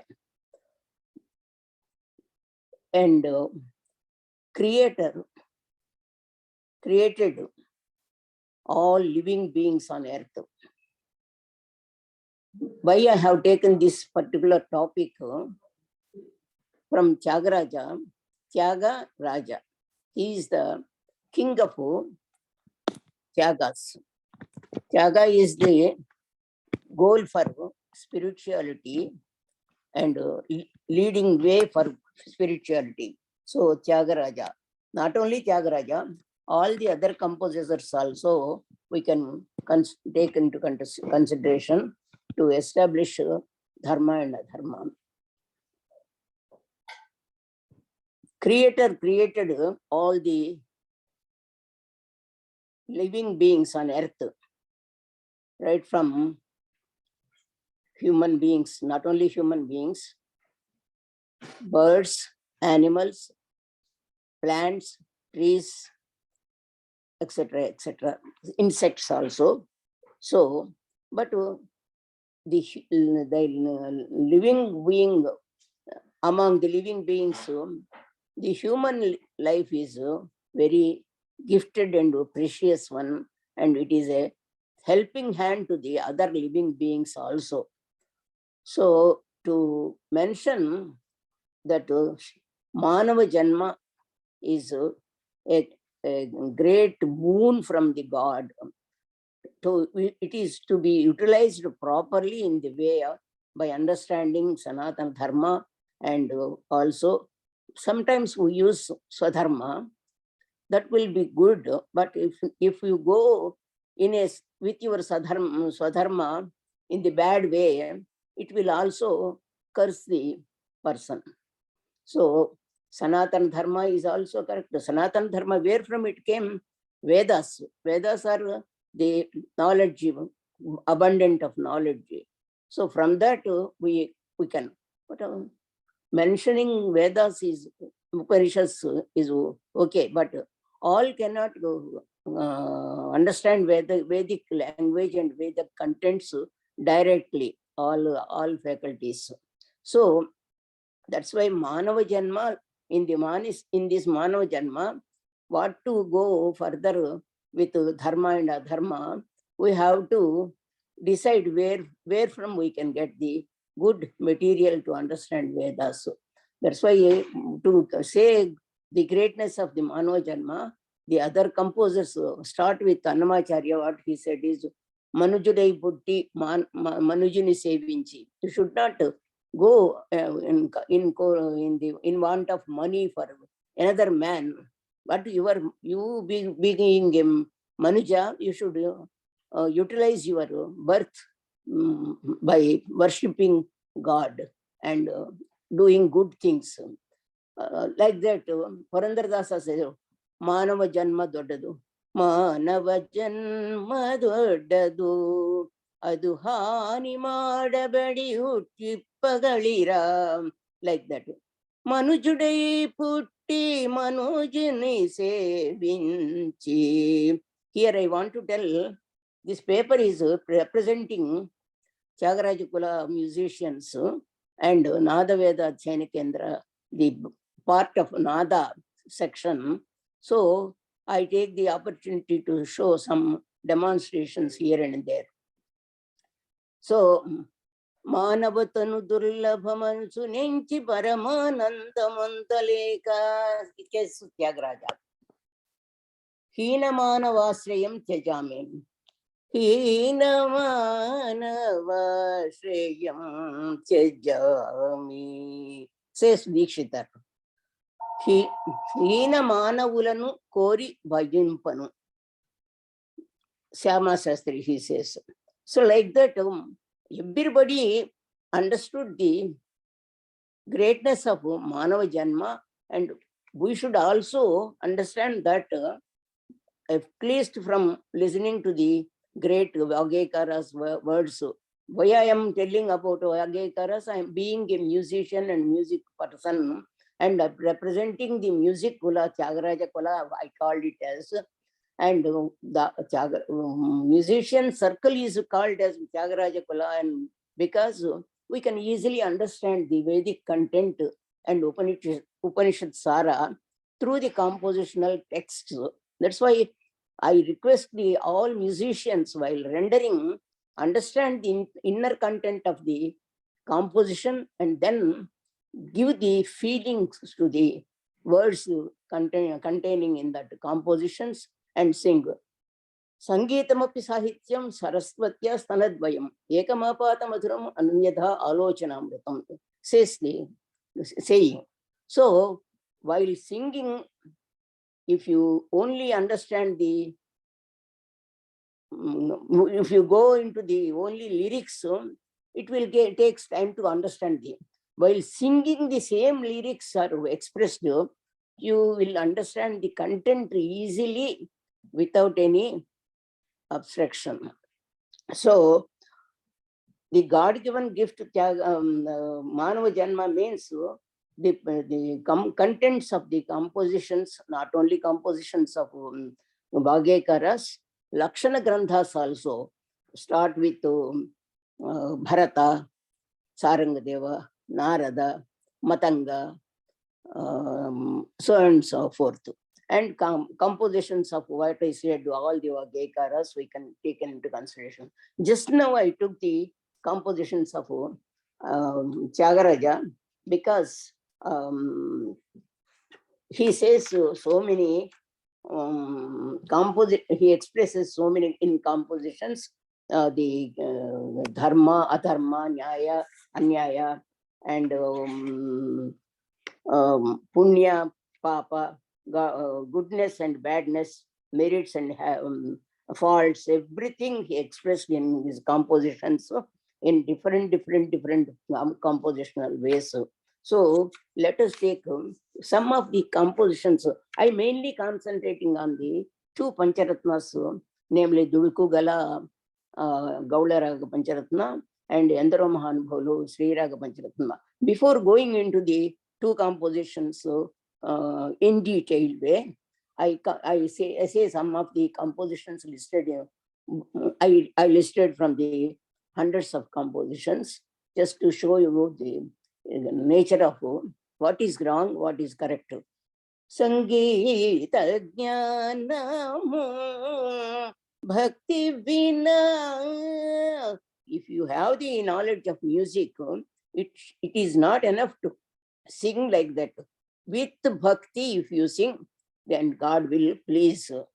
Nyaya nyaya telusu jayagamulu maya maya mani telusunu durguna kaya jadi chandri pula jayam che karyamu telusunu త్యాగరాజుని సంగీత న్యాయాన్యాయము తెలుసు. What is nyaya? What is anyaya? He knows. And that's why he is preaching to us in the way of, here Tyagaraja's greatness is, he teaches and he preaches all the dharmas and adharmas, nyayas and anyayas, taking into consideration his manas is going away from that. So away from the goodness, he corrects his mind, not to the society. We should understand that those compositions mentioned to his manas are considered as to the preachers and teachers of society and people. So we should understand. And Tiliyaleru Rama Bhakti Margam. Tiliyaleru Rama Bhakti Margamunu. Without knowing the value of the Bhakti Marga, people go Vegalechi Nita Munigi Pudi Pusi Vredanim Chivelige Slaganiyulai Baga Paikamurjana Lolulairi.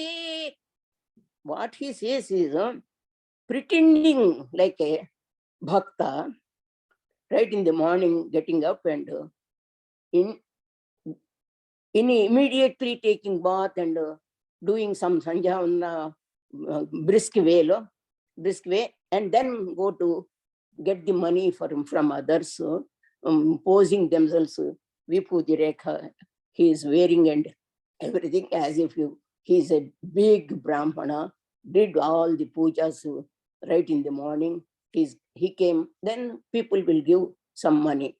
For the sake of filling his stomach, earning the money by doing like this is bad. But doing the understanding the value of bhakti, doing the worship is nyayam. So Rama Bhakti Marga, Rama Bhakti is great. Manasu nilupa shakti lekapothe madhura ghanta virula pujemi seyunu. When mind is not under the control of yourself, what is the use of belling and doing the puja? You keeping your mind somewhere else. So Somidamma Sogarasa under Puriga, Somayaji Swargastudavuna. Here it is a joke that when Somayaji is doing yajnas and yagas, his wife is in fond of going towards some other persons. Is it proper to have the situations like that? And Manasa Yatulotune na Manavini Vinave. All these things are going on in the universe. How to control them? How to control? He says to his mind, then Vara Raga Layagnulu Tamanusu Vadareraya. He says here, because he is a musician and Vagekara of music, he mentions to the people of musician circle. But not only to all these things are not only to the musician circle. If you understand the value of these sayings, you can understand that not these all others are also can follow and understand the good and bad things. Varalaga layagnulu tamanuchu vadareraya. Without knowing the knowledge, properly understanding the Veda content or the necessary requisites of music, raga, laya, everything, and they pretend themselves as musicians, and they say that we are big musicians, proposing themselves. Without that, Sogasuga Mrudanga Talamu, Jatagurchi Ninu Bhajinchina. Understand, Yeti Visrama Sadbhaktiyu, Nigama Sirothama Kalkina Nijava Kulato Swarasutamoto Rama Sogasuga Mrudanga Talam. Sogasuga Mrudanga Talam, with all these requirements, understanding Dingamagama Vishayas, singing is pleasing to Rama.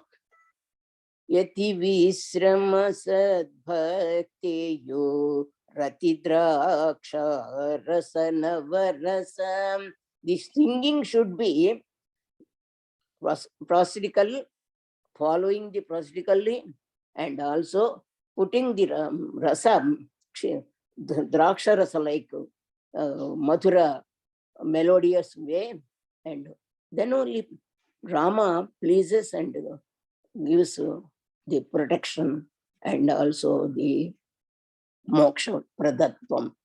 And I don't do every day, I'm not doing any proper way karmas, like Sugunamule Chepu Gonti Sundara Raghurama. I always say out all your good characters, but I don't do properly. Snanadi Sukarmam Bulu Veda Adhyanam Buleruga. Snanadi Sukarmambulu Veda Dhyanamul Yeruga. I don't do the proper way of taking bath and uttering, pronouncing Veda mantras, everything. Sri Nayaka Kshamiyim Kumu. Realizing the faults in him, he is asking the Rama to excuse him. That is better for the dharma to follow. Better way to follow the dharma. Dushtula Guri Dushkartyamalum Salpute. Don't do the bad charactered friendships, and you also do all the bad things. Everything in every composition contains so many, wherever there is saying for manas, we can see all the dharma, vichakshana compositions. Sitavara Sangita Jnanamu Dhata Nuduta Vrayavalra. You get into the music faculty, Dhata means Brahmadeva should write on your forehead, then otherwise you can't get into the subject music. Like this, he says in some other examples, just for sake, I quoted.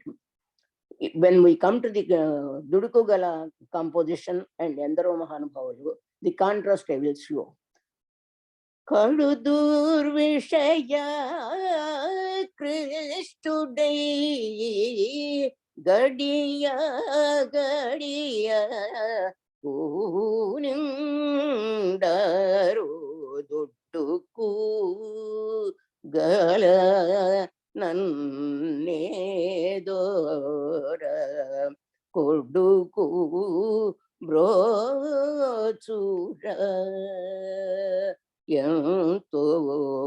He says, Dudukugala Nannedora Brochura. Edora Koduku means Sri Ramachandra, Dasharatha's son. Here we have to take things in different way. I am doing all bad things and controlling my bad things to do and protected by Sri Ramachandra, the son of Dasharatha. I do so many things every day, Dinadinamu. Sakala Bhutamulandu Nivayundaga Madileka Poinam. In all the Sakala Bhutas, you are present in that. And why not I understand that one and doing without taking into the mind and doing all bad things, how to protect you, how you can protect Rama. He says, Paradhana Mula Koraku, Orula Madikaraga Baliki Kaduku Nimpa Terigi Natti Duduku. Duduku's list out. He listed out by Tyagaraja, listed out all the Dudukus in this composition. Tanamadini Bhuvini Saukya Bhujivaname Yanutu Sada Tinamulu Gadukutu. This is the only way of earning money is the only way to fill our stomachs. So that is the great thing I am doing. Thinking like that, continuously doing that one is bad. Dudukugala తెలియని నటవిట శూద్రులు వనితలు శుభశమవుట కొపదిశించి సంతసిల్లి స్వరలయంబులెరుంగకను శిలాత్ముడై సుభక్తులకు సమానమగు దుడ్డుకు. Not understandable persons, you are wasting your time with them, and without understanding their swaralaya vichakshana, you are doing, that is bad thing, which you should reach them to a good persons who can understand the value of bhakti, worshipping. Worshipping is dharma, and not doing the thing, doing all other bad things without any bhakti are adharma. Now in this context of understanding lessons for life is, from the compositions is, doing some bad things and through bhakti preaching God is the dharma vichakshana here.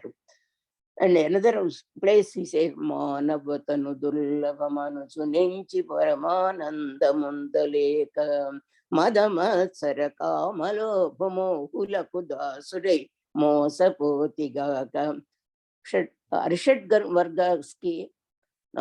We give importance to Arishad Vargas and the Kama Krodha Lobha Moha Mada Matsaryas, giving importance to that, and doing all bad things in this Manava Janma is wasting your time, and do the good way of worship and get emancipation.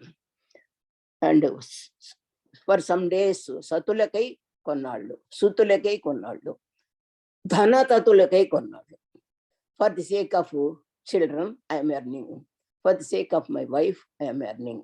And for the sake of getting money for that, I am going and preaching, approaching another wealthy persons. That is all. That's why Tyagaraja is not of that type. But as if he is doing, his manas is doing, he says, actually speaking, Tyagaraja's nature is Nidhi Chala Sukhama, Ramuni Sannidhi Chala Sukhama. He says, that is different. This opposite to this bad deeds doing Dudukugala in Endaro Mahanbhavulu, but considering good, because it is musical compositions, Bhagavatas into consideration. Bhagavatas means musicians. Chanduruni Varnunu Anda Sandamulu. Who are the great persons to be Vandaniyas?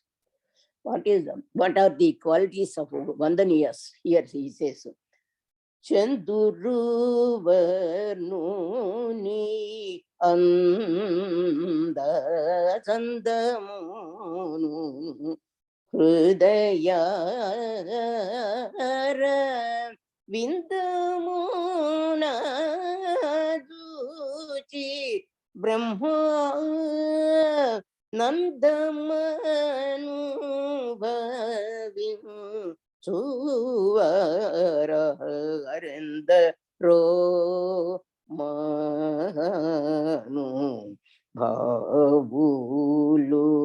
One aspect of a good thing, Chandru Varnuni Anda Sandamunu Manasara Kanugani Ananda Brahmananda Bharatulaya Endaro Mahanbhavulu. Samadalola Manasi Jalavanya Dhanyamudhanyulenda. Here he says, Samagana Lola, the Sri Ramachandra, Manasana Taluskuni, remembering him, singing all the compositions. Those who are doing like that, they are all Vandaniyas. Manasanara Charavara Sancharam Salipi Murti Bhaguga Pogadaneduvaraندرو. To praise all the greatness of Rama, singing is Hari Guna Mani Maya Saramulugalamuna. All your names into beats like Hara, preparing that, and imagining that Hara is putting to Rama, you are singing. That is great thing. For that, such persons are Vandaniyas. And Patita Pavanudane Parat Paruni Gurinchi Paramartamagu Nijavargamuto Paduchunu Sallapamuto Swaralaya Diragamu Diliyuvarenda Ro Hariguna Patita Pavanudane. You are Patita Pavana. Parat Paruni Gurinchi. About Parat Para. Paramarthamagu Nijamargamu. About you, all the greatness of yourself is telling to others is a very great thing. By that way of singing with this content of your greatness telling out is great. Vandaniyas. Hoyalu meera nadalugal kusara suni sada kanula chunu pulaka sharirulai Ananda Payoti Nimagulai Mudangunanu Yeshamu Kalava. And your Yeshamu is through what? Hoyalumira Nadalu Kalgu Sarasuni. Who is Sarasa from Sri Ramachandra? He is beautifully and bigger and Hoyalumira Nadalu Galgu. And then in a very fashionable way, he is having his personality. And Sarasuni Sada Kanula Chunu, imagining his personality like that. And Pula Kashari Rulai, horrible way, you are getting horripul's horrifications to seeing the great God in your imaginations. Ananda Payodhini Magulai Mudam Gunanu Eshamu Kalava. Such way, if you are imagining like that, all Yesha will automatically come to you. Rama gives Eshamu everything, Kirti, and also Brahmaloka Prapti, also given by God only, that you should understand and go further. Ni nama vaibhavam bulanu ni parakrama dhairya shantamanasamu Neevu anuvachana satyamunu Raghuvarani yada sadbhakti yujanintakanu Durmadamulanu kallajasinati Neemadiningi santasam kunanu Gunabhajanananda Kirtanam seyuvarendaro. Here, very wonderful stanza. Ni menu nama vaibhavamu mulanu ni Neevu anu vachana satyamanu. Not only uttering your namas, establish that you are real to help us, protect us, and Svachana satyamunu Raghuvara niyada nija sad bhakti, real bhakti possessing, and Durashalanu without any inhibitions about bad deeds, doing the bhakti marga, searching for the bhakti marga is whoever is doing, such people are Vandaniyas. And finally he says, but where from you are getting knowledge and good deeds? What are the sources? Bhagavata Ramayana Gita Disruti Shastra Pura Nakumar Mamulan Sivadi Shanmatamula Gudamulan Muppadi Mukoti Surantarangamula Bhavam Bulaniriji Bhavara Galayati Saukyamuche Chirayu Vulkaliji Niravadi Sukhatmulai Tyagaraja Aptulai Navarenda. Tyagaraja Aptas, to become Tyagaraja Aptas, what are the qualities you should possess, he says, Bhagavata Ramayana Adi, Suti Shastra Purana, Marmamulan, Shivaji Shanmatamulanu, Gudhamulan, the Rahasyas, the secrets of Gudha Matas, all the Matas, Shanmatas, and Muppadi Mukkoti, Surantarangamula Bhavam, Surantaranga Bhavas are in Muppadi Mukkoti. Mulanirigi, after knowing that, Bhavara Galayadi Saukyamuche, not only understanding those things, you, being a musician, you should follow the raga and tala laya properly and exhibit all the great qualities of Sri Ramachandra by singing very good way is another Vandaniya's characteristic. Finally, he says, Prema Mupiri. If you really go into the bhakti and you get immense happiness through, as if Rama and ourselves are, because we are also gods, where they are, gods are there. Atmanubhava, Atmananda, if you get into that, within yourself, you can see the God. Such situations are there. Prema Mupiri. Prema is automatically filling into your mind, and Prema Mupiri Konu Vela. Such time is there when you get into that such a situation. Anamamu Talache Maru Ramamu Anamamu Sri Ramanamamu Talichevar, because he is his Istadevata is Sri Ramachandra. Whatever may be, Lalita Parameswari Dikshitar, Bangaru Kamakshi, Syama Sastri, and Venkateswara Swami Annamacharya, Vithala Purandardasa. So some good gods keep in their mind as Ishtadevata.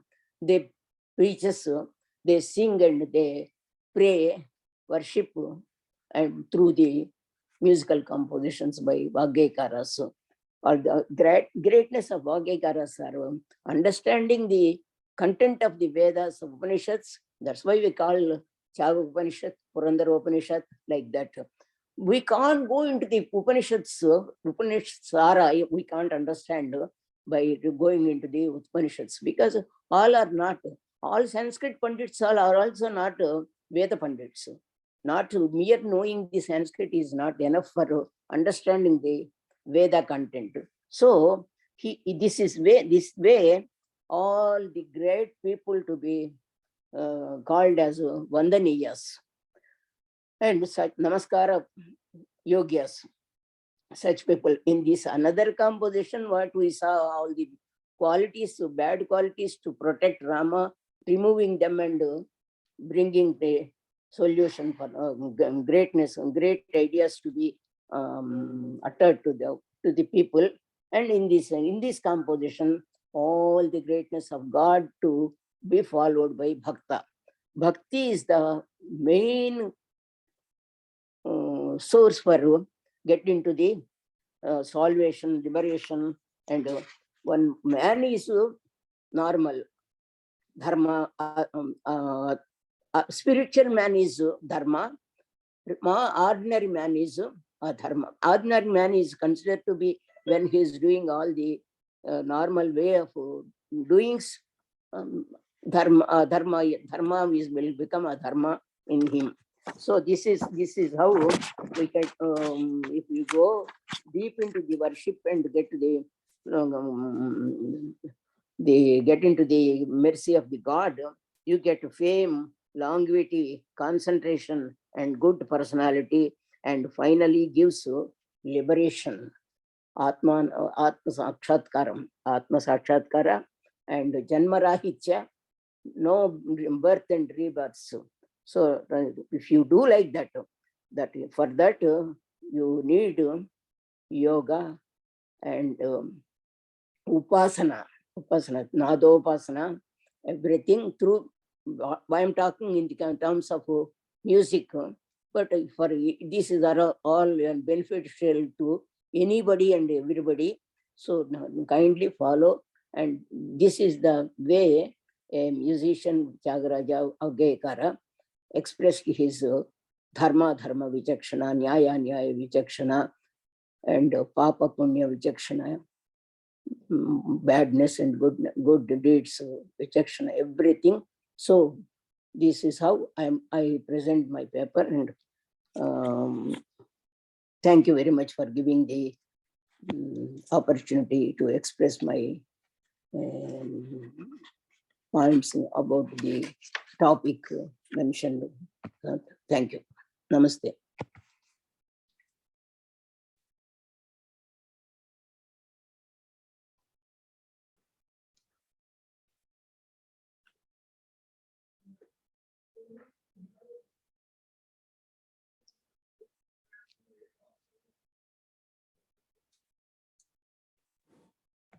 Prabhakar sir, you are in mute. Yeah, sorry. So today we have a nice program. All speakers have contributed so much about the concept dharma and adharma, which by each other. And normally we end up our program when we do offline in Bangalore, in the VET Polytechnic big AC auditorium with music on Saturday, and next day with the dance program. Fortunately, this time we are able to follow that particular practice. So with music, paper and singing, today we are concluding the sessions. Tomorrow, likewise, we'll have a dance program also.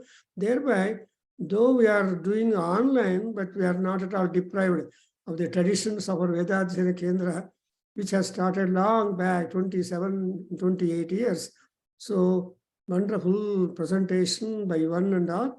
Now I ask Jayanti, who is a Veda student and living in Chicago, a software. She's very sincere student of Veda and our Kendra. She will just give you comments and then wrap up the whole thing. Thank you. Now, Jayanti. Oh, mute. No, you are mute, Amma. Namaskaram, Guruji. Namaskaram to everyone. I know we have taken, there are a lot of speakers, so I'll make it very short and very simple.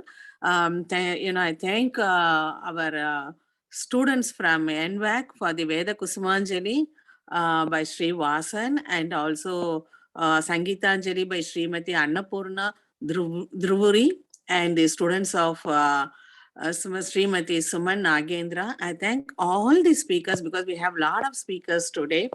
So I thank everyone. And also I thank all the participants, and I just want to make it very short. And thank you. Thanks to everyone. And thanks to Guruji. Thank you. Okay, Mangalam. Please repeat the Shanti Mantram. Any other comments? Raghava Garu or Charanji, anything you want to offer at today's program before Vasan starts Shanti Mantram?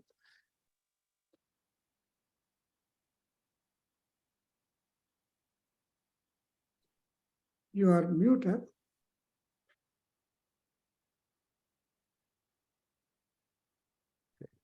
Hear me now? Yeah, no. Okay, good. No, thank you very much to everyone. I must say, it's a privilege. I must say, I think I'm very lucky to be in the company of such good presenters and good researchers. I was taking a lot of notes, as I always do, whenever you invite me to any of these presentations. And I have already jotted out homework for myself, actually, listening to all the presenters. And probably on our one-on-one sessions, I will definitely revisit some of those with you personally. One of the when I was writing down and And obviously the discussion on Ruta and Satya and Dharma seem to be a common thread across many presentations, beginning from right from the first keynote speaker himself on to Dr. Raghava. And so that common thread is very insightful personally for me. I always like to connect the dots. If you permit me, I wanted to, in fact, ask Dr. Raghava a question. If you give me a minute or so on that, I thought I'll clarify something that I learned from him. So Dr. Raghava, when you went through the sequence of Ruta, Satya, and Dharma, in the first section, you quoted a verse where you emphasized that Ruta is not Dharma, or Satya. Ruta is not Satya. That was the first verse. Then you moved on to the middle section, and again you were describing, and you mentioned Satya has 6 synonyms, and one of which is Ruta. You mentioned that in the middle, and I may have comprehended it differently. If so, do please clarify. Dharma has 6 synonyms. Later it has come in the Sanskrit text, and one among the 6 is the Rita. Is the Rita? Yeah. Okay. So Dharma has 6 synonyms, and one of them being the Rita. And initially in the presentation, you said Satya is different than the Rita, so that was the transition you were taking. So thanks for correcting me on that. And then you showed us a diagram at the end where you showed the progression path of Ruta, followed by Satya, followed by Dharma, and then followed by the Runa. And then you obviously went into the details of Pitru Runa and Rishi Runa and the Deva Runa. So